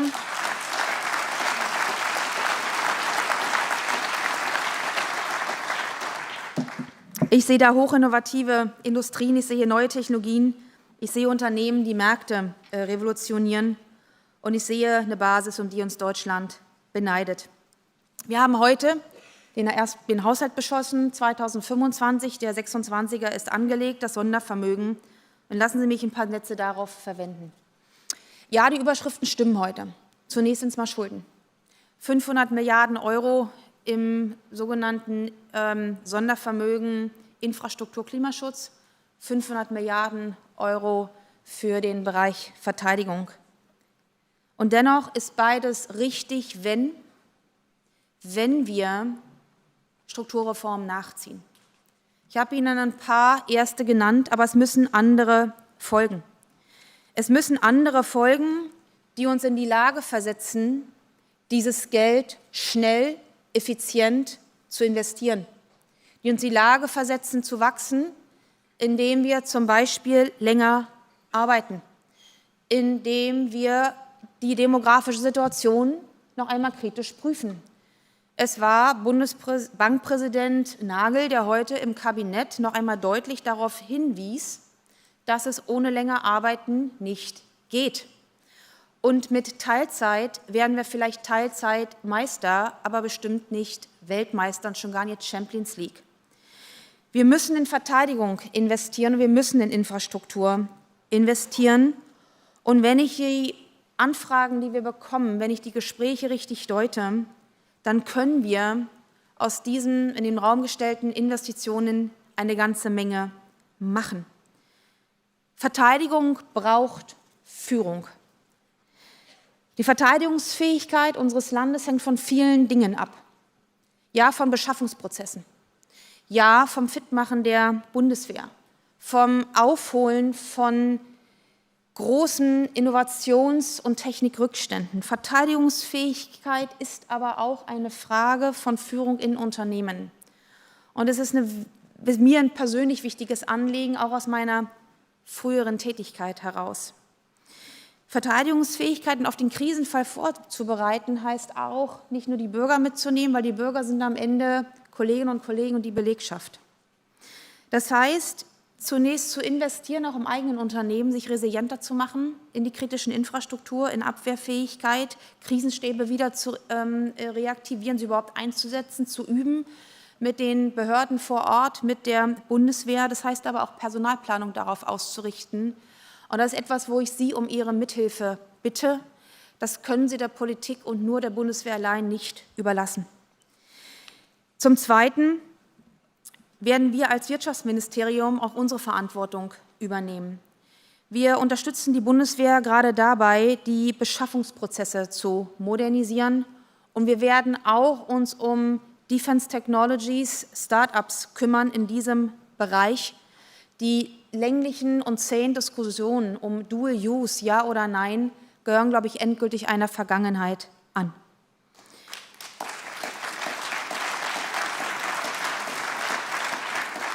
Das bringt mich zum zweiten S von Jack Welch, Simplicity, Einfachheit oder schlanke Strukturen. Ja, wir sind zu langsam, ja, wir sind zu kompliziert, ja, die Genehmigungen brauchen zu lange und ja, wir sind vom Wunsch besessen, alles perfekt zu machen, um dann so viel Vorschriften und Ausnahmeregelungen hinzulegen, um auch jeden Einzelfall irgendwie mit zu bedenken. Würde man alles ausdrucken, wäre wahrscheinlich die Halle nicht nur voll, wahrscheinlich wäre der Eurocampus zu. Einfachheit bedeutet schlank, unbürokratisch, zielgerichtet und das ist es, was ich meinte, wenn ich davon sprach, wie bringen wir eigentlich diese Infrastrukturgelder tatsächlich in die Fläche. Der Standort muss in Infrastruktur investieren, das ist klar. Wir brauchen dafür aber auch andere Kapital- und Beteiligungsmodelle. Derzeit bin ich mit der KfW in Gesprächen, wie wir die KfW und die derzeitigen Beteiligungs- und Fonds so strukturieren, dass wir nicht nur für internationale Kapitalgeber, privat wie institutionell, sondern vor allem auch für die deutschen Anleger attraktiv werden. Dass deutsche Anleger mehrheitlich in Amerika oder woanders Häfen suchen und das Kapital hier nicht investieren wollen, ist total verschenkte Chance. Da müssen wir uns anders aufstellen. Insofern ist für Europa eine leistungsfähige Kapitalmarktunion, eine Savings- und Investmentunion, Conditio sine qua non, aber auch hier können wir unsere Hausaufgaben machen. Wir müssen das EU-Wettbewerbsrecht verschlanken, um in einem fairen Wettbewerb miteinander zu treten. Und wir werden die Energiepolitik wieder auf, ich würde mal sagen, ein Stück in die Realität zurückführen. Die Energiekosten sind zu hoch und das ist gekommen, weil man den Ausbau von erneuerbaren Energien so in den Fokus gestellt hat, dass andere wichtige Bausteine des berühmten energiepolitischen Dreiecks aus dem Blickfeld geraten sind. Versorgungssicherheit und Kosteneffizienz oder Bezahlbarkeit. Und da müssen wir ran. Wir werden vor der Sommerpause die Gasspeicherumlage abschaffen. Wir werden die Stromsteuer senken und wir werden die Netzkosten deutlich entlasten und ca. 6 Milliarden € von Netzentgelten, die auf TSO-Ebene anfallen, in den Bundeshaushalt übernehmen. Wir werden die Strompreiskompensation fortsetzen und wir verhandeln mit Brüssel gerade den CSAF, also den Beihilferahmen für die Industrien, die Support brauchen aufgrund der hohen Energiepreisstruktur, die wir hier haben. Wir müssen in neue Gaskraftwerke investieren. Wir haben einen sehr genauen Pfad, wann welches Kohlekraftwerk rausgeht. Aus Kernenergie haben wir uns leider schon verabschiedet. Nur über den Plan, was denn dann kommt, über den Einstieg, hat man sich zu spät Gedanken gemacht. Ja, der Koalitionsvertrag schreibt 20 Gigawatt Gaskraftwerke vor. Das wird nicht über Nacht zu machen sein. Aber wir planen damit zum Ende des Jahres die ersten Kapazitäten auszuschreiben, um zwischen 7 und 10 Gigawatt in den Markt zu bekommen, um das Thema Versorgungssicherheit nicht zu gefährden. Was passieren kann, wenn es knapp wird und ein Stromnetz so auf Kante genäht ist, kann man sich auf der Iberischen Halbinsel anschauen. Wir müssen in Technologien investieren, die wir bislang vielleicht nicht so im Fokus hatten oder wo wir uns schwer taten. Ohne CCS wird es nicht gehen. Wenn wir auf dem Gaspfad sind, dann braucht es CCS, um das Thema Klimaneutralität voranzubringen. Wir haben KI, wir haben Biotech, wir haben Quantum. Meine Kollegin Dorothee Beer hat Ihnen sicherlich über Fusion viel erzählen können. Wir müssen in Speicher investieren, in Semiconductors. Vor allem aber darf der Begriff der Technologieoffenheit nicht mehr zum Kampfbegriff mutieren. Es war als Kampfbegriff ich mal sagen, ein Stück vergiftet. Für mich ist Technologieoffenheit aber die Rückversicherung, keine Chance zu verpassen und an allem, was sich weltweit tut, teilzuhaben, zu prüfen, ob wir das auch machen können, von vornherein zu sagen, dass wir jetzt schon alles technologisch hätten, um 2050 erfolgreich zu sein. Ich glaube daran nicht, dafür sind die technologischen Sprünge zu schnell, sie sind zu hoch, sie sind zu spannend, als dass wir uns erlauben könnten, auch nur einen zu verpassen. Und deshalb müssen wir an der Stelle nehmen, was wir bekommen können, worein wir investieren können. Das trifft fürs Energiesystem zu, wie für alle anderen Forschungsbereiche. Wir müssen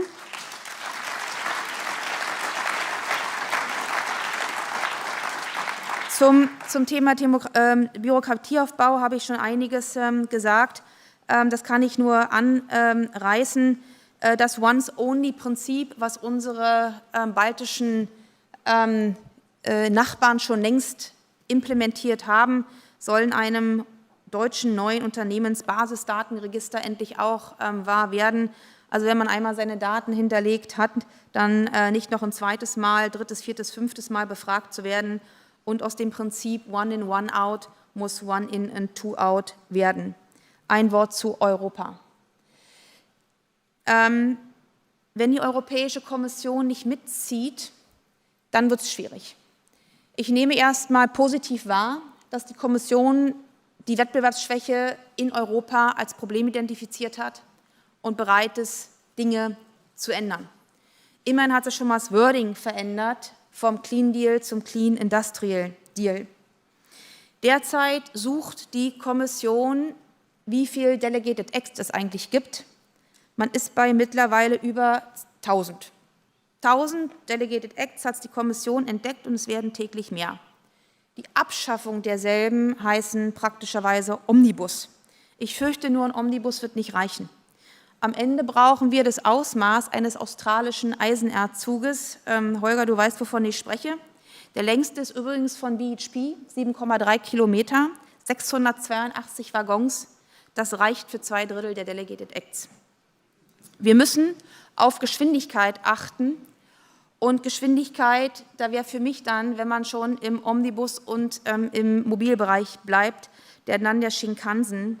Denn das dritte Gewinnerprinzip von Jack Welch, Sie erinnern sich, war Speed. Speed, Geschwindigkeit. Denn wir haben keine Zeit zu verlieren. Wir müssen uns bewegen. Wie gesagt, der globale Wettbewerb, der schläft nicht. Wer stehen bleibt, fällt zurück. Die Zeit zu handeln ist jetzt und Perfektion ist bekanntlich der Feind des Guten. Wer auf die perfekten Antworten wartet, der wird unweigerlich überholt werden. Wir leben in einer Zeit, in der Wandel zur Konstanten geworden ist. Das ist für Unternehmen eine permanente Herausforderung.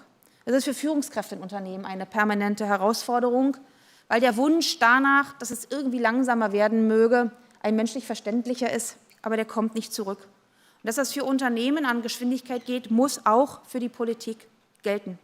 Was wir von Ihnen erhoffen, erbitten, erwarten, was ein Unternehmen von sich erwartet, sich anzupassen, Geschwindigkeit in der Veränderung aufnehmen zu können, das muss für die Regierung auch gelten.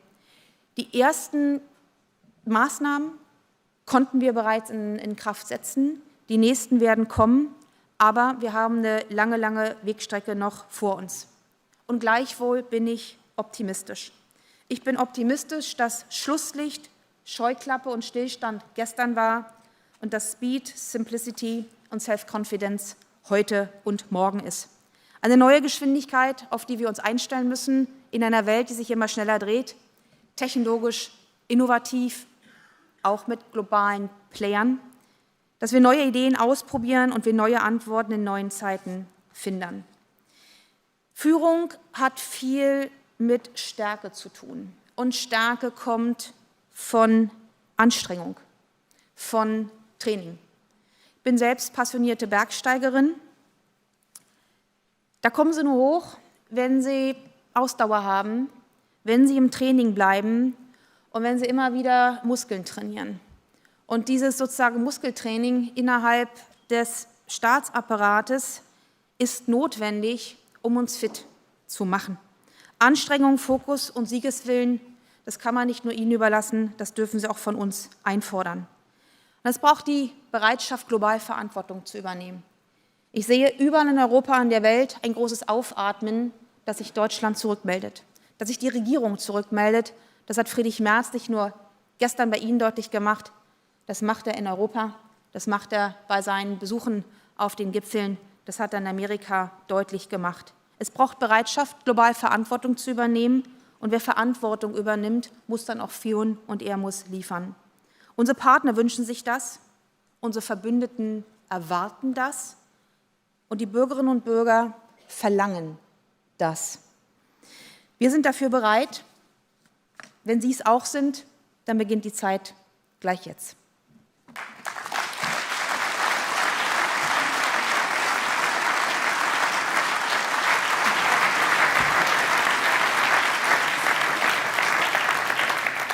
Vielen Dank. Einige Punkte auf jeden Fall, an die wir gleich anknüpfen können. Aber wir holen erstmal auf die Bühne Patrick Wendler, den CEO von BP Europa, Vanessa Bachhofer, geschäftsführende Gesellschafterin von Mack & Schneider, Barbara Frey, Mitglied des Executive Committees bei Schneider Electric und Rocco Bräuniger, der Vice President Country Manager von Dach und EU von Amazon. Herzlich willkommen.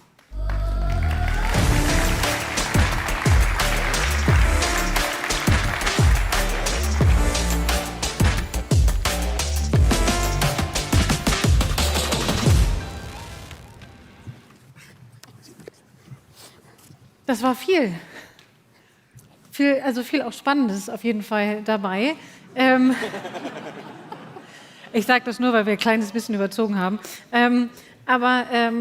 Ich muss mal direkt eine Frage stellen. Wenn Sie sich ein Thema rauspicken würden aus Ihrer Rede, von dem Sie sagen, das ist das tatsächlich, was wir jetzt am ehesten und konkretesten angehen müssen, welches ist das?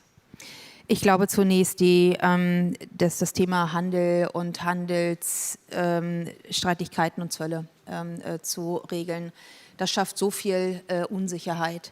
Und im Geleitzug der Handelsdifferenzen steht ja auf der anderen Seite China mit Exportkontrollen, die derzeit dazu führen, dass stellenweise Produktionsbänder stillliegen.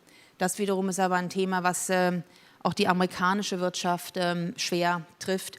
Und hier findet man vielleicht sogar Gemeinsamkeit über das Thema Rohstoff, Resilienz, Gewinnung, Rückgewinnung, gemeinsame Themen zu finden und aus dem Kampffeld der Zölle rauszukommen. Aber wir müssen das Zollthema dringend lösen, sonst sind die kleinen, flackernden, positiven Erholungszeichen, die uns manche Ökonomen jetzt mitgegeben haben, auch sehr schnell wieder erloschen. Sie haben letzte Woche in den Tagesthemen... Kommt mir manchmal auch so vor, dass es letztes Jahr war. Ja.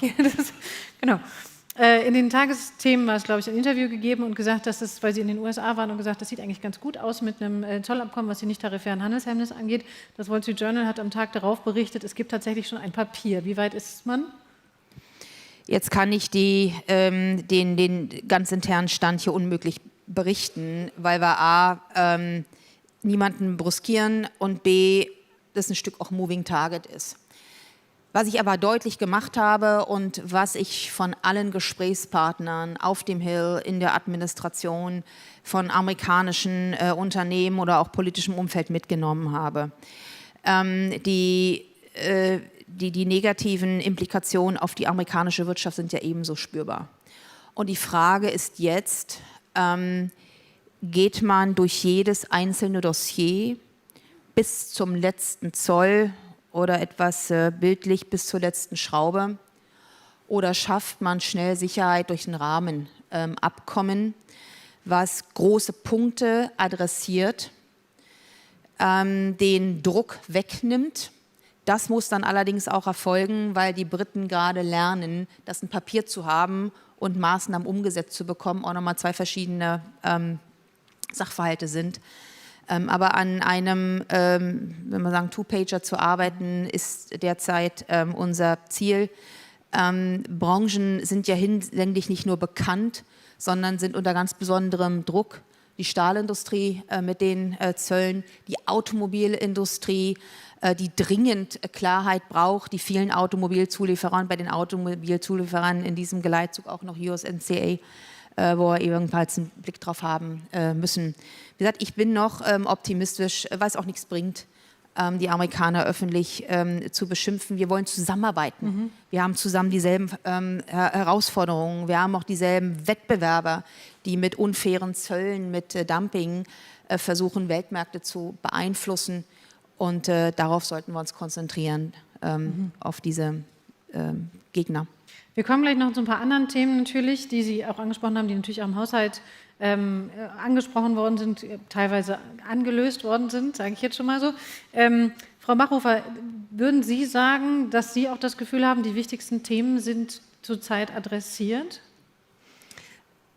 Vielleicht mal ganz kurz so, in welche Größenordnung ich hier sitze, ja, weil also alle neben mir sind sehr viel größer als ich. Also Schneider Electric ist quasi wir mal 1000. Ja, wir haben 140 Mitarbeitende, machen ungefähr 37 Millionen Euro Umsatz, sind Automobilzulieferer und verarbeiten Kunststoff.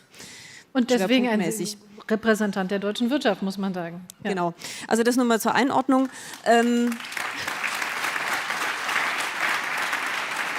Also was wir grundsätzlich natürlich jetzt mal gemerkt haben, das ist so mal Vorschusslorbeeren an Sie, Frau Reiche. Also eine Bundesregierung ist tatsächlich ein Standortfaktor und irgendwie auch ein Stimmungsmacher. Also wir sind schon mal deutlich positiver gestimmt als noch so vor 1-2 Jahren. Wir müssen aber auch sagen, also wir haben natürlich seit 2021 an unserer Marge ordentlich Federn gelassen. Also wir würden gerne unsere Marge gerne mal wieder da halten, wo sie vielleicht mal vor einer Weile war. Das hat angefangen mit Lieferkettenunterbrechungen damals zu Corona-Zeiten. Dann läuft eben relativ viel Kapital dann auch in Stockkeeping, Double Sourcing, wie auch immer. Energiepreise für uns ein Riesenthema, die haben sich allein vom Arbeitspreis verdreifacht, ja, und wir kommen auf das Niveau von 2019, kommen wir nicht mehr zurück. Und das ist schön, dass jetzt an Netzentgelten und an Steuern und so weiter gedreht wird. Das freut uns natürlich auch an der Versorgungssicherheit. Aber man muss einfach sagen, es ist einfach immer noch zu viel. Es ist immer noch 3-mal so hoch vom Basispreis her, wie es eben 2019 mal war. Und jetzt kann man natürlich auch sagen, ja, also erneuerbare Energien, super Sache, ja, kostet nichts, haben wir auch gemacht. Also unser ganzes Dach ist voll mit Photovoltaikanlage, aber wir sind jetzt an einem Punkt, da ist jetzt Energieeffizienz für uns kein Business Case mehr. Also die Photovoltaikanlage, die war natürlich abbezahlt also hat sich amortisiert innerhalb von 4-5 Jahren. Ja, und mittlerweile sind wir an einem Punkt, also jetzt lohnt es sich eigentlich nicht mehr. Ja. Und jetzt macht es auch irgendwie keinen Spaß mehr. Und dann kommt ein Energieeffizienzgesetz mit so einem kleinen Ding durch die Hintertür. Ja, so, vielleicht kein Energiemanagementsystem, aber eine Auditpflicht. Ja. Also und solche Sachen, die ärgern uns als KMU dann natürlich wahnsinnig. Ja, weil im Endeffekt, ja, wir haben das Audit gemacht, inhaltlich kam nicht viel dabei rum. Ja, aber Geld hatten wir los und Erkenntnis war 0. Ja.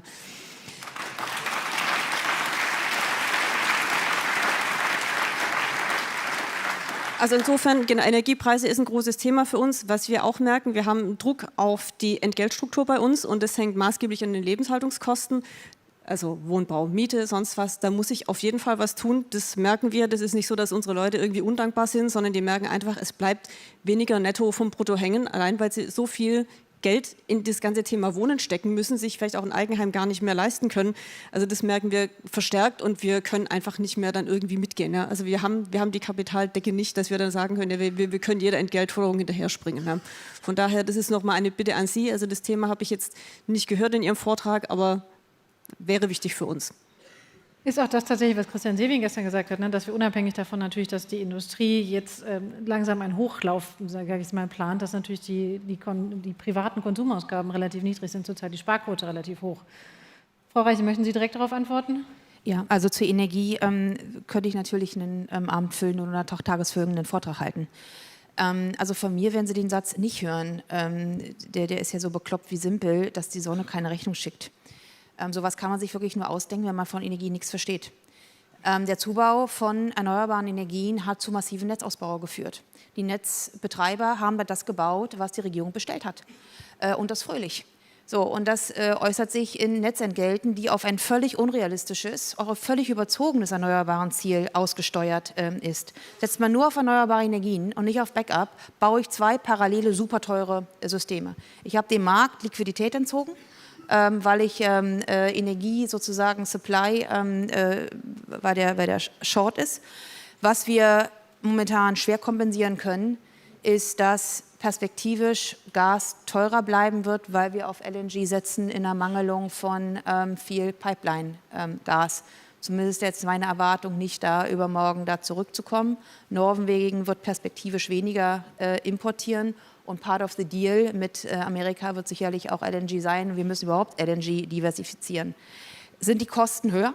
Die Anlandekosten, das ist ganz klar. Reden wir immer vom Faktor 2 bis 3, wenn es gut geht. Wichtig ist, dass der Markt in Zukunft mit LNG, ich will nicht sagen geflutet wird, aber die Kapazitäten gehen hoch. Das hat zumindest einen preisdämpfenden Effekt. Den Netzausbau, der jetzt da ist, den können wir nur anpassen, indem sich der Zubau der erneuerbaren Energien am Netz orientiert und nicht mehr umgekehrt. Die Verantwortung muss auch auf diejenigen, die vom erneuerbaren System profitieren.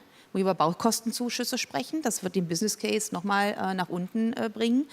Aber es hilft nichts. Ich kann nicht nur profitieren zulasten von Industrie und Verbrauchern. Das wird sich ändern müssen. Darf ich ganz kurz an der Stelle nachfragen, weil da ist tatsächlich bei mir auch nochmal ein Fragezeichen mit Blick auf den Haushalt hochgekommen. Da steht ja jetzt drin, dass Sie, also da stehen unterschiedliche Sachen drin, wie Sie den Energiepreis senken wollen. Und eine davon hat Sie auch angesprochen, ist die Absenkung der Stromsteuer. Die gilt aber, wenn ich das richtig in dem Papier gelesen habe, nur für Industrie und Agrar. Aber da, was zum Beispiel nicht drin ist, ist Dienstleistung und Handel. Wenn es aber natürlich darum geht, dass eben halt auch andere Unternehmen nicht mehr ihre Produkte verteuern müssen, wäre es doch eigentlich ganz gut, wenn es für die gesamte Wirtschaft gegolten hätte, oder? So die Absenkung der Stromsteuer. Meines Wissens stand das auch so im Koalitionsvertrag. Der Koalitionsvertrag weist tatsächlich aus, die Stromsteuer für alle dauerhaft zu senken auf 0,2, beziehungsweise für die Verbraucher, privaten Haushalte sind es ja 1 Cent die Kilowattstunde. Hier trifft dann sozusagen Koalitionsvertrag auf finanzielle Möglichkeit und Wirklichkeit. Und wir haben das gemacht, wo ich glaube, dass wir den größten Druck haben.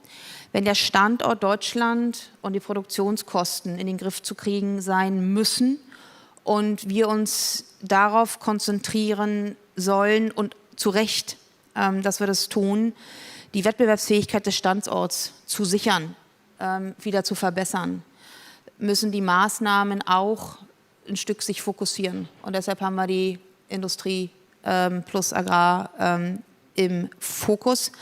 Das heißt für die Verbraucherinnen und Verbraucher an der Stelle weniger. Dafür entlasten wir die Verbraucher bei der Gasspeicherumlage und das Wegnehmen der Netzentgelte oder die Entlastung durch die Netzentgelte ist auch ein Teil der Entlastung. Die Möglichkeiten wären mehr, aber wir schrauben, muss auch noch mal zu sagen, wir reparieren hier mit Steuergeld etwas, was Politik über Jahre, ich will sagen Jahrzehnte falsch angelegt hat. Wir müssen zu einer Korrektur des Systems kommen. Und daran müssen wir arbeiten. Alle Entlastungsmaßnahmen, die wir jetzt teuer aus dem Haushalt bezahlen, sind am Ende das Ergebnis von einer, ich würde mal sagen, bestenfalls suboptimal geplanten Energiewende.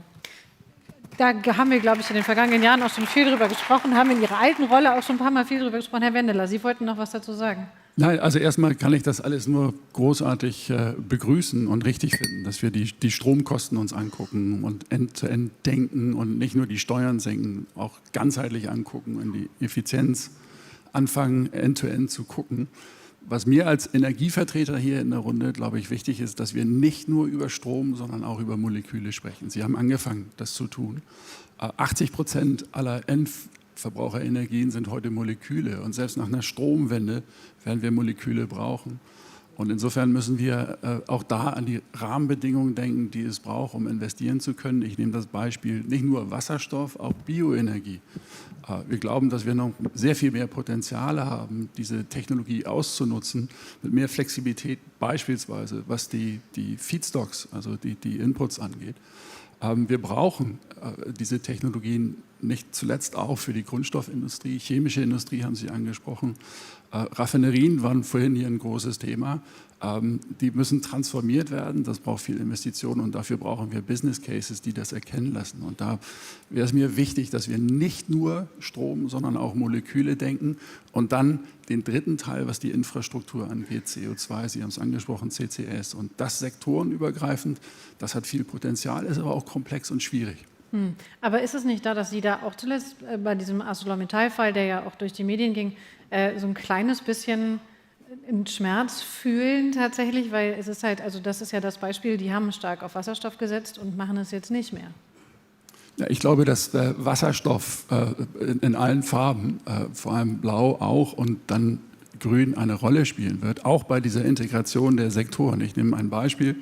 Wir investieren in Windenergie, um Elektronen zu produzieren, mit denen wir Elektrolyseure betreiben, die Wasserstoff produzieren, also wieder stofflich, mit denen wir dann nachhaltige Kraftstoffe, nachhaltigere oder ganz nachhaltige Kraftstoffe produzieren oder Grundstoffe für die chemische Industrie. Also ich glaube, Wasserstoff wird eine Rolle spielen. Wir investieren, wir sind noch ein gutes Stück vor der Kurve, es muss noch mehr passieren, aber es wird eine Rolle in der Dekarbonisierung und Defossilisierung spielen. Also das heißt, es gibt bei Ihnen jetzt tatsächlich nicht, und weil das ist ja manchmal so ein bisschen zu befürchten gewesen, also wir sind sehr, sehr weit nach vorne gelaufen, was das Thema Erneuerbaren und so weiter angeht, dass Sie jetzt sagen, wir hören jetzt auf und wir machen nichts mehr, sondern das ist tatsächlich nach wie vor nur eine Hoffnung, die Sie pflegen.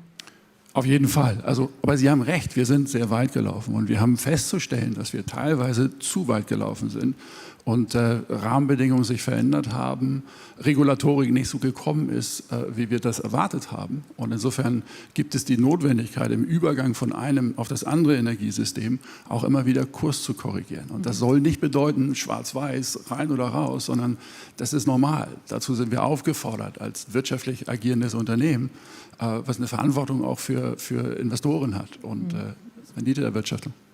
Ich möchte jetzt gerne ganz kurz noch mal auf das andere Thema kommen, was ist halt, Herr Bräuninger, Digitalisierung, ne? Das ist ja auch ein großes Thema. AI, Digitalisierung, neue Technologien und so, das soll ja auch alles jetzt mit dem Investitionsprogramm mit gefördert werden etc. Sie brauchen das nicht, wenn wir irgendwie fertig sind und wenn das irgendwie alles, wenn die Netzentgelte dann runter sind und wenn die Stromkosten alle runter sind, Sie bräuchten das eigentlich jetzt, oder? Sie bräuchten jetzt die perfekte Infrastruktur, damit Sie in Deutschland stärker investieren.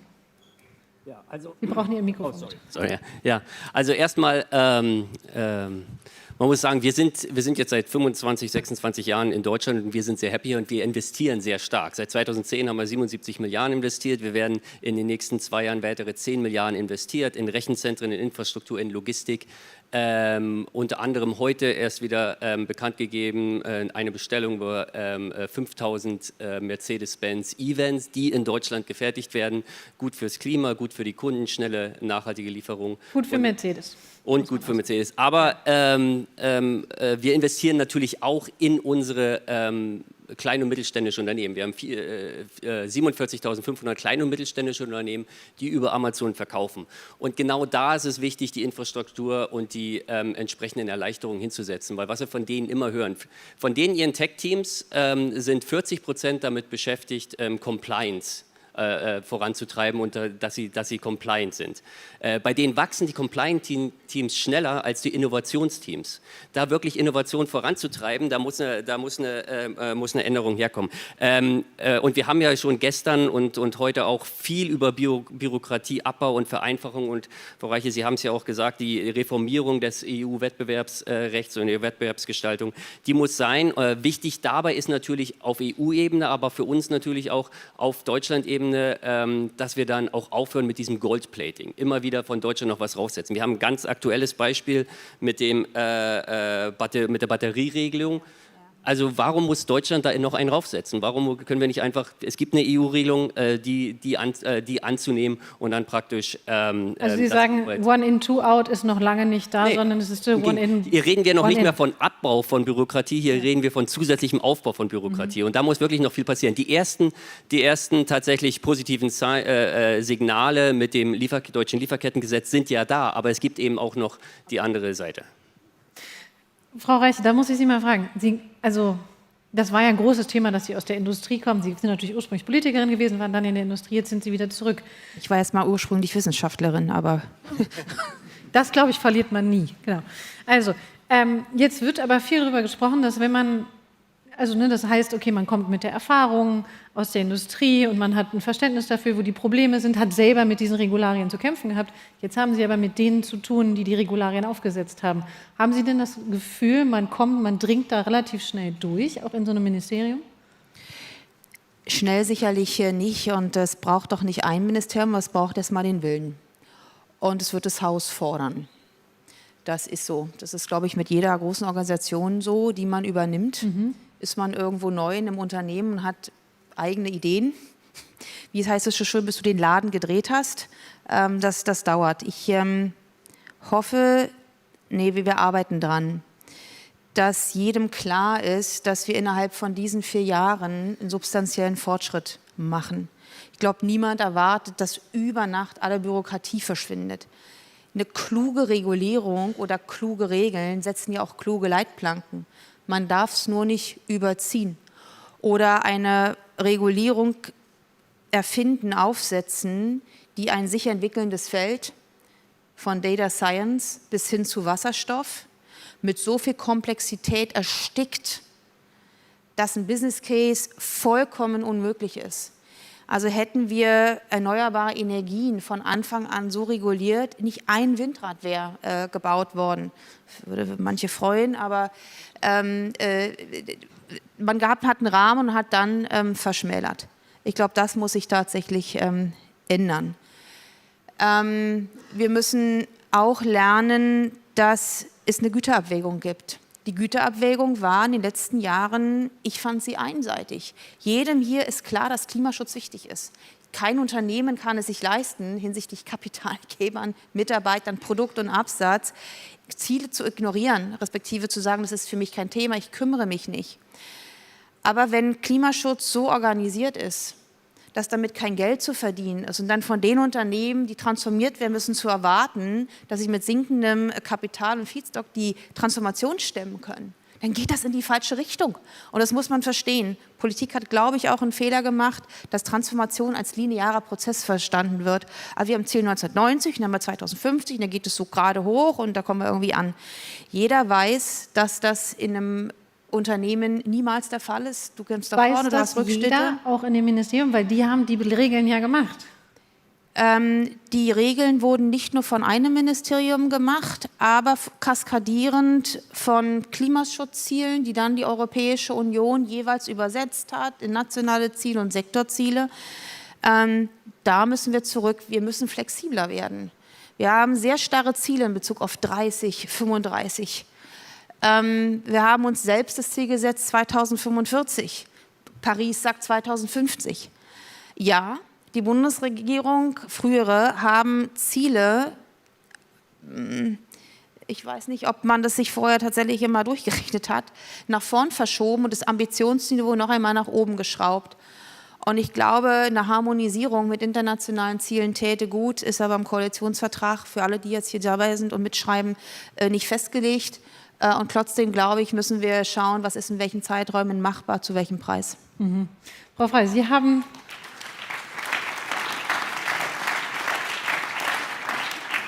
einen ganz guten Vergleich. Ne? Schneider Electric, großes Unternehmen, ne? Frankreich, Deutschland. Investieren Sie, reicht das für Sie eigentlich, das, was Sie jetzt gerade hier so alles hören, um zu sagen, Deutschland, das ist super, wir setzen auf die Wettbewerbsfähigkeit, wir investieren weiter? Also, die Wettbewerbsfähigkeit setzt sich ja nicht nur aus dem Strompreis zusammen. Ja. Es ist ein wichtiges Element. Das ist aber wichtig, dass Sie sagen, weil wir sehr, sehr viel über den Strompreis Genau. Es ist nicht nur der Strompreis und ich finde es super, dass die Diskussion jetzt wieder geführt wird vom Mix. Ist schade, hat Deutschland Nein zu Nuklear gesagt, Frankreich nicht. Und ich glaube auch noch die Produktivität auf der Seite der Produzierenden. Und die ist zurzeit von der Bundesregierung zu wenig beachtet. Digitalisierung muss Bestandteil der Förderungsprogramme sein. Und wenn wir aber einen Investitionsbooster haben, der sich auf CAPEX orientiert und nicht OPEX, ist das aus meiner Sicht falsch, längerfristig. Weil OPEX bedeutet, ich habe Softwarelizenzen, ich habe Services, die damit im Zusammenhang stehen. Und ich glaube, Produktivität langfristig kommt davon, dass wir weniger Ressourcen effizienter brauchen. Sei es jetzt Energie, sei es Rohstoffe, was auch immer. Und das ist zurzeit, hat zu wenig Beachtung. Also wir reden eben viel über die Supply-Seite, aber zu wenig über die Demand-Seite. Und wie unterstützen wir eben auch kleinere Unternehmen auf dieser Reise? Was gibt es für Möglichkeiten auch mit Datenaustausch? Ich brauche Daten, um künstliche Intelligenz anzuwenden. Und diese Rahmen brauchen wir auch. Und ich glaube, das ist sogar längerfristig wichtiger als der Strompreis. Okay, da haben wir gestern schon kurz drüber gesprochen. Das Problem ist aber ja, Unternehmen teilen noch nicht viele Daten oder haben sie noch nicht harmonisiert genug, zum Beispiel auch, also selbst im Unternehmen selber, geschweige denn zwischen Unternehmen. Braucht es dafür eine andere Regulierung oder braucht es dafür ein anderes Mindset? Ich glaube, es ist ein Mindset. Also wenn wir schauen, ich glaube, wir haben nicht ein Innovationsproblem in Deutschland oder Europa, sondern ein Anwendungsproblem. Und wenn ich schaue, wie Indien, China oder auch die USA damit umgehen, sind das Welten. Und ich glaube, wir brauchen auch mehr unternehmerischen Mut, zu sagen, das ist jetzt, was wir möchten. Und das fehlt zurzeit. Und das sehen Sie aber in Frankreich stärker als in Deutschland? Ich würde mal sagen, Frankreich und Deutschland sind ziemlich ähnlich in dem Bereich.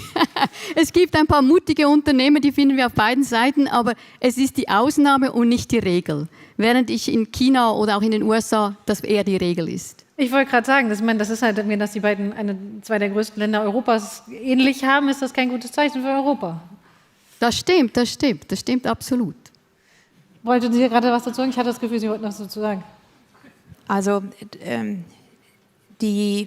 das AI nicht nice to have ist, sondern ein must have und jeden Wirtschaftsbereich unser Leben durchdringen wird, ist klar. Dafür braucht es Rechenleistung. Es hat zwei Komponenten. Das eine ist die reine Infrastruktur, also Stromnetzanschluss, Energieversorgung, Platz, Netz, Genehmigung. Die andere Seite ist der Traffic auf den GPOs. Wie kriegen wir den dahin? Wenn sich die Bundesregierung vornimmt, ein Gigahub-Factory zu fördern, anzureizen, brauchen wir das Datenvolumen darauf. Und nicht nur vom Bund, von Hochschulen, von Unternehmen, vom Mittelstand, um diese Datacenter vernünftig betreiben zu können. Sonst reden wir über Kleinanwendungen, aber werden sozusagen den Value, der in Daten steckt, niemals heben können. Und da bin ich bei ihm, das ist dann wiederum eher ein kulturelles Problem. Allerdings muss man auch sagen, muss dann auch bezahlt werden. Ne? Also Frau Beer wird dann mit den Hochschulen sprechen müssen, wenn die Kapazität buchen, wie das zu zahlen ist. Ja. Waren Sie enttäuscht, als Sie gelesen haben, dass man sich nicht auf ein Konsortium für eine AI-Gigafactory hat einigen können? Nun warten wir mal ab. Also ich höre aus der Wirtschaft sehr wohl, dass das als Conditio sine qua non gesehen wird. Es geht hier nicht schlicht um Fördergeld, es geht darum, das möglich zu machen und möglichst viele auf die Gigafactories zu bringen, möglichst viel Datenvolumen. Das ist der Klein- und Mittelstand, genauso wie die großen und die öffentliche Hand. Also ganz pessimistisch wäre ich da nicht. Allerdings brauchen wir hier andere europäische Regelungen. So wie es momentan ist, verlieren wir den Wettbewerb. Mhm. Sie wollten was sagen, Herr Brenner? Ja, zum Thema AI. Also erstmal muss man schon sagen, wir haben in Deutschland schon die klugen Köpfe und wir wissen schon und auch die Technologie, um was zu machen. Allein für Amazon kann ich sprechen, wir haben in Deutschland, in Tübingen AI-Technologie entwickelt für die virtuelle Anprobe. Wir haben hier in Berlin AI-Technologie, die 20.000 Kundenreviews zusammenfasst, um die wichtigsten Punkte rauszunehmen. Da kommt wirklich viel raus. Das Wichtige ist aber, dass wir insgesamt die Rahmenbedingungen schaffen, damit es wirklich einfach ist und rechtlich, dass man keine Angst hat, dass was immer ich mache, da kriege ich hinterher eine große Strafe dafür, sondern dass die Rahmenbedingungen da sind, dass man einfach mal was ausprobieren kann, dass man innovativ sein kann. Innovativ heißt auch, wenn ich schon vorher weiß, dass es funktioniert, dann bin ich nicht innovativ. Und es fehlt in Deutschland noch. In Deutschland macht man erst Sachen, wenn man 25 verschiedene Analysten hat und dann noch eine Consulting-Firma, die einem genau sagt, okay, das wird funktionieren. Und nicht irgendeine Consulting-Firma. Meistens müssen es spezifisch sein. Aber dann ist man nicht innovativ. Oder wie gestern jemand auch gesagt hat, wenn man sich sicher fühlt mit dem, wie es läuft, dann ist man einfach nicht schnell genug. Und dieser Mindset-Shift, der muss einfach noch in Deutschland auch stattfinden. Dazu gehört allerdings auch beim Thema AI, dass wir das mehr demystifizieren. Das muss raus aus das ist ein Thema von CEOs und irgendwelchen Tech-Teams. Das muss in die Bevölkerung rein. Und da sind wir nämlich in USA, in UK, in den skandinavischen Ländern und in Asien natürlich auch schon viel, viel weiter. Und da müssen wir einfach auch dran arbeiten, um diesen Mindshift hinzubekommen, dass in der Bevölkerung, ja, wir müssen es regeln, wir müssen daher sicher sein, dass die Anwendungen, die dann rauskommen, tatsächlich auch sicher sind. Darf ich das ganz kurz hinterfragen, bevor wir sprechen, Frau Bachhofer? Ich habe das Gefühl, dass künstliche Intelligenz viel, viel stärker im Alltag der Menschen schon verankert ist, als das viele meinen. Das ist halt eben, dass wir das nicht haben. Also, Sie können ja gerne mal die Hand heben, wer von Ihnen zwischendurch irgendeine Form von AI nutzt. ChatGPT, Copilot, Google, genau. Es gibt, so, sehen Sie, da, das AI ist eigentlich schon da, oder? Bei den Endanwendern. Es ist bei den Endanwendern, die einfachen Anwendungen sind da. Das Problem ist, als wir damals... Also die langfristigen Möglichkeiten von AI, die können wir heute noch gar nicht absehen. Wussten wir damals aber, als das Internet oder das mobile Internet kam, auch nicht. So ein Uber ist auch nicht entstanden von heute über morgen, sondern sind mehrere Anwendungen aus einer freien Welt, wo sich jeder Anwendung erschließen konnte, entstanden. Da gab es auf einmal, Payment war möglich, Navigation war möglich, GPS und alles mögliche. Da hat sich jemand gedacht, okay, dann packe ich das alles zusammen und mache daraus eine tolle Anwendung. Und diese Unternehmen, die gibt es halt in Deutschland und in Europa auch. Wir müssen ihnen bloß die Rahmenbedingungen geben, dass sie diese Anwendung, die jeder schon benutzt, auch dann weiterentwickeln und neue schaffen und tatsächlich damit auch innovative Lösungen, innovative Produkte und Services anbieten können. Aber wollten Sie was dazu? Weil sonst Frau Freier wollte, glaube ich, direkt darauf antworten. Ja. Nee, ich wollte schon dazu was sagen. Also ich hatte auch Ihren Kommentar, also wenn ich die Menschen in meiner Belegschaft anschaue, die darin ganz eifrig eigentlich mit AI durch die Weltgeschichte, ja, also auch, man kann sich darum im Qualitätsmanagementbereich so ein bisschen Unterstützung holen. Und wir sind auch gerade dabei, für unseren kleinen Datenraum eigentlich ein LLM aufbauen zu wollen. Ja. Die erste Frage war dann, ja, ist das DSGVO-konform, ist das AI-Act-konform und was war eigentlich mit T6? Also das ist Datensicherheit in der automobilen Lieferkette. Ja. So, und wenn Sie dann halt schon mit solchen Fragen dann irgendwie anfangen, denken Sie sich, ja, mache ich das jetzt wirklich, mache ich es nicht? Und man muss sich natürlich schon auch klar sein, das sind sehr sensible Daten, mit denen da trainiert wird. Ja? Also je nachdem, welchen Partner wir uns jetzt da vielleicht irgendwann mal an Bord holen, ja, dann ist schon klar, also unsere Daten sind nachher vielleicht irgendwie auch Trainingsdaten für jemand anderen und da steckt unser Know-how drin. Und ich möchte nicht verpflichtet werden, diese Daten zu teilen, sondern ich möchte sagen, ja, ich möchte Datensouveränität hätte ich gerne. Ich möchte dann entscheiden, welche Datensätze gebe ich zu Trainingszwecken irgendwo frei und alles andere bleibt mal schön gekapselt hier auf unserem Mack und Schneider Datenraum. Und das ist eigentlich so das Problem. Ich glaube auch, wir brauchen eher so also das ist eine Mindset-Frage, aber ich brauche keine Regulierung, die mir vorschreibt, teil deine Daten auf Teufel komm raus. Das möchte ich ehrlich gesagt nicht haben. Aber Sie wollen schon Deregulierung. DSGVO ist ein bisschen zu streng, AI-Act ist ein bisschen zu streng, das schon. Also Sie würden DSGVO und AI-Act gerne schon ein kleines bisschen reduzieren. Ja, vor allem, also wir trainieren ja eigentlich nicht mit personenbezogenen Daten. Erstmal es sind Maschinendaten, es sind Maschinendaten oder im Prinzip irgendwelche technischen Daten. Von daher, also das, glaube ich, kann man dann irgendwie ausblenden. Ich denke auch, ja, Frau Frey. Ich wollte nur noch schnell auf das Thema Skalierung. Wir reden ja immer über China und USA mit diesen tollen Startups und die Unicorns. Die haben einfach meinen Markt eskaliert und wir reden ja schon seit Jahren darüber, wir brauchen Europa zu skalieren. Und das ist für mich ein wichtiges Anliegen an die Bundesregierung. Wirklich Europamarkt als Skalierung für die Startups ist heute nicht gegeben. Und das würde enormen Schub bringen in der Innovation. Aber da reden wir auch schon länger drüber. Genau, das meine ich, schon länger drüber. Ja, absolut. Also Single Markets, sowohl für den Kapitalmarkt als für den Digitalmarkt, als für den Energiemarkt, es bleibt dann immer stecken. Die internen Zölle, die wir uns durch die Schranken, also sozusagen, es gibt eine EU-Regel und dann fragmentiert man in 27 Mitgliedstaaten und bei uns dann nochmal in 16 Bundesländern.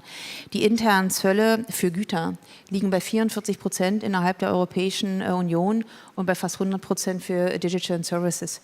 Also schon allein, dass der theoretische Single Market nicht da ist, sondern durch interne Handelsbarrieren beschränkt wird, baut ein fiktives Zollvolumen auf Handelsbarrieren, die sind gigantisch und da müssen wir unbedingt dran. Skalieren mit Daten kann ich nur, wenn ich großen Zugriff habe. Nicht im Sinne von, wir wollen die Daten klauen, aber ich kann Datenmodelle nur trainieren mit vielen anonymisierten Daten und das möglichst auf einer großen skalierten Ebene. Haben Sie das Gefühl, wenn Sie jetzt mit Brüssel sprechen, dass das verstanden ist und dass man das jetzt endlich mal angeht? Puh. Naja, also nicht. Der Kommissar sagt, ich habe es verstanden und dann ist man in seltsamen Diskussionen auf aber man muss auch sagen, auf Parlamentsebene. Also die Diskussion wird dann ganz, ganz narrow. Dann beschäftigt man sich nur mit Data Protection und vermutet halt hinter jedem Unternehmen Datenriesen, der alles klaut. Hier sind wir wieder bei Mindshift. Also auch diejenigen, die dann am Ende Einfluss haben auf Regulierung, müssen verstehen, dass wir es brauchen. Weil wenn wir es nicht anwenden, zirkeln die Anwendungen um uns drum herum und wir verpassen Chancen und Wachstum. Das ist ja ein bisschen das, was Herr Leibinger gestern auch schon gesagt hat. Ne? Das ist halt, wir müssen den Schmerz vielleicht auch mal wieder nach Brüssel tragen. Herr Wendeler. Ja, ich stimme vollkommen überein mit den Ansprüchen und auch da technisch sehr viel versierter zu werden. Ich nehme allerdings auch wahr, dass wir eine Tendenz dazu haben, sehr schnell in das Sophisticated zu gehen. Aus meiner Sicht, und so habe ich Sie auch ein gutes Stück verstanden, ist jetzt erstmal wirkliche Basisarbeiten in ganz vielen Bereichen zu tun. Ich nehme ein Beispiel. Wir haben 16 Bundesländer, 16 Landesbauverordnungen. Von den Ämtern, die da arbeiten, sind überhaupt die wenigsten digital zu erreichen. Da wird Papier gewälzt. Wir haben fast 900 regionale Versorger, die alle mehr oder weniger ihre Ansprüche haben und Standards haben, mit denen wir uns auseinanderzusetzen haben. Baugenehmigungen, die teilweise 3 Jahre dauern. Ich verstehe AI und die Digitalisierung in dem Bereich, aber Basis, das wäre mir wichtig, dass wir da anfangen, wo die großen Punkte zu holen sind und uns dann in das Nice to Have rein, ohne zu sagen, dass das Nice to Have ist, aber in die größeren Punkte, in die Basis erstmal anfangen. Ja, auf jeden Fall. Ich weiß nicht, ob Herr Wildberger schon da ist, aber das wird er auf jeden Fall gleich mitnehmen. Wir wollen ja über Wettbewerbsfähigkeit sprechen. Und wir hatten es eben schon anklingen lassen, USA und China, die warten halt nicht auf uns, oder? Also ich meine, das ist halt, jemand hat es eben schon gesagt, ne, es ist halt China, die machen es staatlich gelenkt, in den USA, die machen es Kapital gelenkt, muss man sagen, da gibt es einfach größeres Interesse, auch da staatlich gelenkt, muss man sagen. An der Stelle übrigens die Frage, Sie hatten die Verdopplung dieser Win-Initiative verkündet. Haben Sie es geschafft, das durch den Haushalt zu kriegen? Die ist tatsächlich angelegt und ressortiert bzw. wird bewirtschaftet und organisiert mit und über die KfW. Und da habe ich schon eben angedeutet, dass wir die gesamte Beteiligungs- und Fondsstruktur, die wir haben, gerade durchforsten und neu aufstellen. Okay, bis wann? Und das gibt, glaube ich, Möglichkeiten zu investieren. Ja, okay, weil das ist ja, diese Win-Initiative, muss man ja noch sagen, für alle, die sich das vielleicht nicht auskennen, ist schon gedacht, dass der Staat einen gewissen Anschub gibt und vor allem eine gewisse Sicherheit gibt für ein gewisses Risiko und es dann aber trotzdem stark aus der Privatwirtschaft gedeckt wird. Sehen Sie da genug Interesse in Deutschland zurzeit? Da sehe ich Interesse. Ich glaube, es ist jetzt eine Frage, dass wir jetzt liefern können und auch müssen, um danach Investitionen auch auszulösen. Kann mir vorstellen, dass in den letzten Jahren auch viel zurückgehalten wurde aufgrund von Unsicherheit. Und schafft man diese Sicherheit, sehe ich die Bereitschaft zu investieren. Und gerade die Startups, die eine super positive Lobby auch haben, müssen wir unterstützen. Aber das kann nicht immer Aufgabe des Staats sein. Wir können anschieben, wir können was machen, aber am Ende ist diese, finde ich, falsche Idee, dass der Staat sich um alles kümmert und jegliches Risiko wegnimmt, auch falsch. Weil wir sozusagen vom Kopf auf die Füße kommen. Genau, und Sie nehmen ja schon Risiko raus. Ja. Frau Frey, würden Sie eher zurzeit, Sie hätten 1 Milliarde, viel Geld, würden Sie die in den USA, in China oder in Europa investieren? Ich bin Europäerin. Natürlich, Jetzt nicht nur ideologisch, Sie müssen auch schon in Ihren Investoren antworten. Also wir als Schneider Elektrik, wir investieren in Europa. Wir haben jetzt gerade wieder publiziert, wir wollen über 110 Millionen in den Footprint in Europa hineinlegen, weil wir glauben, Produktivität kann erreicht werden und wir sind auch der Meinung, wir müssen im Markt für den Markt produzieren. Das bedeutet, es gibt Demand und dementsprechend müssen wir auch aufrüsten. Und das beginnt eben auch mit den Werken. Wie konsolidiere ich, wie automatisiere ich, wo elektrifiziere ich? Wir stecken relativ viel Geld in Elektrifizierung und es hat sich in den letzten 20 Jahren absolut bezahlt gemacht. Also, und man darf eben nicht über die nächsten 2 Jahre denken. Transformationspfade, die brauchen 10, 15, 20 Jahre. Also der Quick Win wird es hier nicht geben. Und ich glaube, auf diese Reise müssen wir mit der Politik gehen. Also wenn ich 1 Milliarde investiere, dann möchte ich eine gewisse Sicherheit haben von dem Umfeld her oder Stabilität, Planungssicherheit. Ich glaube, das ist das Wort, das jeder hier in den Mund nimmt, Planungssicherheit. Und das war in den letzten 4, 5 Jahren nicht immer so gegeben. Also gerade wenn wir über die Wärmepumpen reden oder solche Dinge. Ich hatte so gehofft, dass wir nicht mehr so viel über Wärmepumpen sprechen, um ehrlich zu sein. Aber das heißt ja aber trotzdem, Sie haben es gerade gesagt, Sie haben viel Geld in die Hand genommen. Die Entscheidung haben Sie ja wahrscheinlich in den letzten 49 Tagen getroffen, oder? Nein, das haben wir schon länger. Das ist nicht etwas, das wir... Wir haben unsere Ziele, die wir eigentlich alle 5 Jahre wieder erneuern. Und im Rahmen dieser Ziele wurden auch diese Investitionen gesprochen. Und wie gesagt, jetzt zu sagen, ich investiere nicht mehr in Europa, weil... Das wäre zu kurzfristig gedacht. Also wenn wir an einen europäischen Markt glauben, dann müssen wir hier auch investieren. Und in die Produktivität zu investieren, ist die richtige Investition in dem Sinn. Was ist das Hauptargument für Sie gewesen, in Europa zu investieren? Das Hauptargument, der Markt ist da. Also wenn wir uns 5, 6 Jahre, 7 Jahre zurückerinnern, vor Covid, war ja Europa der Kontinent, der gesagt hat, ich möchte die Green Transition machen. Und wir dürfen nicht vergessen, das war ein Pacemaker. Danach ist China gefolgt, die USA mit einem gewissen Indien. Vorher gab es solche Programme nicht. Und ich glaube, wir haben vorher das Wort Selbstvertrauen angesprochen.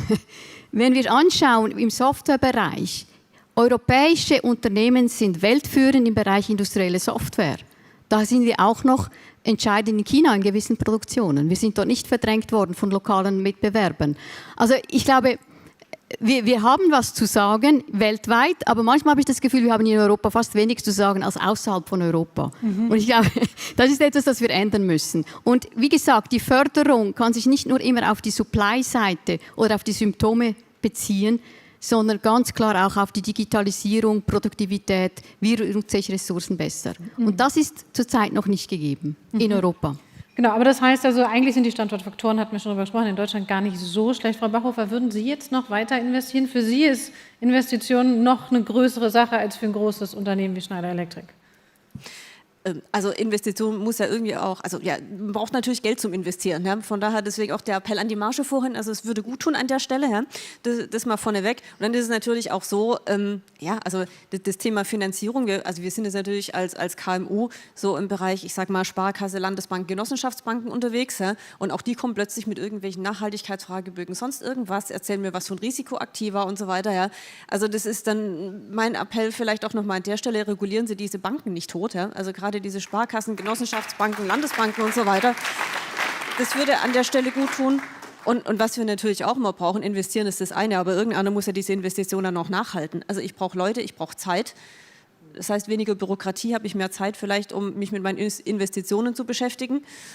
Und ich brauche einfach auch Leute. Also das merken wir auch. Es ist ein Arbeitskräftemangel. Also wir müssen einfach schauen, dass wir selber ausbilden, dass wir die Ausbildung, die duale, auch das duale Studium und so weiter am Leben halten, dass wir das bei uns im Betrieb leben und dass wir die Leute bei uns dann auch halten und nicht irgendwie ausbilden für andere Betriebe. Ja? Also das ist wahnsinnig wichtig. MINT merken wir auch, könnte mal wieder ein bisschen mehr kommen. Ja? Also ich meine, Sozialforschung ist auch schön, ja? Aber wir brauchen tatsächlich die Naturwissenschaften jetzt einfach mal an der Stelle in der Industrie. Ingenieurswissenschaften, genau, Frauen in MINT und so weiter, genau. Macht es noch Spaß, in Deutschland KMU-Unternehmerin zu sein? Bitte? Macht es noch Spaß, in Deutschland KMU-Unternehmerin zu sein? Tagesabhängig,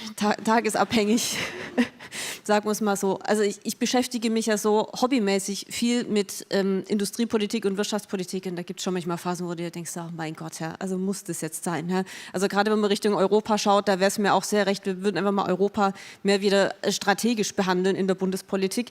Weil in den letzten 4, 5 Jahren hatte ich so das Gefühl, es wurde wahnsinnig viel entschieden, es wurden die strategischen Weichen gestellt, aber irgendwie hat es in Deutschland keiner mitbekommen.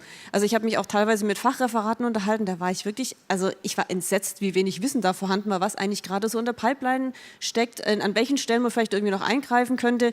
Das sind eben auch so Reporting-Standards im Nachhaltigkeitsbereich, wo ich auch sage, ja, freiwillig für den Mittelstand, ich will es gar nicht, auch nicht freiwillig eigentlich, ja, also aber wo ist dann, also wo grätscht dann einer rein, ne?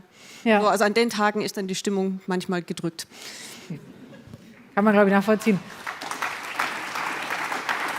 Frau Reiche, wenn Sie ganz kurz die letzten 49 Tage Revue passieren lassen, jetzt mit dem neuen Ministerium, mit der neuen Aufgabe und den vermeintlichen Wänden, gegen die man läuft in Ministerien, haben Sie das Gefühl, wie Herr Merz gesagt hat, wir müssen das jetzt schnell auf die Kette kriegen, weil wenn wir es erst in der zweiten Hälfte der Legislaturperiode schaffen, dann reicht es nicht mehr? Ja, absolut. Also Sie sehen mich hier optimistisch, kampfeslustig und das kriegt doch das Haus mit. Bin auch hin und wieder konfliktfähig, Stichwort nuklear. Ja, genau, dachte ich mir. Wir müssen es auf die Kette bekommen nochmal. Erstens, keine Zeit zu verlieren. Zweitens, globaler Wettbewerb. Aber auch drittens, das kann man sich ja nun in anderen Ländern anschauen, was passiert, wenn politische Länder noch mehr fragmentieren und sich wenn sich in der Bevölkerung der Gedanke festsetzt, es wird einfach nichts besser, es ändert sich nichts für mich persönlich, Probleme werden ignoriert oder totgeschwiegen. Das müssen wir dringend schaffen. Da haben wir Hausaufgaben, da brauche ich Sie. Aber also Sie sehen mich durchaus fröhlich. Sehr gut. Optimismus wollten wir doch. Genau. Ganz herzlichen Dank an Sie alle. Schön, dass Sie da waren. Vielen herzlichen Dank. Wir machen eine kurze Pause, danach geht es weiter mit Herrn Wildberger.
Herzlich willkommen zurück. Ich hoffe, Sie hatten angenehme Gespräche in der Pause und freue mich jetzt auf das letzte Panel des TDI 2025 mit dem Mann, auf dem ganz große Hoffnungen ruhen. Der Mann, der seit 1,5 Tagen immer wieder erwähnt wird in vielen Diskussionsrunden und der mit ganz, ganz großen Hoffnungen verknüpft ist, wenn es um die Zukunft dieses Landes geht, die Modernisierung unseres Staates geht und um Zukunftstechnologien auch geht. Deutschland, aber innovativ, Update needed. Wir freuen uns sehr, dass der Bundesminister für Digitalisierung und Staatsmodernisierung hier ist, Carsten Wildberger. Ich darf Sie auf die Bühne bitten.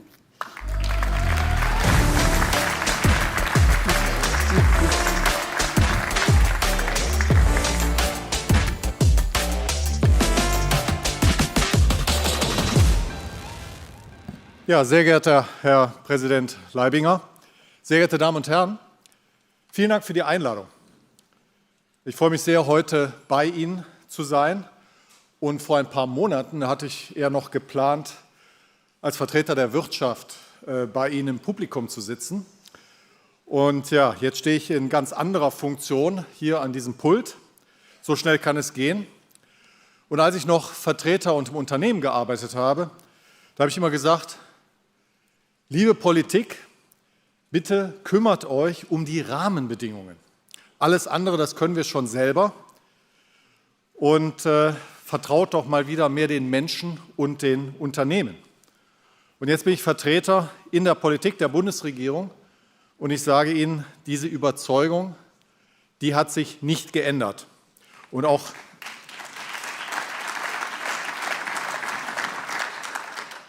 Und ich denke, dass die neue Bundesregierung auch genau dafür steht.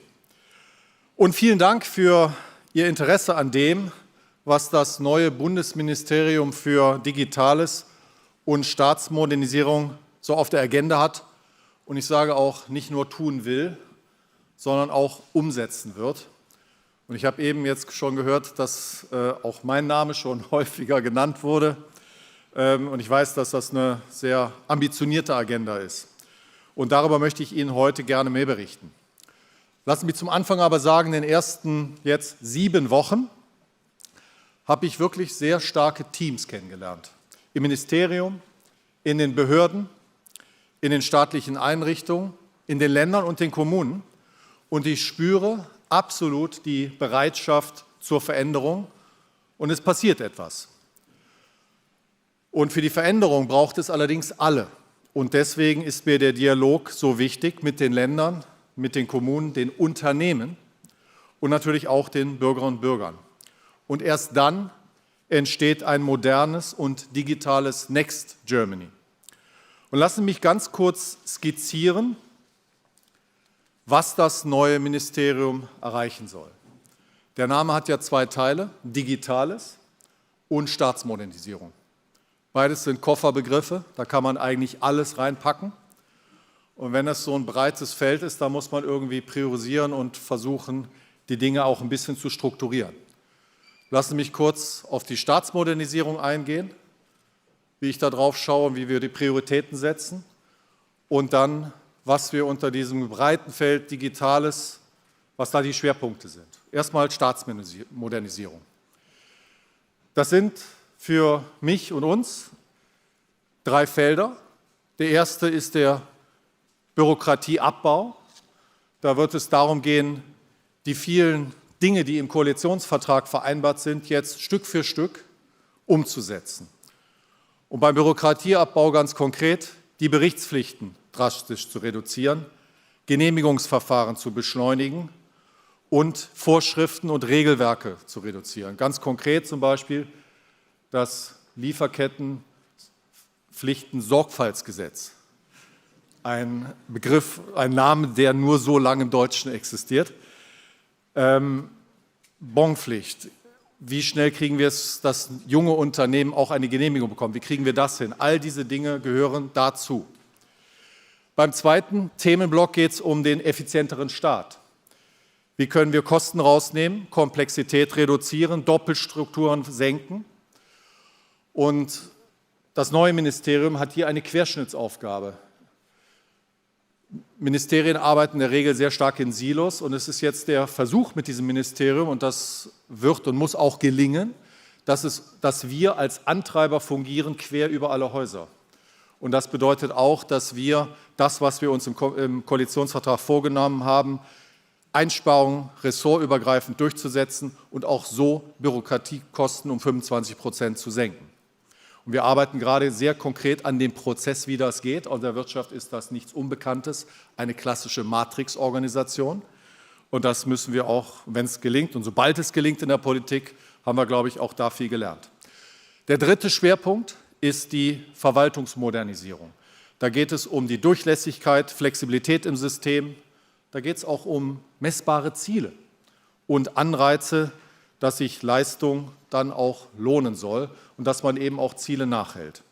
Das ist also das weite Feld und wir arbeiten hier aktuell sehr konkret an der Umsetzung von Maßnahmen.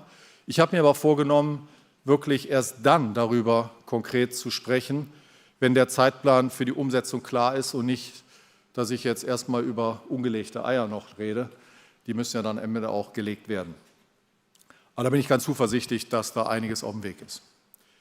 Das zweite große Feld, das schließt sich auch an die Staatsmodernisierung an, weil ein moderner Staat, der muss auch digital sein, ist das Thema Digitalisierung. Und ich hatte es eingangs gesagt, das ist ein ganz weites Feld. Und lassen Sie mich ganz kurz auf 5 Schwerpunktfelder eingehen, wie ich auf die Digitalisierung in diesem Programm schaue. Und jedes dieser Schwerpunktfelder, der braucht irgendwie auch eine andere Medizin und einen anderen Ansatz, weil das auch anders funktioniert. Das erste ist das Thema digitale Infrastruktur mit Fokus auf Glasfaser und 5G. Sicherlich zählen dazu auch Rechenzentren, da komme ich aber gleich bei einem anderen Thema dazu. Das zweite große Feld ist die Regulierung. Das dritte die Cybersecurity. Das vierte Feld digitale Souveränität. Und darunter fasse ich auch die Wirtschaft, auch die Dynamik von etablierten Unternehmen, den Mittelstand, aber auch Dynamik bei Startups und auch die KI. Und das fünfte Feld ist die Digitalisierung der Verwaltung. Das ist der Teil, wo die Bürgerinnen und Bürger auf uns schauen und sagen, hat es denn was gebracht, wenn ich zum Amt gehe? Kann ich jetzt meine Leistung, Serviceleistung auf dem Amt auch digital erledigen? Ganz kurz zur Infrastruktur. Wir haben nach kurzer Zeit, sehr kurzer Zeit, nach wenigen Wochen einen Gesetzentwurf eingebracht. Das sind nur 3 Worte, dass wir nämlich den Netzausbau zum überragenden öffentlichen Interesse erklären. Und das bedeutet, dass wir damit die Handhabe haben, Bauprojekte vor Ort deutlich beschleunigt auf den Weg zu bringen. Im Schnitt dauert es 2 Jahre und teilweise länger, einen Mobilfunkstandort zu genehmigen. Das geht natürlich so nicht. Das ist prinzipiell jetzt eigentlich auch in ein paar Wochen möglich. Und das Team arbeitet jetzt daran, bis zum Jahresende auch weitere beschleunigende Maßnahmen in Gang zu setzen. Wir befinden uns auch im Austausch mit der Industrie, weil wir müssen auch an die Strukturen ran, weil das System, so wie wir das machen, der Engländer würde sagen, es gibt Verbesserungsmöglichkeiten. Gleichzeitig möchte ich auch sagen, nehmen wir mal das Thema Glasfaser, ist die Welt auch nicht so schlecht, wie sie oft kolportiert wird.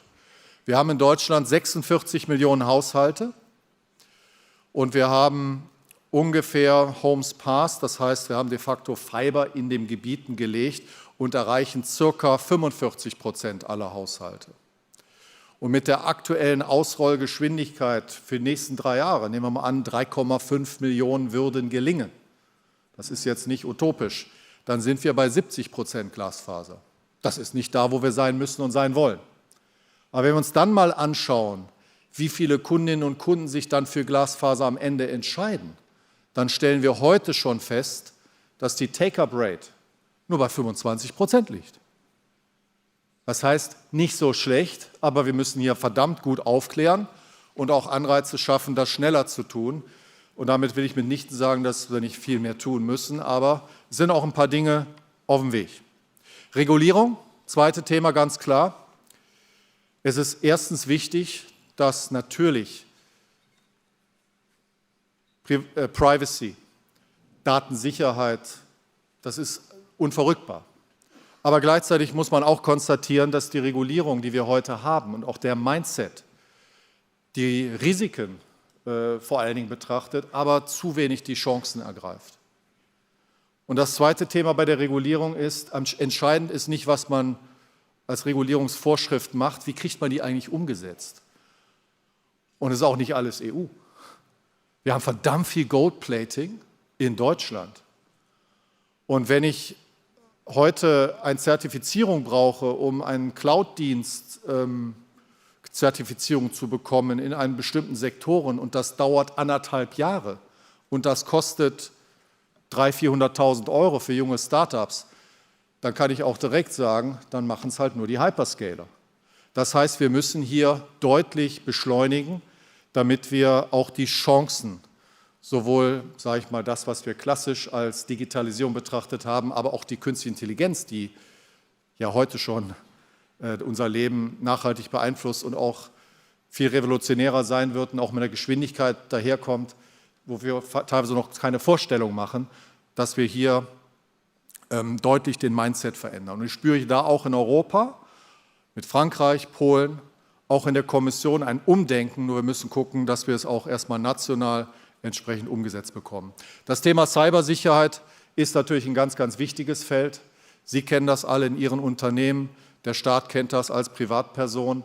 Da kann man nicht ausreichend Fähigkeiten haben. Da wird es auch darum, die vielen sehr guten Fähigkeiten in Unternehmen zu bündeln und auch daraus europäisch neue Geschäftsmodelle zu entwickeln. Und auch hier werden wir im Schulterschluss mit den Unternehmen und Unternehmen zusammenarbeiten und natürlich das tun, was wir auch als Staat tun müssen. Wir werden hier auch viel investieren, um staatliche IT-Stacks und Systeme entsprechend abzusichern. Und dann das wichtige Thema digitale Souveränität. Das ist mir persönlich sehr, sehr wichtig. Wir müssen erstmal verstehen, was meinen wir eigentlich damit.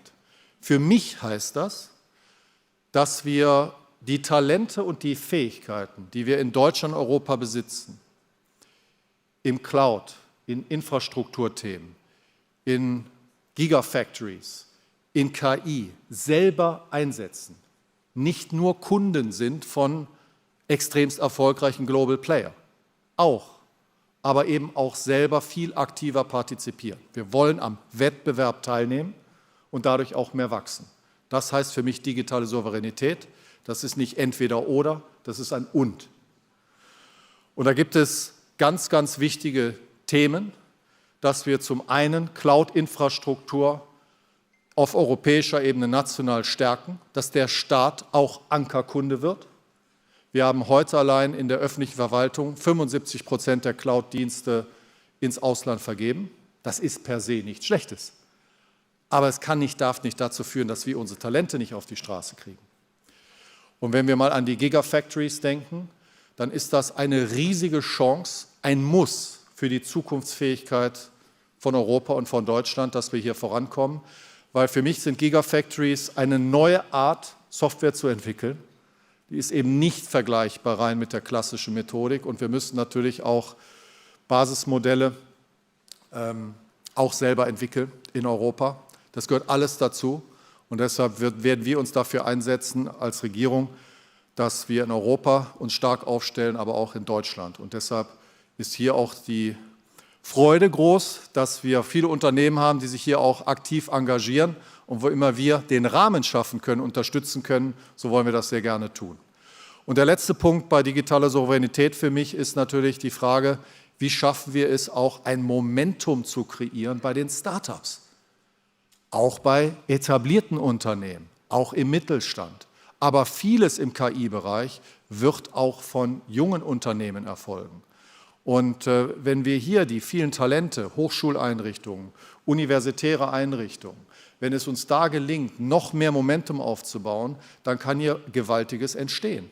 Und wenn wir uns mal erfolgreiche Startups im KI-Bereich anschauen, diejenigen, die erfolgreich sind, die können innerhalb von 2, 3 Jahren auch eine unglaubliche Größe und Wertschöpfung erreichen. Das heißt, hier ist, wenn man es richtig macht, auch die Zeit der Freund. Bevor ich zum Schluss komme, Digitalisierung der Verwaltung. Weil eins ist klar, wenn ich irgendwann mal in den Spiegel gucke und sage, wie ist es denn so gelaufen, dann werden die Bürger und Bürger auch daran das bemessen, wie viel einfacher ist es denn in der Verwaltung geworden, vor Ort, auf dem Amt. Was kann ich jetzt mit der App machen und was nicht? Und da haben wir 3 Stoßrichtungen, wie wir das beschleunigen wollen. Das eine ist ein viel engerer Schulterschluss mit Ländern. Das müssen nicht alle sein. Wenn wir den Nachweis erbringen, dass es mit 1 oder 2 gelingt, dann haben wir den Nachweis erbracht, dass es geht, weil es gibt viele gute sogenannte OZG, Online-Zugangsgesetzleistungen, die heute schon funktionieren. Das heißt, wir diskutieren gerade, was braucht es jetzt, um das, was funktioniert, viel schneller auszurollen. Das ist ein ganz wichtiges Feld. Das zweite Feld ist, weil auch da spüren wir und ich eine große Bereitschaft, dafür lohnt es sich aber auch, sich einzusetzen, zu kämpfen. Wie wäre es denn mal, wenn wir bestimmte Dienste doch zentralisierter machen und eine Plattform einmal bauen? Und was müssen wir an Gesetzen ändern? Das heißt, die zweite Ebene ist, was können wir vom Bund zur Verfügung stellen und auch ausrollen?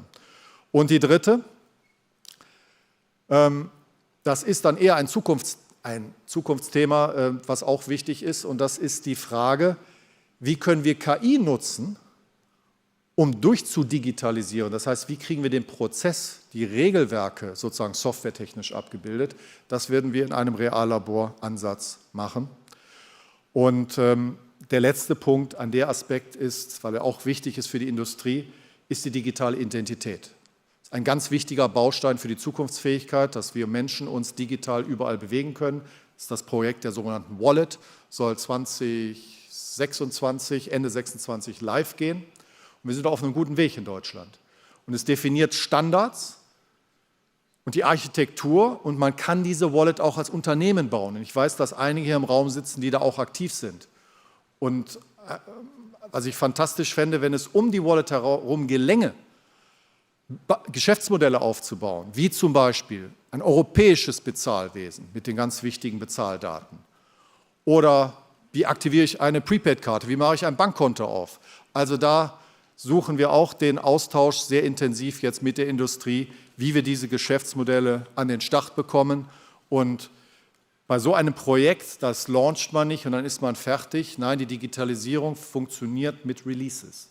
Das heißt, wir müssen bei dem Projekt zum Beispiel lernen, wir starten, dann kommt das nächste Release, das nächste und wir werden hoffentlich dann immer besser.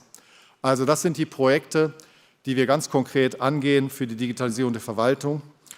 Und zum Abschluss, das wichtiges Thema, Vertrauen und Kommunikation.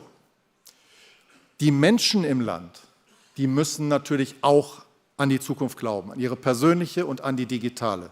Und ich weiß, dass es viele Zweifel gibt. Und die müssen wir ernst nehmen, zuhören, verstehen und erklären. Wir müssen den Menschen auch sagen, dass Chance und Risiko 2 Seiten derselben Medaille sind. Aber um Risiken zu beherrschen, muss ich erstmal die Chancen ergreifen, weil ich muss Technologie beherrschen. Und denn die wichtigste Zutat für die Zukunft, das ist der Mut. Und wo gibt es den zuhauf, wenn ich hier im Kreis von erfolgreichen Unternehmerinnen und Unternehmern, Managerinnen und Managern, Macherinnen und Machern aus der Industrie, also bei Ihnen. Meine Damen und Herren, Sie prägen und gestalten unser Land jeden Tag. Sie setzen sich ein für Innovationen, Aufträge, Arbeitsplätze. Und dafür möchte ich auch herzlich Danke sagen. Und nun freue ich mich darauf, gemeinsam mit Ihnen anzupacken und die Zukunft unseres Landes in die Hand zu nehmen für ein modernes Next Germany. Dankeschön.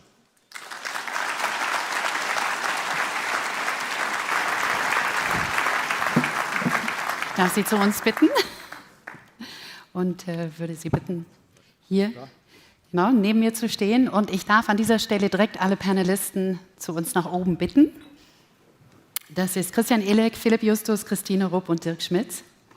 Wir freuen uns sehr. Wir haben gedacht, Frau Rupp vielleicht neben Ihnen.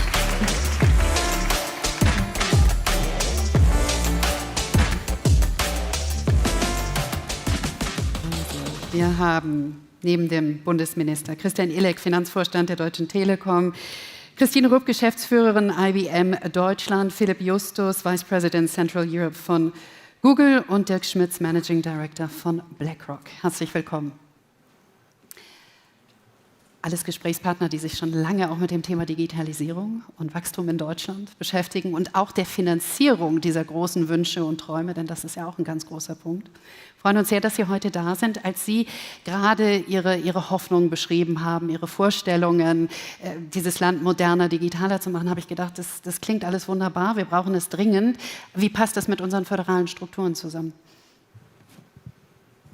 Also ich habe gesagt, das ganze Thema Digitalisierung hat ja verschiedene Schwerpunktfelder. Und jedes dieser Felder hat einen, sag ich mal, einen anderen Reifegrad oder auch einen Durchsetzungsfähigkeitsgrad. Also ich habe so ein paar Bereiche, wo ich sehr hoffnungsvoll bin, dass wir da die richtigen Antworten finden werden.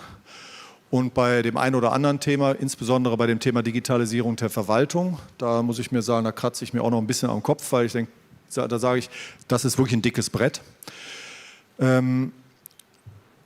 Aber ich meine, ich spüre bei den Ländern eine hohe Bereitschaft. Und wenn es jetzt zum Beispiel gelingt, 1, 2 Länder zu finden, und da sind wir auf einem guten Weg, Dinge wirklich anders zu betreiben und dann Dinge auch in der Politik lernen, anders aufzusetzen. Weil am Ende geht es ja um die Umsetzung. Es reicht ja nicht aus, den politischen Willen zu erklären und dann verschwindet das irgendwo und dann kommt das irgendwann wieder. So funktioniert das ja nicht. Und wenn wir gerade bei diesem Thema stärker anfangen, wie soll denn die technische Lösung aussehen, dann glaube ich, dann kann das auch gelingen, weil zum Beispiel dein Wallet-Projekt, das ist ganz anders aufgesetzt, da sitzen wirklich Menschen dran, die von der Technologie, das sind richtig gute Teams und da geht auch richtig viel voran und solche Ansätze spüre ich eine große Bereitschaft, das zu tun. Also insofern, also ich bin nach 7 Wochen, habe ich mehr Energie als am Anfang. Das freut uns, das können wir gebrauchen alle. Ich würde gerne an Ihrem Punkt das moderne, digitale Next Germany anknüpfen und einfach mal Sie fragen, wie sieht Ihr digitales, modernes Next Germany aus und was ist die Telekom bereit auch dafür zu leisten, wo es vielleicht in der Vergangenheit ein bisschen gehapert hat, auch aus Wettbewerbsgründen, Stichwort Glasfaserausbau?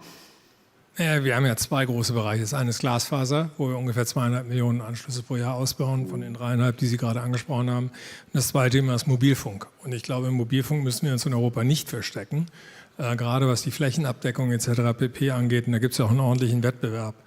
Aber Sie haben es eingangs angesprochen, wenn wir uns die Genehmigungsverfahren angucken, wenn ich jetzt mal aus dem Maschinenraum heraus berichte, das Mindset ist ein ganz anderes als das, was Sie beschrieben haben. Das Mindset in den Genehmigungsverfahren ist Risikominimierung. Und was wir brauchen, ist Output-Maximierung. Das heißt, man muss nicht alle Risiken im Vorfeld schon mal definieren und sagen, das könnte alles schief gehen, sondern man muss mit einem vertretbaren Risiko die Leute mal machen lassen. Und wenn dann was schief geht, dann wird es halt gefixt. Und das ist ein Stück weit auch etwas, was uns zurückhält in beiden Bereichen. Und ich glaube, da brauchen wir wirklich eine Beschleunigung. Und Ihre Frage ist natürlich genau richtig. Man kann auf der Bundesebene was bestimmen, aber am Ende des Tages die Gemeinden müssen es schlussendlich genehmigen. Und ich glaube, da haben wir noch ein ordentliches Stück Arbeit vor uns.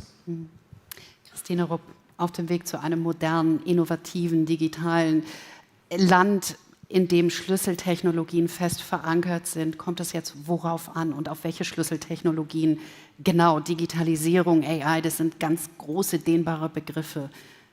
Aber um jetzt wirklich schnell auch ins Handeln zu kommen, worum geht's?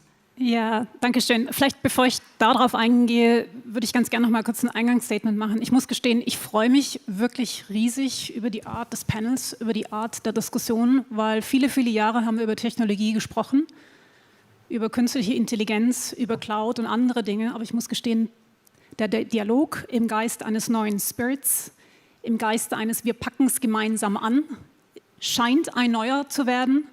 Und Herr Wildberger, Ihnen in Ihrem Ministerium und vor allem auch der gesamten Bundesregierung möchte ich hiermit ganz, ganz viel Glück und Erfolg wünschen, weil das ist eine wesentliche Grundlage für uns alle.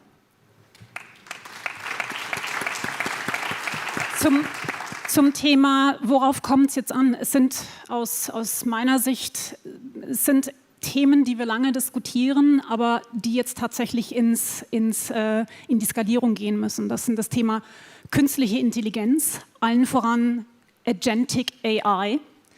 Das sind die Themen Cloud, das sind die Themen Cybersecurity und ein bisschen am längeren Ende natürlich Quantum.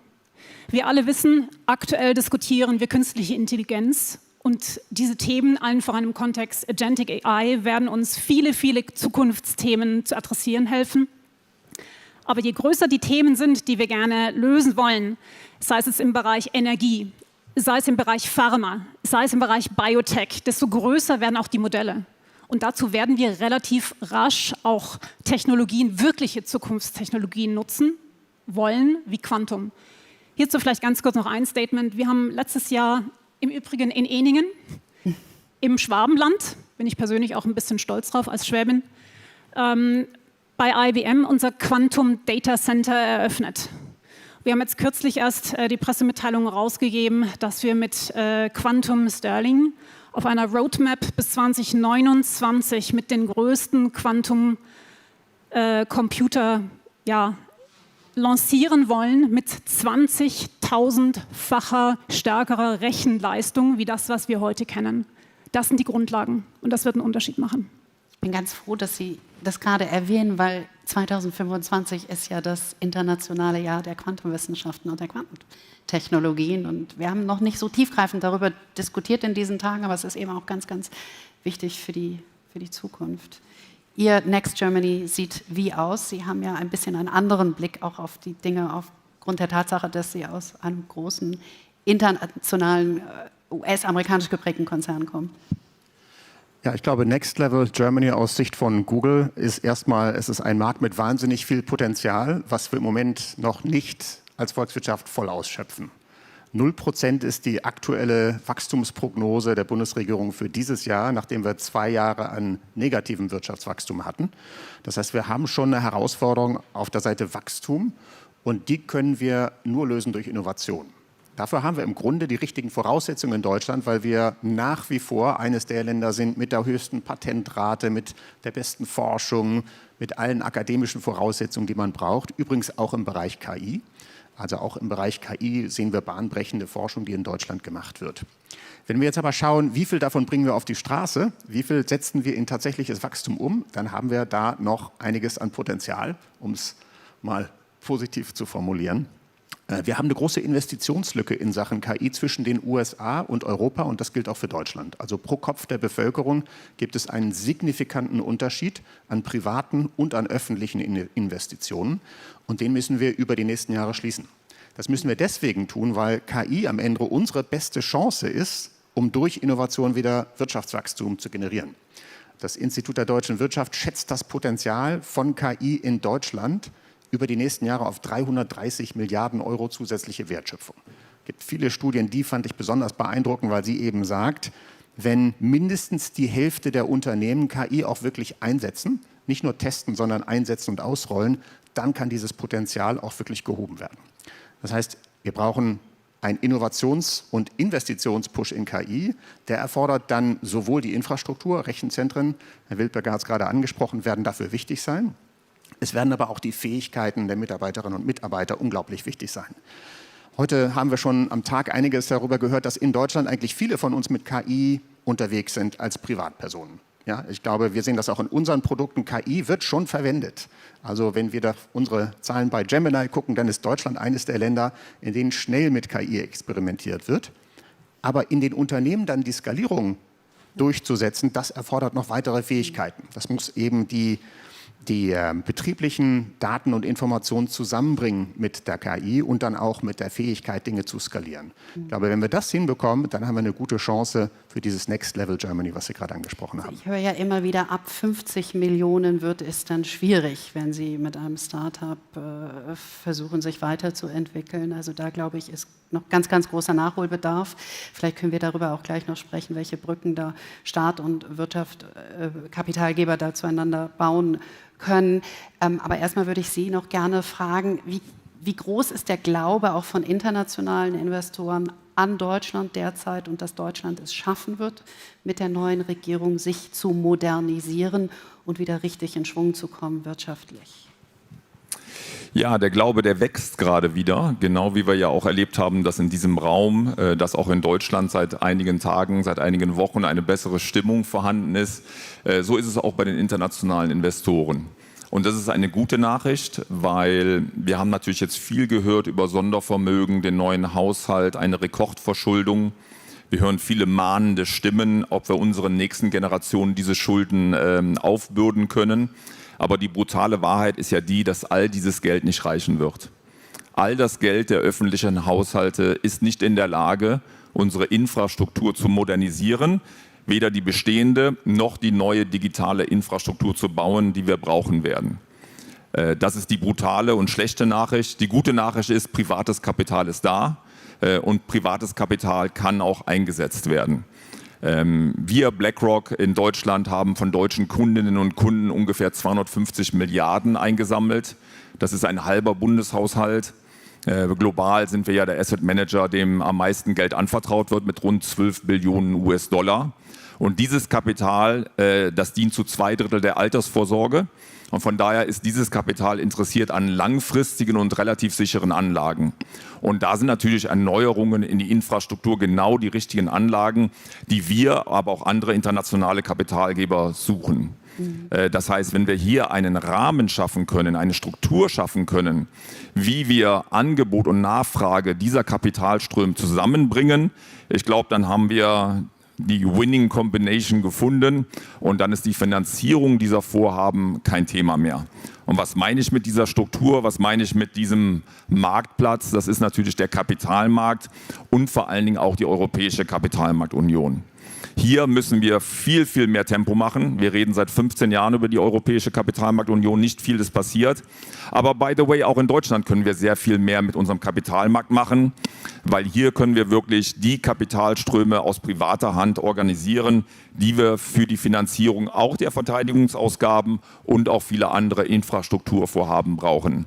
Also hier heißt es Tempo, die Rahmenstruktur setzen, wo dann sozusagen Angebot auf Nachfrage treffen kann. Wie viel Veränderung sehen Sie denn derzeit schon in den Kapitalströmen? Ich frage jetzt mal sehr direkt, weil wir ja den Auftrag bekommen haben von BDI-Präsident Leibinger, ganz am Anfang ehrlich miteinander auch zu diskutieren und schonungslos die Situation zu betrachten. Naja, aber was wir sehen, ist relativ klar. Man kann es ablesen, wenn man den DAX mal mit den amerikanischen Indizes vergleicht über die letzten 5-6 Monate. Also man sieht natürlich schon, dass viele internationale Kapitalgeber aus den US-Aktiva rausgegangen sind in europäische Assets und auch in europäische Aktien. Das kann man an der Performance relativ einfach ablesen. Aber ob das jetzt nur eine zyklische Bewegung ist oder der Beginn einer strukturellen Bewegung, das wird sich abzeichnen über die nächsten Wochen und Monate. Und daran muss sich auch die neue deutsche Bundesregierung, aber auch alle Regierungschefs in Europa müssen sich daran messen lassen. Es ist so, dass über die letzten 15 Jahre jede Anlage in US-Assets besser rentiert hat als in europäische Assets. Ungefähr 1% pro Jahr ist die US-Wirtschaft stärker gewachsen als die europäische Wirtschaft über die letzten 15 Jahre jedes Jahr. Das heißt, jede Anlage im Dollarraum hat besser rentiert. Aus dieser Position heraus haben jetzt Anleger etwas reduziert, ihre US-Dollar-Allokation, und sind etwas mehr in den Euro gegangen, sind aber nach wie vor übergewichtet in Amerika. Wenn Sie sich anschauen, MSCI World besteht zu 60-70% aus US-Unternehmen. Und von daher ist es ein zartes Pflänzlein, was hier entsteht. Es ist ein Trend, der entstanden ist, ein anfänglicher Trend. Und wenn wir in Europa die richtigen Entscheidungen treffen, dann können wir auch wirklich einen lang anhaltenden Trend daraus machen. Aber für mich der Schlüssel dazu ist ein europäischer, funktionierender Kapitalmarkt. Und by the way, der wird nur funktionieren, wenn wir auch unsere Altersvorsorge grundlegend reformieren. Denn das Angebot auf dem Kapitalmarkt wird durch eine kapitalgedeckte Altersvorsorge bereitgestellt. Das sehen wir zum Beispiel schon in Europa, auch in Staaten wie Schweden oder den Niederlanden. Die haben über 100% ihres BIPs schon zurückgelegt für das Alter. In Deutschland haben wir quasi gar nichts zurückgelegt für das Alter. Und das ist natürlich Kapital, was dem Kapitalmarkt fehlt und was diesen ganzen Vorhaben fehlt. Herr Minister, Sie haben eben über das Thema digitale Souveränität auch gesprochen. Und das Thema ist ja ein sehr weites Feld. Wie weit geht das im Hinblick auch auf die Infrastruktur? Wir sind in global herausfordernden Zeiten, geopolitisch herausfordernden Zeiten. Das heißt, wenn Sie zum Beispiel über die digitale Identitäten sprechen, fragt sich der Bürger oder die Bürgerin, wo lagern denn meine Daten und welche Kapazitäten haben wir denn, diese Daten im Inland direkt zu lassen? Also digitale Souveränität ist natürlich ein unglaublicher Begriff. Die Frage für mich erstmal ist, welche Fähigkeiten technologischer Art halten wir auch in den eigenen Händen? Wie übersetzen wir das in Geschäftsmodelle, wie übersetzen wir das auch in Assets? Aber das fängt mit der Beherrschung von Fähigkeiten an. Und da sage ich, das fängt an, weil wir die ausreichend Talente haben, muss man sich ja nur die Grundlagenforschung anschauen. Was noch in den letzten 15 Jahren, 10 Jahren Machine Learning eingenommen, an den deutschen Universitäten passierte zu KI, das macht einem richtig Mut. Also man kann richtig auf einen Zug aufspringen. Wir tun uns schwer, das zu übersetzen in wirtschaftliche Leistung. So konkret zu Ihrer Frage, wie gucke ich da drauf? Wir brauchen auch deutsche und europäische Anbieter, die mehr Rechenzentrenkapazitäten zur Verfügung stellen, Cloud-Kapazitäten. Die Daten liegen in Europa. Die Frage ist, wer verschlüsselt die? Wie sind die verschlüsselt? Und wie sind die natürlich dann auch abgesichert? Und es ist ja auch so, dass viele der Hyperscaler das heute auch schon vor Ort so machen. Ich weiß, dass einer der Hyperscaler heute auch mit anderen Unternehmen genau in diese Richtung arbeitet. Aber es geht da darum, am Wettbewerb aktiv teilzunehmen. Und wenn wir auch als Politik jetzt den Begriff digitale Souveränität in den Mund nehmen, dann müssen wir auch schaffen, Ankerkunde zu werden bei bestimmten Dienstleistungen. Zu digitaler Souveränität, und das halte ich für ganz wichtig. Und wir reden immer, wir machen mal so ein bisschen, wir müssen an der KI auch teilnehmen. Und was ich jetzt, glaube ich, sage, ist grob richtig, aber heute wahrscheinlich technisch noch nicht ganz da. Aber wir wissen auch, wie schnell die Welt geht, wie schnell die Welt voranschreitet. Wenn wir uns mal zurückversetzen, was wir in den letzten 2 Jahren über Sprachmodelle gelernt haben, wie viel mächtiger diese eigentlich sind, als nur den nächsten Token, das nächste Wort richtig vorherzusagen. Was sie de facto an inhärentem Wissen durch Sprache und kollektive Intelligenz, die damit verarbeitet ist, eigentlich alles haben. Und wenn man jetzt mal radikal denkt, ist es eine einmalige Chance, im traditionellen Sinne die Softwareentwicklung, wo man programmiert linear und die Maschine macht etwas, das komplett zu überspringen. Die Programmiersprache ist die KI. Und jeder, der Deutsch und Englisch spricht, ist ein Programmierer. Ist es grob richtig. Sicher ist es heute nicht zu 100% so, aber irgendwie 50% sind wir schon in etwa da. Wenn ich das verstehe, dann muss man die Frage stellen, wie musste ich mein Geschäft umbauen, meine IT, um ganz anders zu entwickeln. Das sind enorme Chancen und derjenige, der das am schnellsten sozusagen versteht und umsetzt, kreiert auch Wachstum. Und letzte Frage zu dem Thema, oder Sie haben Sie gar nicht gefragt, aber eben, zum Thema, was passiert eigentlich mit den Startups? Ich glaube, am Ende des Tages, auch die andere Frage, ja, die Kommunen, ist alles nicht leicht, aber wir müssen, finde ich, besser werden in Deutschland mit gegensätzlichen Meinungen. Auch mit dieser kognitiven Dissonanz. 2 Dinge, die müssen wir nicht unbedingt immer auflösen. Es kann schwierig sein und es ist nicht ideal und gleichzeitig kann ich trotzdem etwas bewerkstelligen. Weil von 11.000 Kommunen kann ich Ihnen tausende Kommunen sagen, die viel weiter sind als andere. Die haben dieselben Randbedingungen. Mit derselben Regulierung, die wir haben, gibt es Mistral. Die haben ein Sprachmodell gebaut. Vor einem Jahr hieß es noch, nee, das brauchen wir nicht, der Zug ist abgefahren. Kommt DeepSeek um die Ecke und zeigt, das geht auch viel effizienter. Wir brauchen so etwas auch, weil diese Modelle natürlich auch trainiert werden auf bestimmten Wertesystemen. Also was ich sagen will, ist, es ist natürlich nicht alles rosig, aber trotzdem können wir doch so viel mehr machen. Und diesen Glauben daran, den wird mir auch keiner abgewöhnen.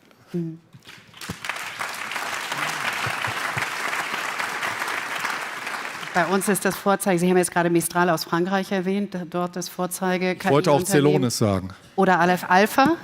Aleph Alpha auch, die sind etwas anders positioniert und so weiter, aber ich wollte auch Celonis sagen, die eher klassischere, da tue ich denen auch Unrecht mit, die unglaubliche Datenmengen machen und die im ganz Stillen ein riesen erfolgreiches Unternehmen sind und ich könnte andere nennen, wer da alles jetzt zu Unicorns wird. Das heißt, wir müssen auch über die mal mehr reden und die auch ein bisschen feiern, damit andere auch mehr Mut bekommen, genau sowas zu versuchen. Frau Rupp, Sie haben an etlichen Stellen mit dem Kopf zustimmend genickt, als er gesprochen hat.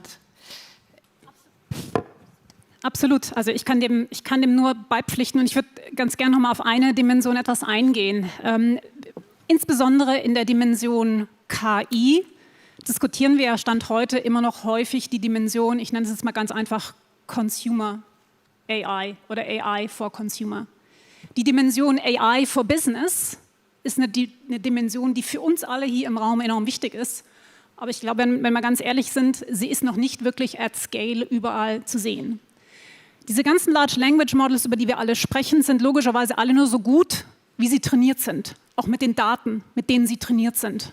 Stand heute sind weniger als 1% der Daten aus dem B2B-Umfeld. Das heißt, der Großteil kommt aus dem Bereich Touristik, Reise, Kino oder sonstige Dinge, die zum Teil mein Sohn macht, wenn er vielleicht die Klassenarbeit ein bisschen aufpeppen möchte. Nee, Spaß beiseite.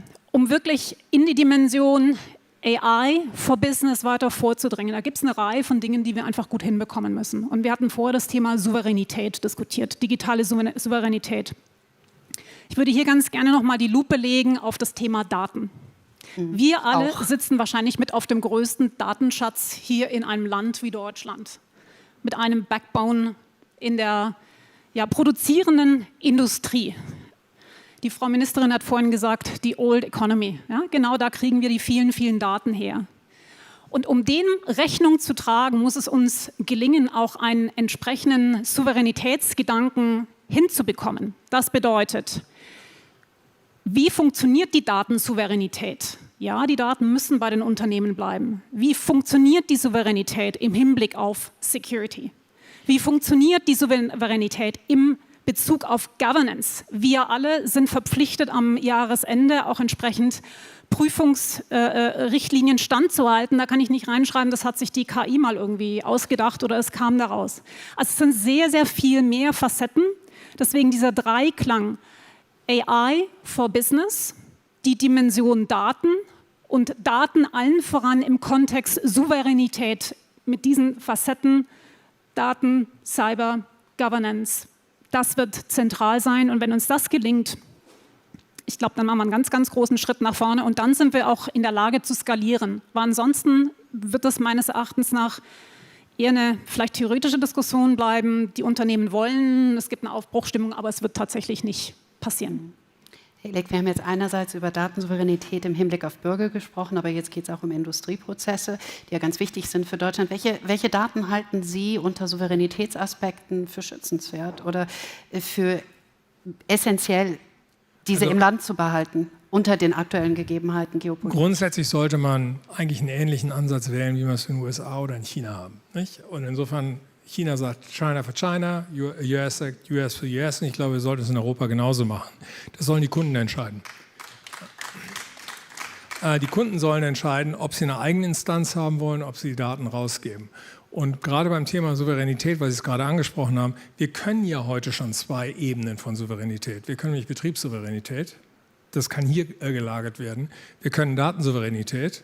Technologiesouveränität haben wir noch nicht so richtig. Wir haben keine eigene Chipproduktion, wir haben keine eigene Hardwareproduktion.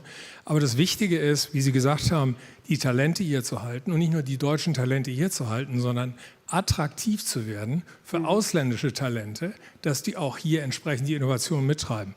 Und was dann im Prinzip vor Ort gehalten werden muss oder was nicht vor Ort gehalten werden muss, was in der privaten Instanz ist, das muss am Ende des Tages der Kunde sagen und das kann man ja alles technologisch darstellen.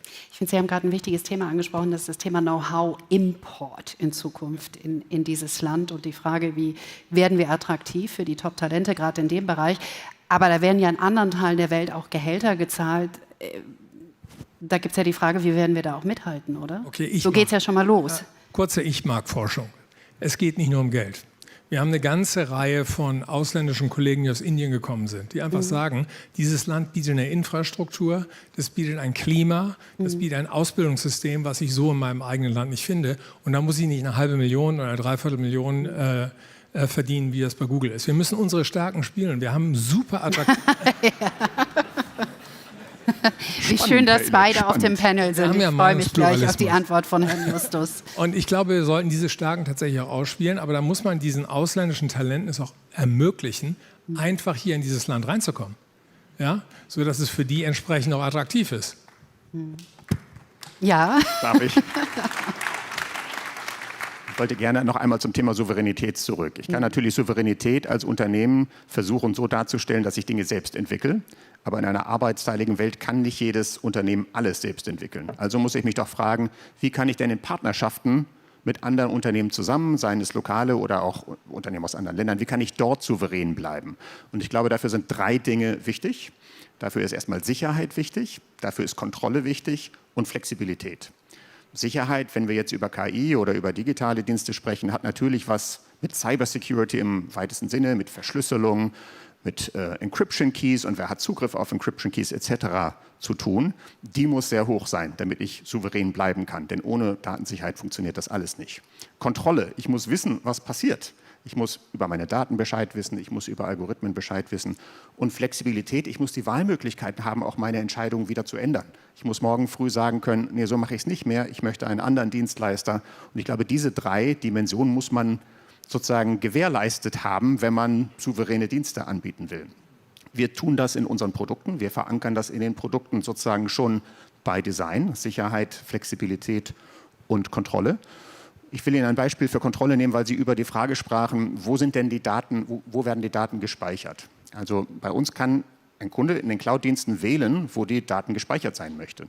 Sollen sie nur in Deutschland gespeichert werden? Sollen sie in Europa, der EU gespeichert werden oder weltweit? Alles hat Vor- und Nachteile. Wenn ich eine Geschäftsanforderung habe, die sagt, aus regulatorischen Gründen oder meinetwegen auch aus der Philosophie meines Unternehmens heraus möchte ich, dass ausschließlich Daten in Deutschland gespeichert werden, dann ist das heute technisch möglich, auch mit amerikanischen Dienstleistern. Es gibt aber auch Vorteile, wenn ich sozusagen Daten an mehreren Standorten speichere. Stichwort Resilienz, Verfügbarkeit, Geschwindigkeit. Man muss dazu auch sagen, die meisten Unternehmen, die hier im Raum sitzen, sind internationale Unternehmen. Sprich, sie haben internationale Tochtergesellschaften, sie haben Kunden auf der ganzen Welt. Also auch dann bietet sich an, flexibel darüber nachzudenken, wo eigentlich Daten gespeichert werden. Das kann man systemisch abbilden. Ich glaube, der Hinweis des Ministers Wildberger auf die Frage, wir brauchen die Fähigkeiten in Deutschland, ist komplett richtig. Ich glaube, man kann Souveränität auch in Partnerschaften erreichen, eben mit bestimmten Anforderungen. Und da müssen wir uns dann als Wirtschaft auch darüber einigen, was sind denn die Souveränitätsanforderungen? Kann man die zertifizieren lassen? Kann das BSI helfen zu sagen, okay, da haben wir drauf geguckt, das ist jetzt ein souveräner Dienst oder nicht? Ich glaube, das würde uns allen helfen. Und nun zu den Gehältern.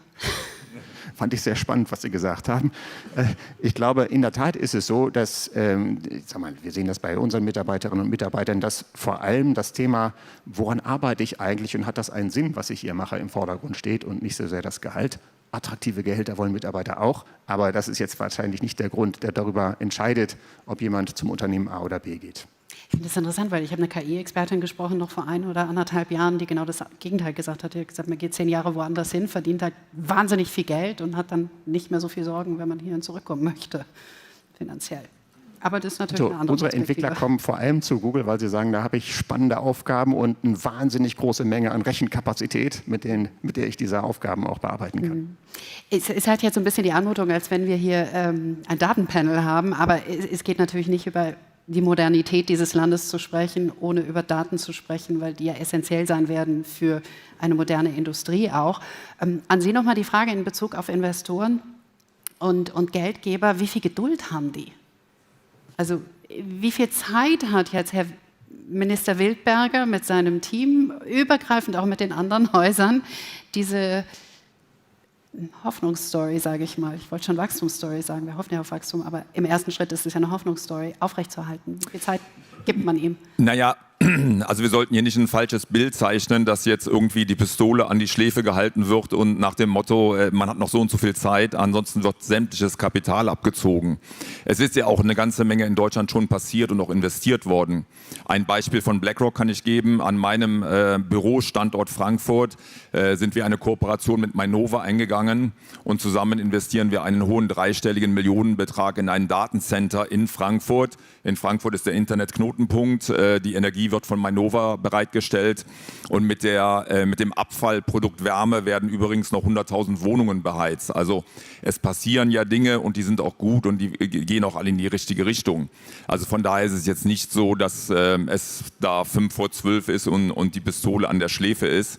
Aber Investoren schauen sich natürlich internationale Projekte an. Und das Kapital ist im internationalen Wettbewerb. Und wenn ich das Kapital hier nach Deutschland lotsen will, dann muss ich mich auch dem internationalen Wettbewerb stellen.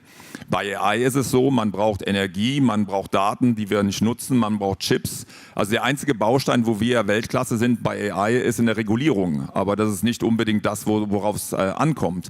Wir müssen natürlich bei den anderen Dingen, Kapital, Energie und so weiter auch liefern und hier halt das internationale Kapital anziehen können. Und by the way, das ist auch jetzt nichts Schlimmes, finde ich, weil dadurch hat man natürlich auch die Disziplin und macht sich selber fit in seinem Projekt und stellt auch sicher, dass das eigene Projekt profitabel ist und auch Hand und Fuß hat, denn das internationale Kapital wird natürlich jedes einzelne Projekt auch prüfen. Also von daher ist es Wettbewerb, globaler Wettbewerb und den finde ich persönlich sehr gut. Bleiben wir noch mal bei dem Aspekt Infrastruktur ganz kurz. Können Sie, Herr Minister, uns ein bisschen einen Eindruck geben, was da gerade rund um das Thema AI Gigafactory in Deutschland los ist, das für viele Schlagzeilen jetzt gesorgt hat? Ja, sage ich jetzt sehr gerne was zu. Ich wollte aber, weil ich Ihnen dankbar bin, für die Frage, wie viel Zeit hat man denn? Ja, ich fühle mich jetzt noch nicht mal als... Ich habe einen heiden Respekt vor der Aufgabe, mache das auch mit dem notwendigen Anspruch, etwas zu bewegen. Die Frage ist mir deshalb wichtig, weil sie dokumentiert, wie wir gegebenenfalls über Transformation nachdenken. Wenn wir einen Status quo haben, der nicht gut ist, wann sind wir denn fertig? Dann suggeriert das, da gibt es noch den guten alten Scotty, ein paar kennen ihn, der drückt auf den Beamer und dann ist man plötzlich da. So funktioniert das aber nicht. Entscheidend ist, um sich zu verbessern, nach vorne zu kommen, die Geschwindigkeit der positiven Veränderung zu erhöhen. Das ist ein Prozess. Und zu den Investoren. Investoren entscheiden sich wegen der Zukunftserwartung. Ja, der Börsenkurs dokumentiert die zukünftigen Erwartungen der Cashflows. Natürlich habe ich nur eine zukünftige Erwartung, wenn ich irgendwie ein Gefühl habe, seeing is believing, dass man irgendwas auf die Reihe kriegt. Aber gleichzeitig, wenn ein Momentum entsteht, steigen auch die Erwartungen. Aber das wird ein Prozess sein. Und wir müssen auch lernen, mit kleineren Erfolgen, die wollen wir nicht groß reden, aber die sollen wir auch wertschätzen, weil auch ein transformatorischer Prozess, ein Lernprozess des Mindsets, so geht das aus meiner Sicht auch in Unternehmen. Und viele Unternehmen, die sich erfolgreich neu erfunden haben, da gibt es, glaube ich, hier auch das ein oder andere am Tisch, das ist ein längerer Prozess und der ist, wenn er dann mal Fahrt aufnimmt, umso beeindruckender. So. Zu Ihrer Frage der Gigafactories. Europa ist absolut committed, 5 Gigafactories in Europa mitzuhelfen, dass diese entstehen. Und wir freuen uns in Deutschland, dass wir natürlich auch sagen, wir wollen auch dabei sein. Das ist jetzt gerade der Prozess, ich glaube der 20. war es. Und in solchen Prozessen sollte man auch nicht zu sehr vorgreifen. Das Einzige, was ich sagen kann, ist, wir haben sehr starke Unternehmen, die sich, glaube ich, hier engagieren und engagieren wollen. Und dann muss man im Laufe des Prozesses gucken, inwieweit wir vielleicht die Fähigkeiten, die wir haben, auch, sage ich mal, auf Unternehmensseite bündeln können, um noch schlagkräftiger zu werden. Aber das ist natürlich jetzt Entscheidung der Unternehmen und nicht der Politik. Aber ich glaube, dass wir grundsätzlich auch die Gespräche, die ich bisher geführt habe, sehr gut aufgestellt sind und das stimmt mich hoffnungsvoll. Das müssen wir einfach hinkriegen. Haben Sie das Gefühl, ich frage jetzt nach, weil wir hier auch darüber gesprochen haben, die Tage, wie man Vertrauen ineinander aufbaut, aufeinander zugeht. Haben Sie das Gefühl, es geht dabei auch darum, Egoismen abzubauen? Ich glaube, dass wenn man nach vorne kommen will, muss man immer die Sache nach vorne stellen.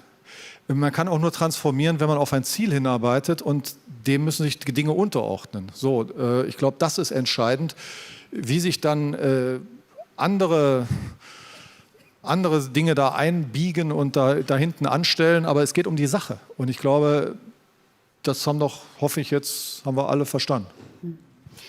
Wir sind sozusagen fast am Ende dieses Panels angekommen und ich würde gerne sozusagen das letzte Panel schließen mit einem Zitat von dem Kanzler, der ja gesagt hat, als er hier seine Rede gehalten hat zum Auftakt, wir nehmen das Angebot zu einer engeren Zusammenarbeit an. Und ich würde mich freuen, von Ihnen allen zum Abschluss jetzt einmal zu hören, wie stellen Sie sich diese engere Zusammenarbeit vor? Was kann getan werden, um wieder das Vertrauen zwischen Staat und Unternehmen zu fördern? Für ein neues Miteinander. Ja, ich denke, das Zusammenspiel zwischen privatem und öffentlichem Kapital ist hier entscheidend. BlackRock und viele andere internationale Kapitalgeber stehen bereit, stehen an der Seitenlinie, möchten gerne eingewechselt werden. Und ich denke, man muss hier die richtigen Strukturen und auch Formen finden der Zusammenarbeit. Und wenn uns das gelingt, denn die Finanzierung steht immer am Anfang eines jeden Prozesses, dann werden wir auch alle Herausforderungen hier in Deutschland meistern. Da bin ich sehr optimistisch. Ja, Innovation ist Teamsport, Digitalisierung ist Teamsport und wir werden gerne als Partner dafür zur Verfügung stehen, Digitalisierung in Deutschland voranzubringen. Wir tun das mit vielen Unternehmen. Ich möchte mal ein Beispiel nennen, Mercedes-Benz, die nächste Generation ihrer Navigation und In-Car Entertainment und Assistenzsysteme zusammen mit uns entwickeln. Und das ist für mich ein Beispiel dafür, dass man auch anders über etwas nachdenken kann als vor 5 Jahren. Vor 5 Jahren hätte Mercedes wahrscheinlich gesagt, das machen wir von A bis Z alleine. Heute machen wir das gemeinsam. Und zwar immer noch mit dem Thema, was ich gerade angesprochen habe, mit Souveränität, mit Flexibilität und mit voller Kontrolle darüber, wie das aussieht. Und ich glaube, wenn wir das machen, wenn wir uns jeweils das Beste aussuchen, was jeder Spieler, egal auf welcher Seite des Atlantiks, gut kann, mit ein paar Spielregeln dazu, dann können wir beschleunigen. 3 Punkte. Wir sehen uns als IBM absolut als Partner für den Standort in Deutschland. Zum einen, wir haben eine ganz, ganz lange Tradition im Bereich Forschung und Entwicklung. Jahr für Jahr geben wir 6 bis 7 Milliarden aus, Tendenz klar steigend. Einer der größten weltweiten Forschungsstandorte ist bei uns in Böblingen. Und das ist elementar. Wenn nicht geforscht wird, gibt es keine Zukunft. Zweitens, wir gehen absolut voran mit Zukunftsinvestitionen. Ich habe die Investition vorhin beschrieben, das Quantum Data Center in Eningen. Das sind ganz, ganz signifikante Leuchtturmprojekte oder auch unsere Eröffnung unseres Technologie-Campuses jetzt im November, im 4. Quartal in Eningen. Das ist das Headquarter. Das hätten wir durchaus woanders hinstellen können. Wir haben uns sehr bewusst entschieden mit großen Geldern, die kommen hierhin, weil wir haben die Talente. Und zum Dritten, wir sind gerne Partner für Leuchtturmmandate, wo man einfach auch zeigen kann, es geht voran. Ob das eine elektronische Patientenakte ist, ob das eine Möglichkeit ist, die Rentenbescheide auch digital abzurufen. Ich könnte jetzt hier noch ganz, ganz viele andere Facetten anfügen. Aber das ist das, was es braucht, um das Land zu digitalisieren. Da wollen wir gerne mitmachen und sind hier absolut als Partner dabei. Ich würde sagen, es geht nicht nur der Politik um die Sache, es geht auch der Industrie um die Sache. Und insofern, glaube ich, müssen wir in den zukünftigen Dialogen nicht nur miteinander reden, sondern auch Perspektiven für die jeweils andere Seite entwickeln. Und dann finden wir auch, wie man so schön sagt, einen Common Denominator und damit auch eine Lösung. Herr Minister. Ja, ich möchte an der Stelle nochmal auch dafür werben und nochmal dafür einladen, für einen offenen Dialog. Nicht nur einmal, dass man sich einmal trifft und dann passiert was oder auch nicht, sondern regelmäßiger. Und wir müssen lernen, wieder im Schulterschluss mit allen Stakeholdern, die ihren Teil leisten müssen, zusammenzuarbeiten. Wir brauchen Wachstum, Wachstum, Wachstum, Arbeitsplätze, damit wir uns den Wohlstand, den wir dann auch verteilen wollen, uns erarbeiten. Und in der Geschwindigkeit, mit der sich die Welt gerade verändert, auch Technologie, braucht es einfach einen anderen Ansatz. Also ich will meinen Beitrag mit meinem Ministerium dazu leisten, mit allen Teilnehmern, auch bei den Projekten. Und ich habe gesagt, wir sind bereits im Austausch, aber das auch viel stärker zu verfestigen. Und möchte mich an der Stelle auch mal ganz herzlich noch bedanken für den vielen positiven Zuspruch, den ich erfahren habe. Jetzt in Woche 7 oder 8, nee 7. Das ist auch wichtig und ich bin auch immer offen und sind wir alle auch für kritische Stimmen, was wir besser machen müssen. Das ist unser Auftrag. Ich freue mich auf die Zusammenarbeit und in diesem Sinne, glaube ich, kann es gelingen.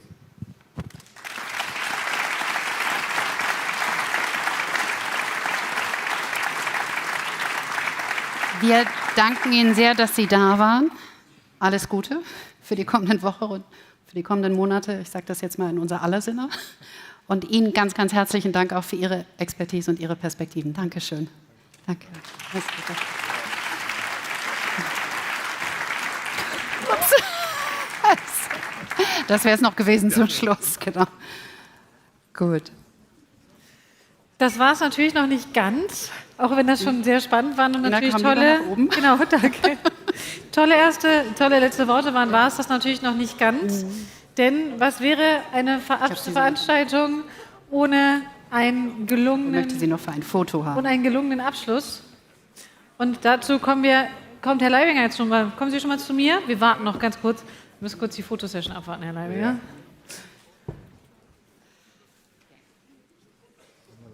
Ein Foto als Erinnerung für den Startschuss in ein ganz modernes, innovatives, wettbewerbsfähiges Land wieder. So ist es. Dankeschön. So ist es. So, Herr Leibinger, ich habe noch was für Sie. Bitte sehr. Und wir sind jetzt darauf gespannt, wie Sie das schaffen, das zusammenzufassen, was wir hier alles gehört haben in den vergangenen 1,5 Tagen. Ich mache es ganz kurz, damit, wenn ich am Ende meiner Worte bin, noch jemand im Raum ist. Ich glaube, wir haben einen roten Faden erlebt, den ich als Optimismus und einen Spirit bezeichnen würde, der da war, der mit den Händen zu greifen war. Ich fand es fantastisch, ich fand es noch viel besser, als ich es mir erhofft habe und dafür bin ich sehr dankbar. Es gibt auf allen Kanälen sozusagen die Bereitschaft, eine neue Zusammenarbeit zwischen Politik und Wirtschaft zu machen. Das war ja mein Leitmotiv am Anfang. Und ich spüre sowas wie die Bereitschaft zu einem gemeinsamen Aufbruch. Warum wird es gelingen? Wir glauben an uns selbst. Das war spürbar. Wir glauben an dieses Land. Und wichtiger noch, wir lieben dieses Land. Das war auch spürbar in diesem Raum, in diesen Tagen. Auch ein wichtiges Ergebnis. Und wir haben auch immer wieder gehört, unsere Position ist gar nicht so schlecht. Wir sind die drittgrößte Volkswirtschaft der Welt. Wir sind in vielen Bereichen Technologieführer. Dieser Glaube an uns selbst kommt zurück, davon bin ich überzeugt. Und drittens, unsere Industrie ist viel mehr als nur Produzent und Steuerzahler. Unsere Industrie ist, ich möchte es etwas überhöht ausdrücken, Quelle der Kraft in diesem Land, Inspiration und Identifikationspunkt. Hier gibt es Einigkeit, dass dies so sei und hier gibt es Einigkeit, dass dies im Grunde am Ende das ist, was uns befähigen wird, diesen Umbruch zu schaffen, gemeinsam mit der Politik. Ich danke Ihnen allen fürs Hiersein, fürs Mitdiskutieren. Es waren tolle Panels. Ich danke Ihnen beiden. Sie haben das fantastisch gemacht. Ich bin wirklich...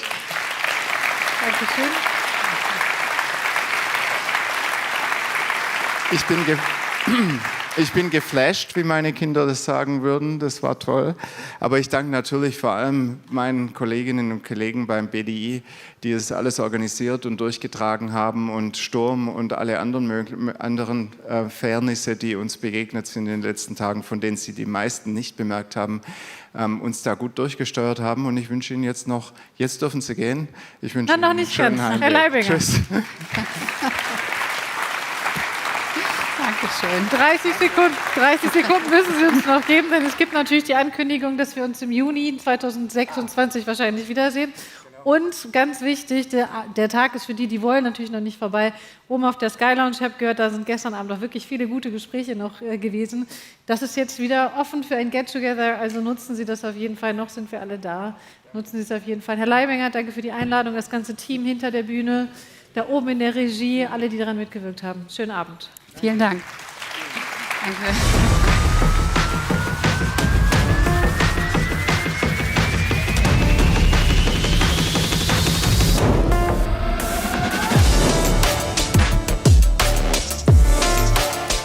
Wir machen jetzt einen neuen Start. Wir gehen mit einem neuen Geist in diese Arbeit hinein und wir wissen, was wir zu tun haben.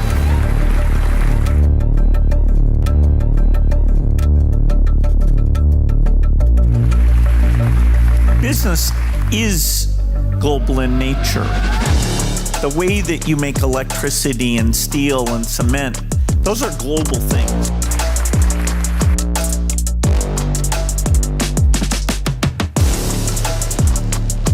Wir müssen noch stärker auch wissenschaftlich europäisch denken.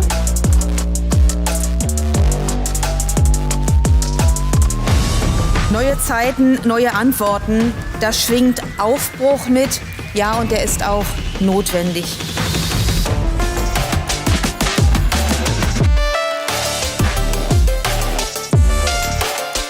allem wollen wir ein gemeinsames Zeichen setzen. Deutschland ist zurück.